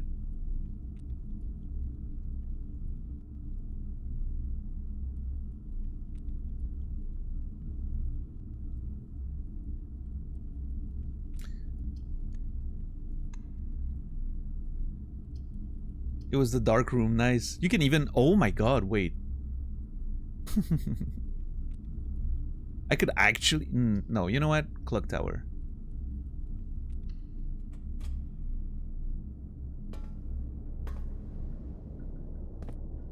It's a new room. I'm happy to see what's there. Access to Mount Holly's clock tower has always been heavily restricted, which might explain why maintenance has been unable to mend the perpetually halted clock face. A testament to the unchanging winds of the sacred hour. That sacred hour stuff, by the way, I really need to figure out what it is. There's something about that time, that specific time, because there's a whole bunch of clocks that are stuck on 1:30. And the talk of that secret hour, it has to mean something. There has to be something specific with it.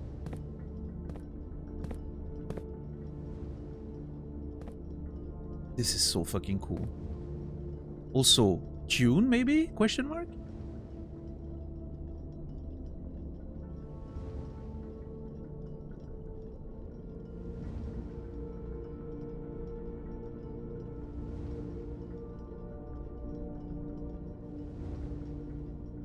Looking at some of the... I'm waiting for the music, but I'm looking at some of the... There's a few rooms that haven't really... Oh, this one I did.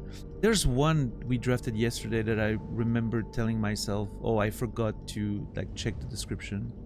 Also, we have all the... No, we still... What? How is there still a fucking room we haven't found yet? That's actually insane, by the way. 008? Never seen before. There's a bedroom we haven't found. Oh, I think that's the mistress's, like the ladyship bedroom. Yeah. Hallways, we have all of them. There's this green room we haven't found, apparently. Okay. A shop we haven't found. We have that. A few studio editions. Have I read The Conservatory? Yeah. No.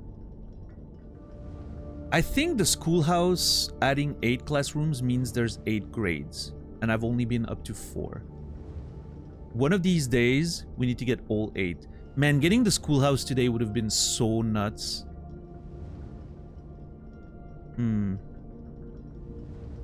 Oh well.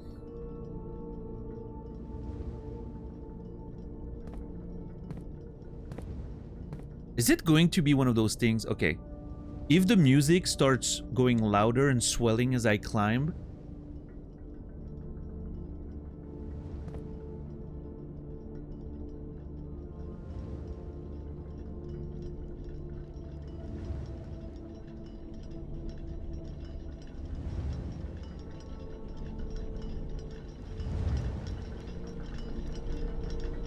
the sound of the fucking swing is so crazy.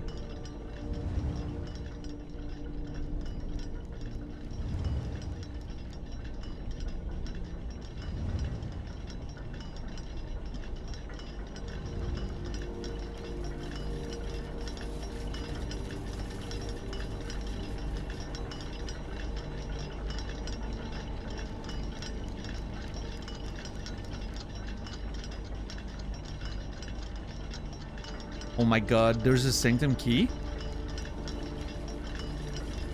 Oh, no. I thought there was a sanctum key, my bad. I mean, isn't there supposed to be a sanctum key in the room with all the clocks? Isn't that what it said?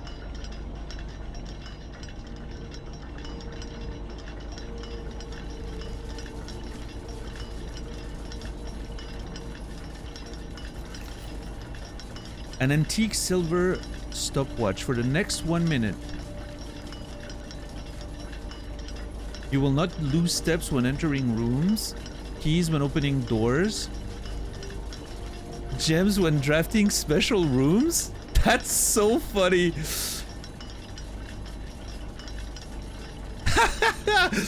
Hold on, is that real time? That's crazy.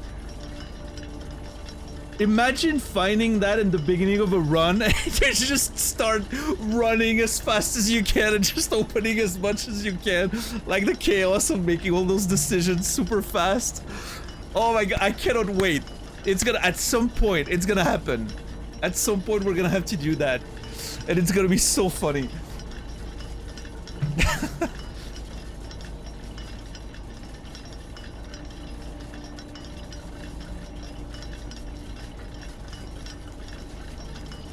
Yeah, look at it. That's so great. Oh my god, I love this so much. Also, you can't pause it, I don't think. Hold on. Yep. With this? Nope. That's so clever. No pausing for you. No, no, no. Oh man. I mean, obviously, you know, there's nothing I can do right now. I don't need to, you know. But it's good to... Actually, probably good that I got it before I'm eventually gonna really use it, but... Southward, I see a swan, ashen like sands of the shore, carried by westwardly winds, rogue like the moon of the north. Eastward, I see a crow. Dark are the days coming forth. Is that a typo, or... Don't answer me, but I'm don't answer this one. I don't even want to know if it's a language question or not, because I feel like there might be a mystery there, so I don't want any influence on this one. Even though language questions are usually okay, this one is not. I'm just... no information there. But it makes me question if this is an English version of the word, for instance, a British, right? If it's just a typo, or if it's an actual hint. The day's coming forth, right? I don't know. I'm gonna keep that in mind, just in case.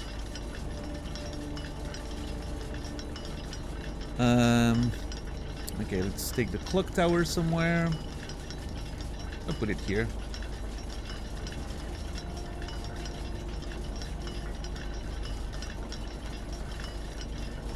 The clock tower.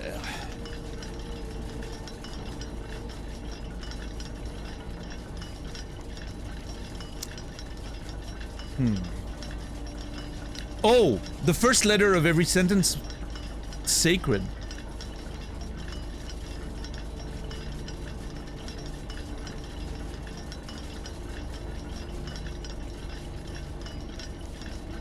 Interesting.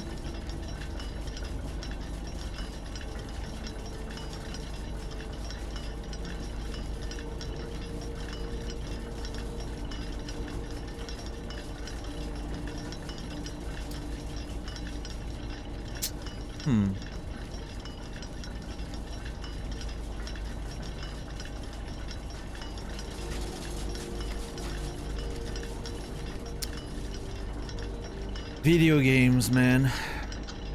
Video games. I love the sounds in here. Really pleasant. Love the clickety-clack. Also, what the hell is that? Should probably take a screenshot of that, right? I think it's part of a sigil, but I'm not sure. Yeah. So part of a sigil, and this one, sacred note with cardinal directions.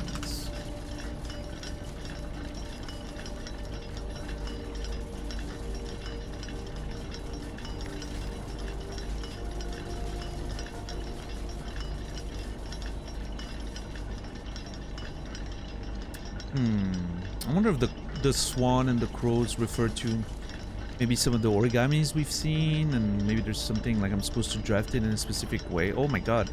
I love being able to see the top of the house from here. This is so fucking cool.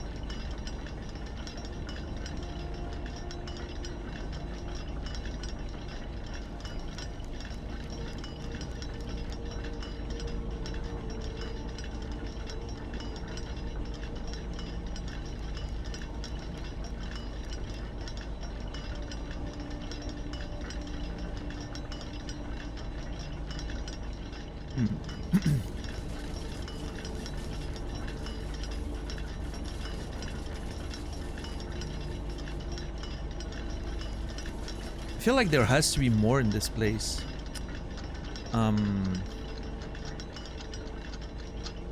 But there might be like a sort of puzzle to solve, maybe? With the time or something. Maybe I need to be in there at a specific time. I don't know. Sacred hour. When all the clocks show the same time, maybe? Because I'm pretty sure one of the notes says... I have it in my notes, but... I'm pretty sure one of the notes from the antechamber says that... from room 46, sorry, says that there's one in the room with all the clocks, right? So... Okay. Okay, well, I think we do the swappy play. Let's launder our shit. Get a bunch of gold. And buy everything we can with it.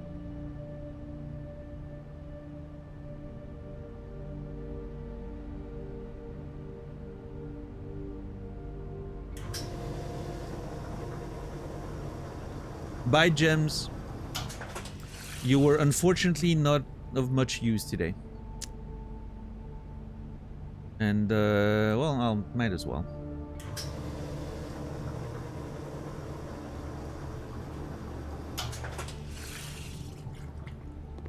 Then I can finish opening the locker room.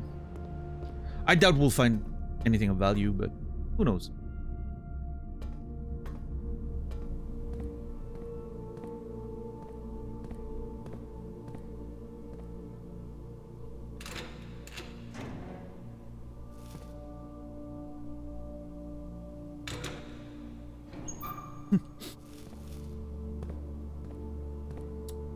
No, nothing too interesting. All right.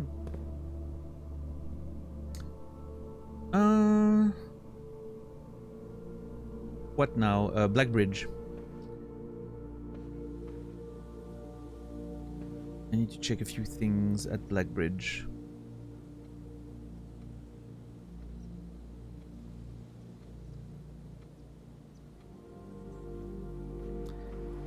Crazy enough, we haven't found the dining room today. Despite having the most amount of steps I've ever had.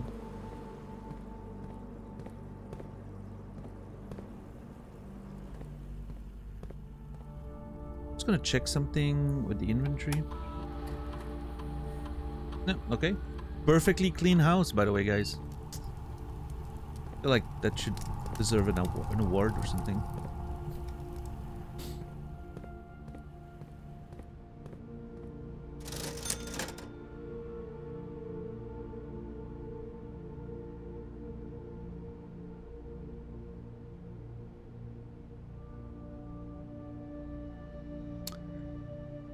Do I want to add the salt shaker? No, I would rather maximize the... Well, I mean, it's going to be very low, but I would rather maximize the chances of keeping the master key. Even though, again, the chances are extremely small.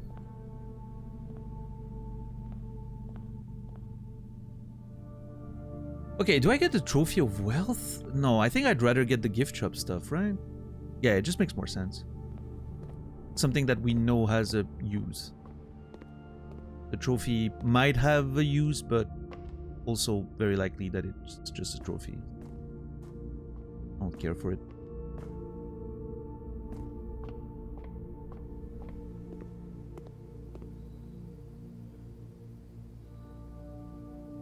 Swimbird plushie. Let's go. And I guess I'll get the cursed lockers. Who the fuck knows what it does? None would dare open it. What if I went there now and opened one? How about we do that? Okay, hold on. This run's not over. I'm suddenly ideas popping into my head. We didn't find the armory, by the way. That's disappointing.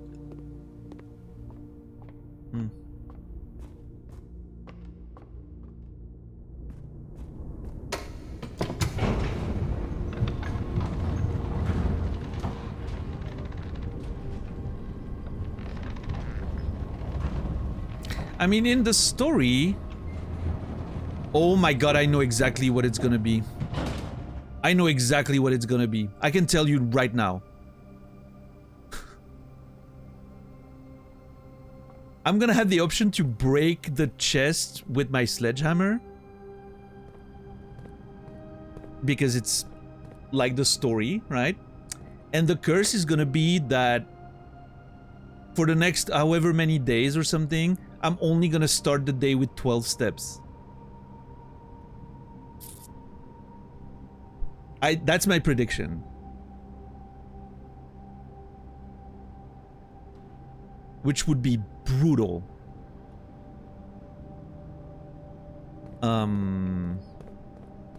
Let's go outside. Let's do Blackbridge first. I wanted to check something there. And then we'll go to the shrine.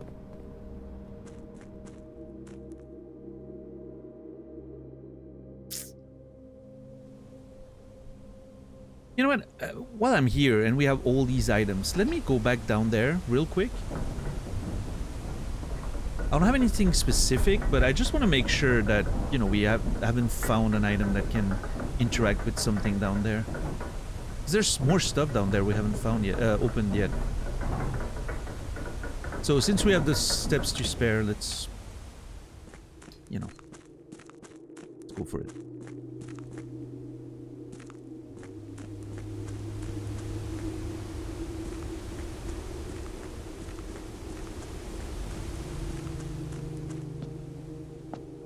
Yeah, see? The broken fucking wall. Dude. That was the broken wall on the drawing we found. I need to come here with an improved sledgehammer. God, I'm so upset I didn't get the improved sledgehammer today. We had all the fucking pieces once again.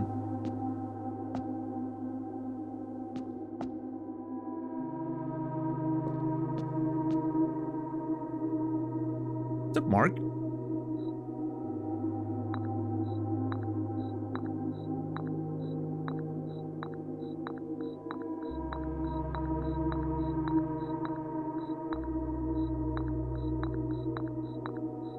Did you ever think that you could brute force this? I just thought about it now. I mean, I know I don't have all the pieces I need, because I never drafted the office. But it's funny to think that you can just brute force and check if you put the things. Funny. How was the generational run? A little underwhelming, all things considered, but a few interesting moments for sure. Look at my steps number. We went all the way to like 169 or something.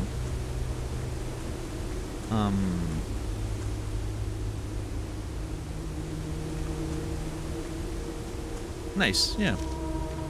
Not the craziest, but... Oh!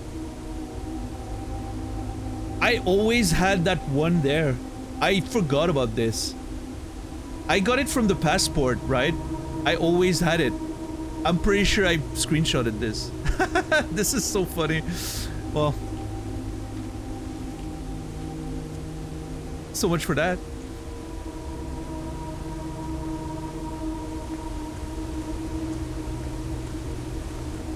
Well, thankfully, when you open the sanctum doors, they're always open, so it inconsequential.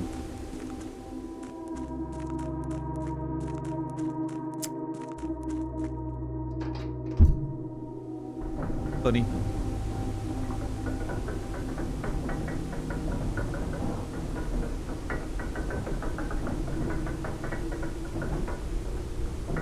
And as you can see, Mark, we spent all our gems. We had to do some laundry because we still had like 150 at the end, but we did find a way to spend the gems.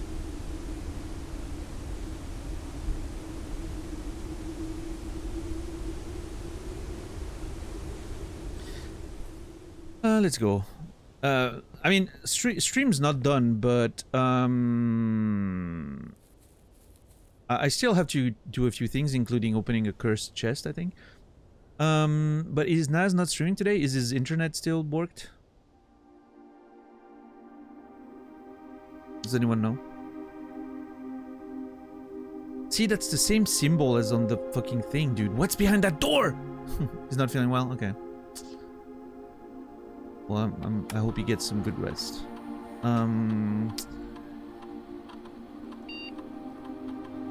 I forgot.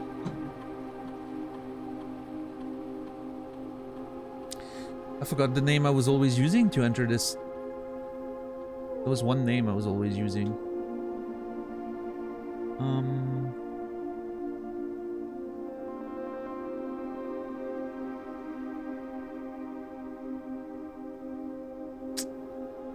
Hold on, let's get the list again so I can... Tom K, yeah.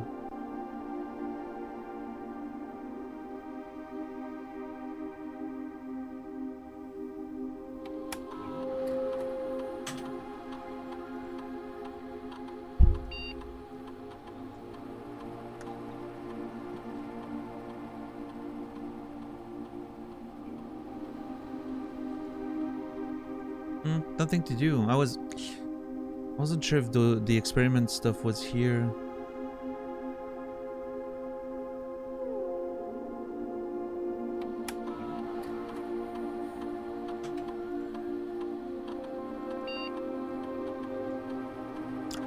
Wait! The passport names.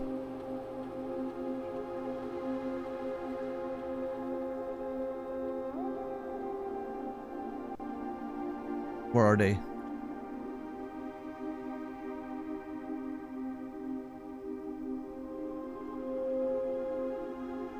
Where are those damn passport names?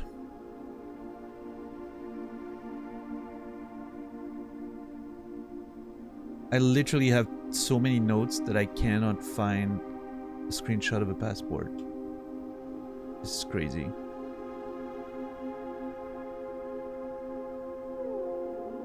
I know I can search for mail room, but my brain's not letting me.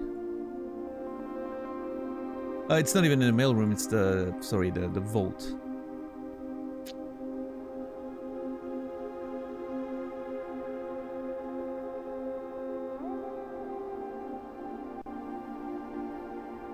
Vault.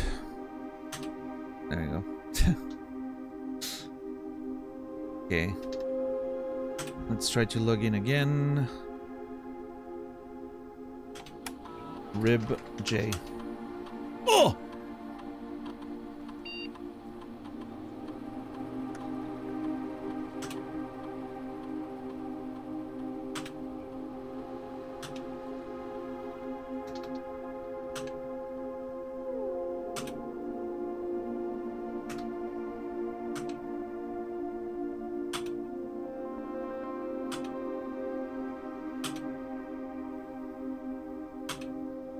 Oh, wait. I had Rib J already with P. Rib J. Oh my god, Rib J was my mom.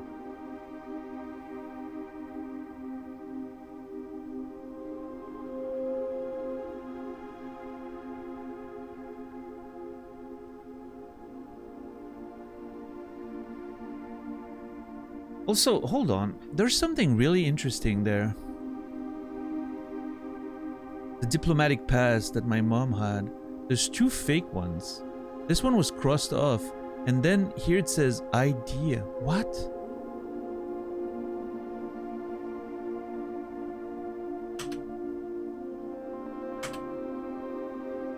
Let's try again with the other one. Hayes Samantha. Hayes. God damn it.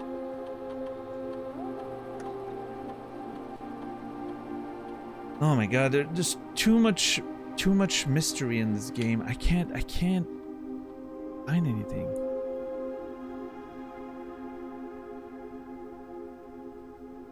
I did feel like when I was typing Rib J, I was like, it feels familiar for some reason because I already used it. Of course. Alright, let's go see. Let's go see what those broken cursed chests do. Oh, maybe it's not. Oh,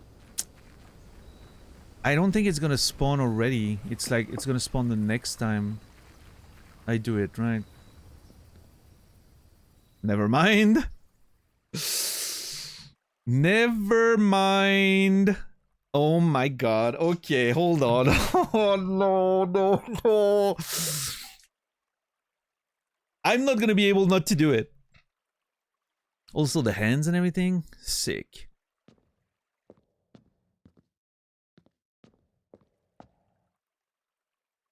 I'm not gonna be able to not do it. I have to do it.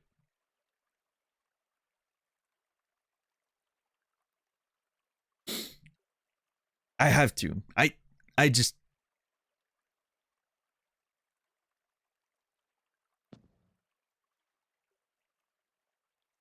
If I find an effigy in there, by the way, I'm gonna freak out. Just saying. By the way, how crazy is it? I mean, I guess it makes sense, right? I was gonna say how crazy it is that the day we read the story is the day we get the chest. But we could have not gotten the gift shop, right? And it would have been like a day later or something. It's funny that it all happens on the same day. It's kind of it's actually giving a bit of a thematic conclusion to the stream. If you think of the stream as a sort of like narrative entity, unity, right? Each stream tells its little story of a greater saga. This kind of calls back to the beginning of the stream, which I think is a perfect way to conclude. Completely accidental too, but I guess things end up working out. Let's see. Oh no! Oh no! I don't know.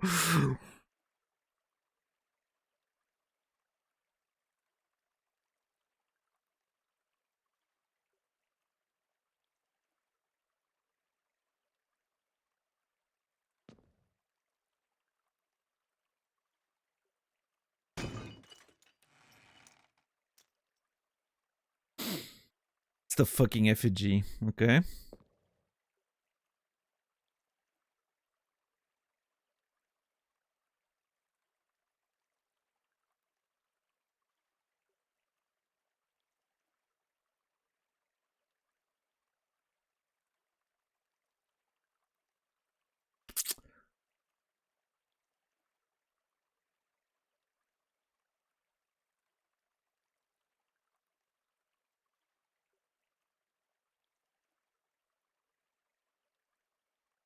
That ominous feeling persists. Are you sure? Oh my god, dude!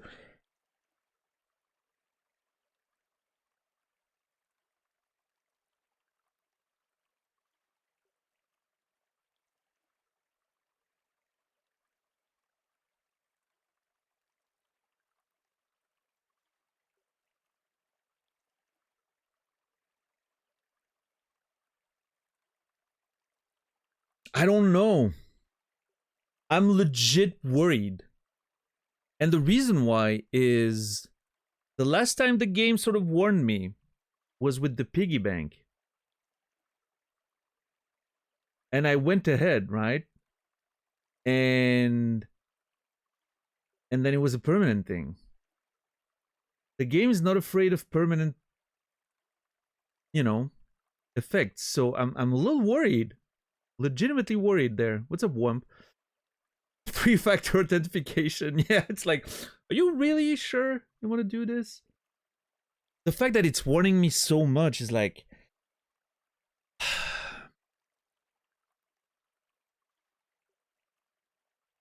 but then again, like, how can I? There's no way I beat the curiosity and the, you know. But there's an argument to be maybe, you know, hey, maybe we wait for a later time, you know, when we.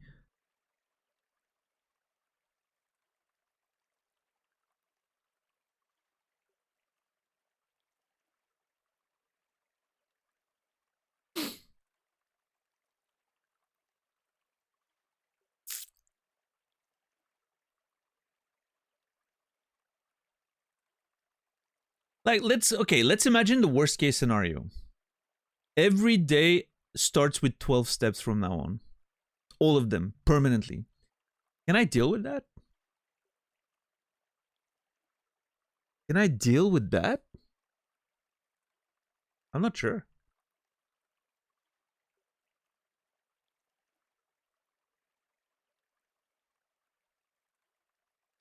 maybe Mick.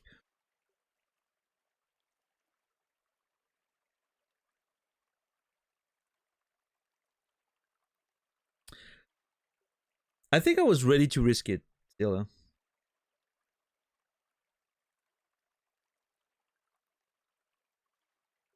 I thought there was a decent chance that it would reset to a state where you keep accumulating and then you have to have the lighter again, right? I don't know. I think it could have gone both ways. I think it was more likely than it happened the way it did, but I was ready to risk it. I wasn't valuing coins very much at the time. I now realize that. But even then, like, I mean, it's not like I'm running out of coins or anything. The laundry room kind of makes it a non-issue for me. But Yeah. That's part of the beauty of the experience. You try things and you pay the price. Am I about to pay this one?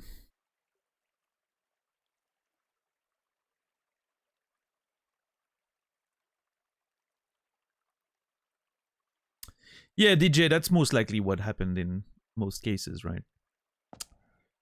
Hmm.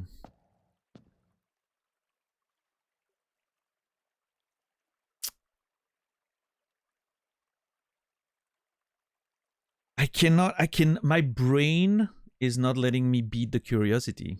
I don't think I can resist. I have to try.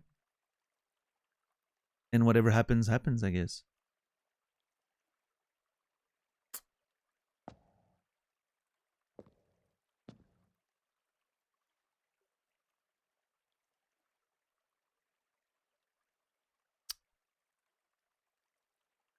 Yes, Hila, for sure. That's less than our allowance now. Funny.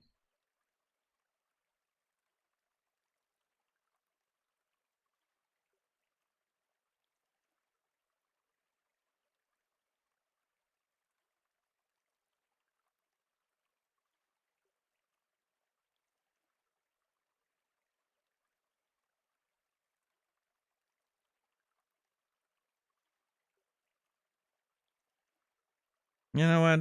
I think I'm gonna do it. Jesper, if you're out there. Jesper, if you're out there, this one's for you.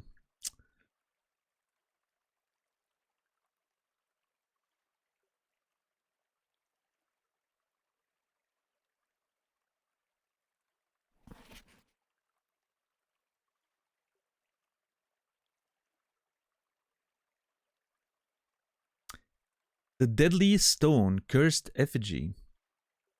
Cursed. You foolishly picked up. Nice. Curse mode is now unlocked. You are cursed. You can now select curse mode when starting a new game file.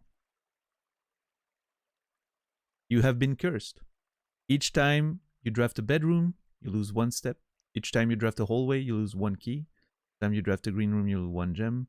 Each time you draft a shop, you lose 1 coin. Each time you draft a red room, you lose all of the above. And we are cursed for 2 days. And we now have been reduced to 13 steps, like the story says. It's funny that we were at like 135 steps, and we just removed the 5. Kind of elegant, I guess.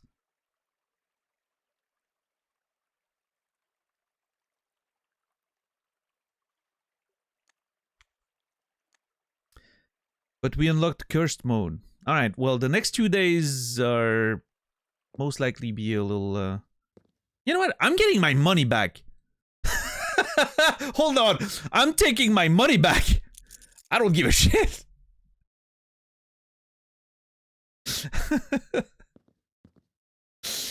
Still 2 days.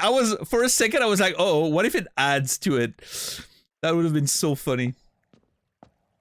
Screw you, Shrine. Got my money back.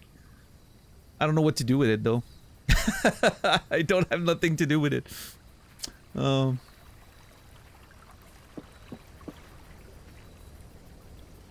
deserve 2 more days. No, I don't.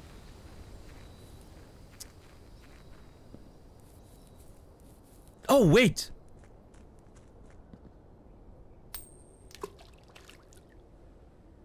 Oh.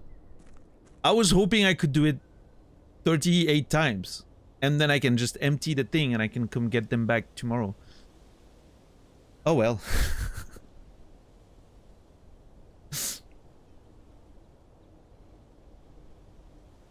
Is there anything else I can do with my coins? I'm like...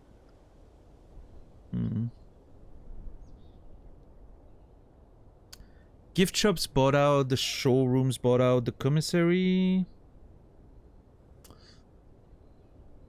I mean, there's nothing of value there. No, just gems. Yeah, no, we're good. We are good. Yeah, I was gonna say, Khaled, if the chapel was still a thing, I would just boink boink in there and that'd be it. But I actually did that in one of the earlier runs, I think. If I remember correctly, we did it once.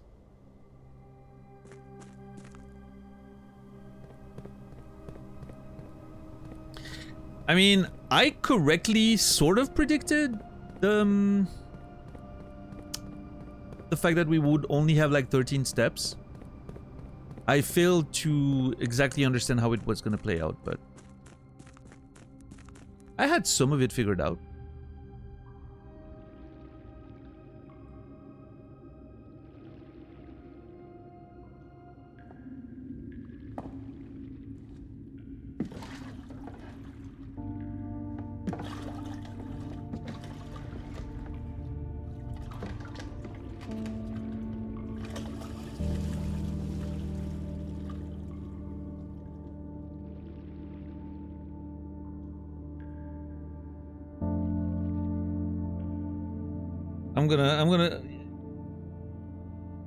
I'm gonna deal with my sadness of my curse by thinking about those who came before me, you know,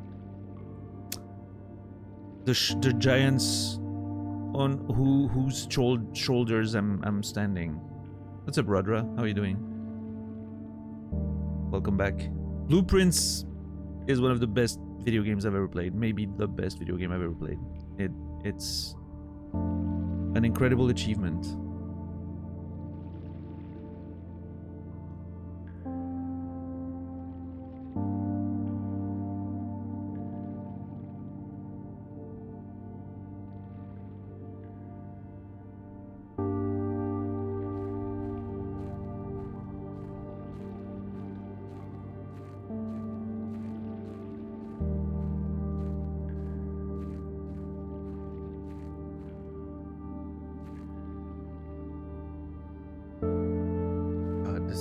Fucking cool.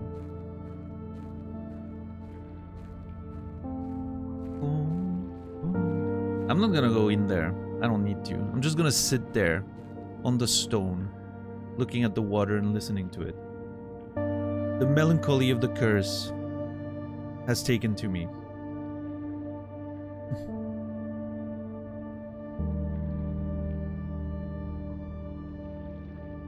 Curse mode is now unlocked.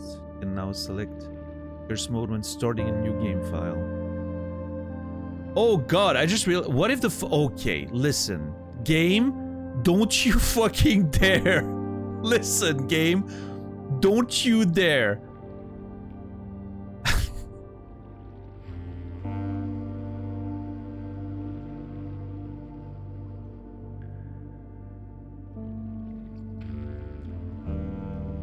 Watch me wake up tomorrow and the moon pendant brings back the basement key and the cursed effigy.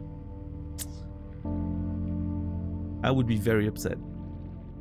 What I'm hoping for is the crown and the master key, probably.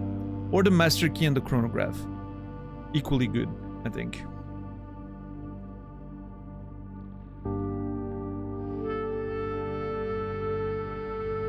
That is true, Macaron. That is true. I was warned. I did it in full conscience of what I was doing.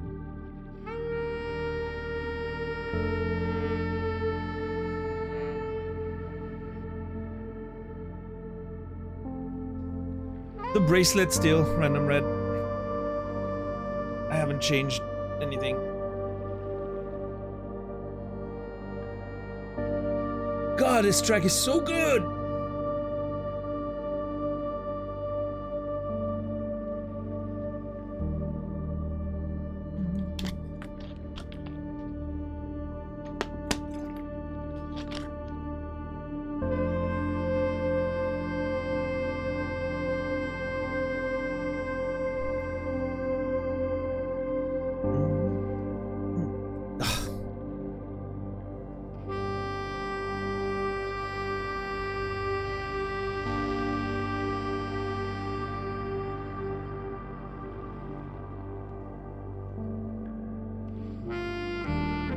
Oh my god, dude.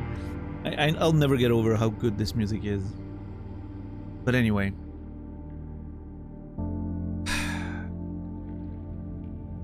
The moon pendant better come through for us. Although, I mean, we're cursed anyway, so tomorrow's gonna be rough. I'm foreseeing 2 very short runs. We'll see.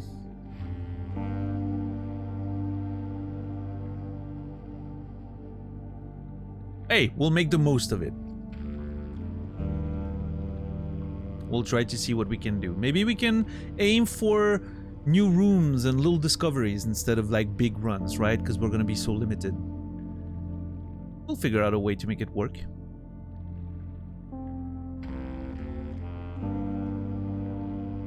But on this note, and this beautiful music we're hearing, I think it's time for us to call it a day. Also, I have 24 allowance right now? This is crazy.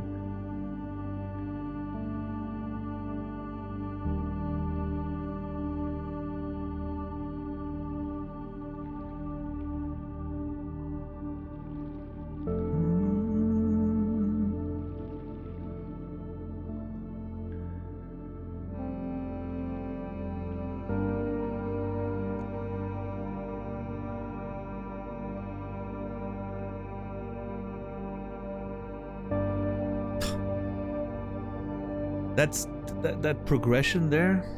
Oh.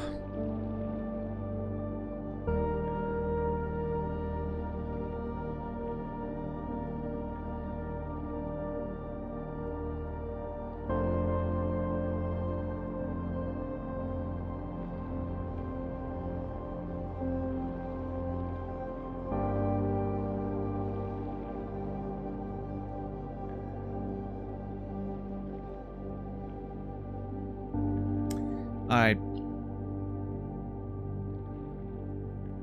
Tomorrow you will awake to find the rooms of the estate, as well as your current inventory, will have been reset.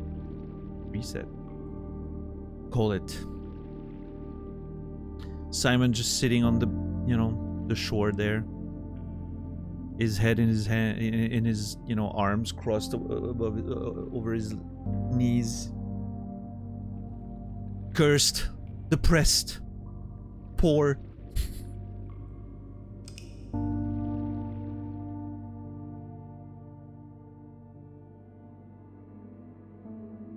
The Garden Shopping Center. Steps taken 174. Not too much considering.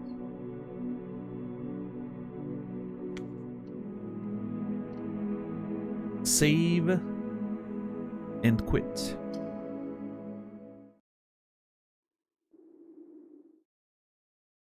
All right, ladies and gentlemen. Holy. All right. Well, what a run that was. Thank you guys, everyone, for hanging out. Thank you for taking advantage of the 35% off. Those of you who did, Warren, $10. Appreciate you. Yeah, thank you, everyone, for hanging out. Let's see. Naz is not streaming. I'm gonna try to see if there's someone to raid, maybe.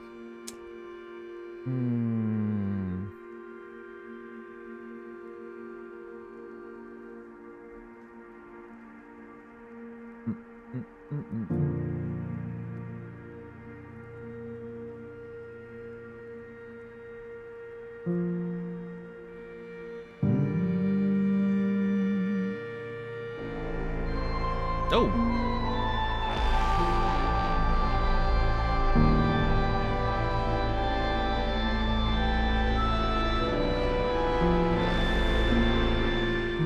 Anonymous gifter, thank you so very much for the anonymous gifties.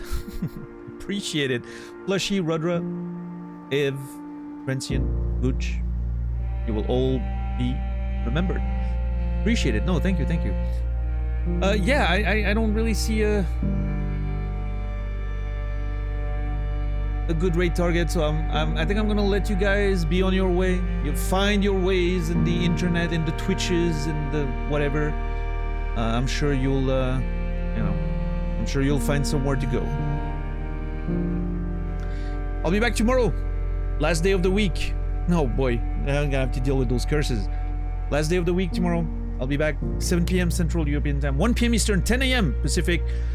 for more adventures of Blueprints. Make sure to follow the channel if you haven't yet. Follow the Discord. Join the Discord if you want the best way to get live notifications and information about whatever's happening with the show.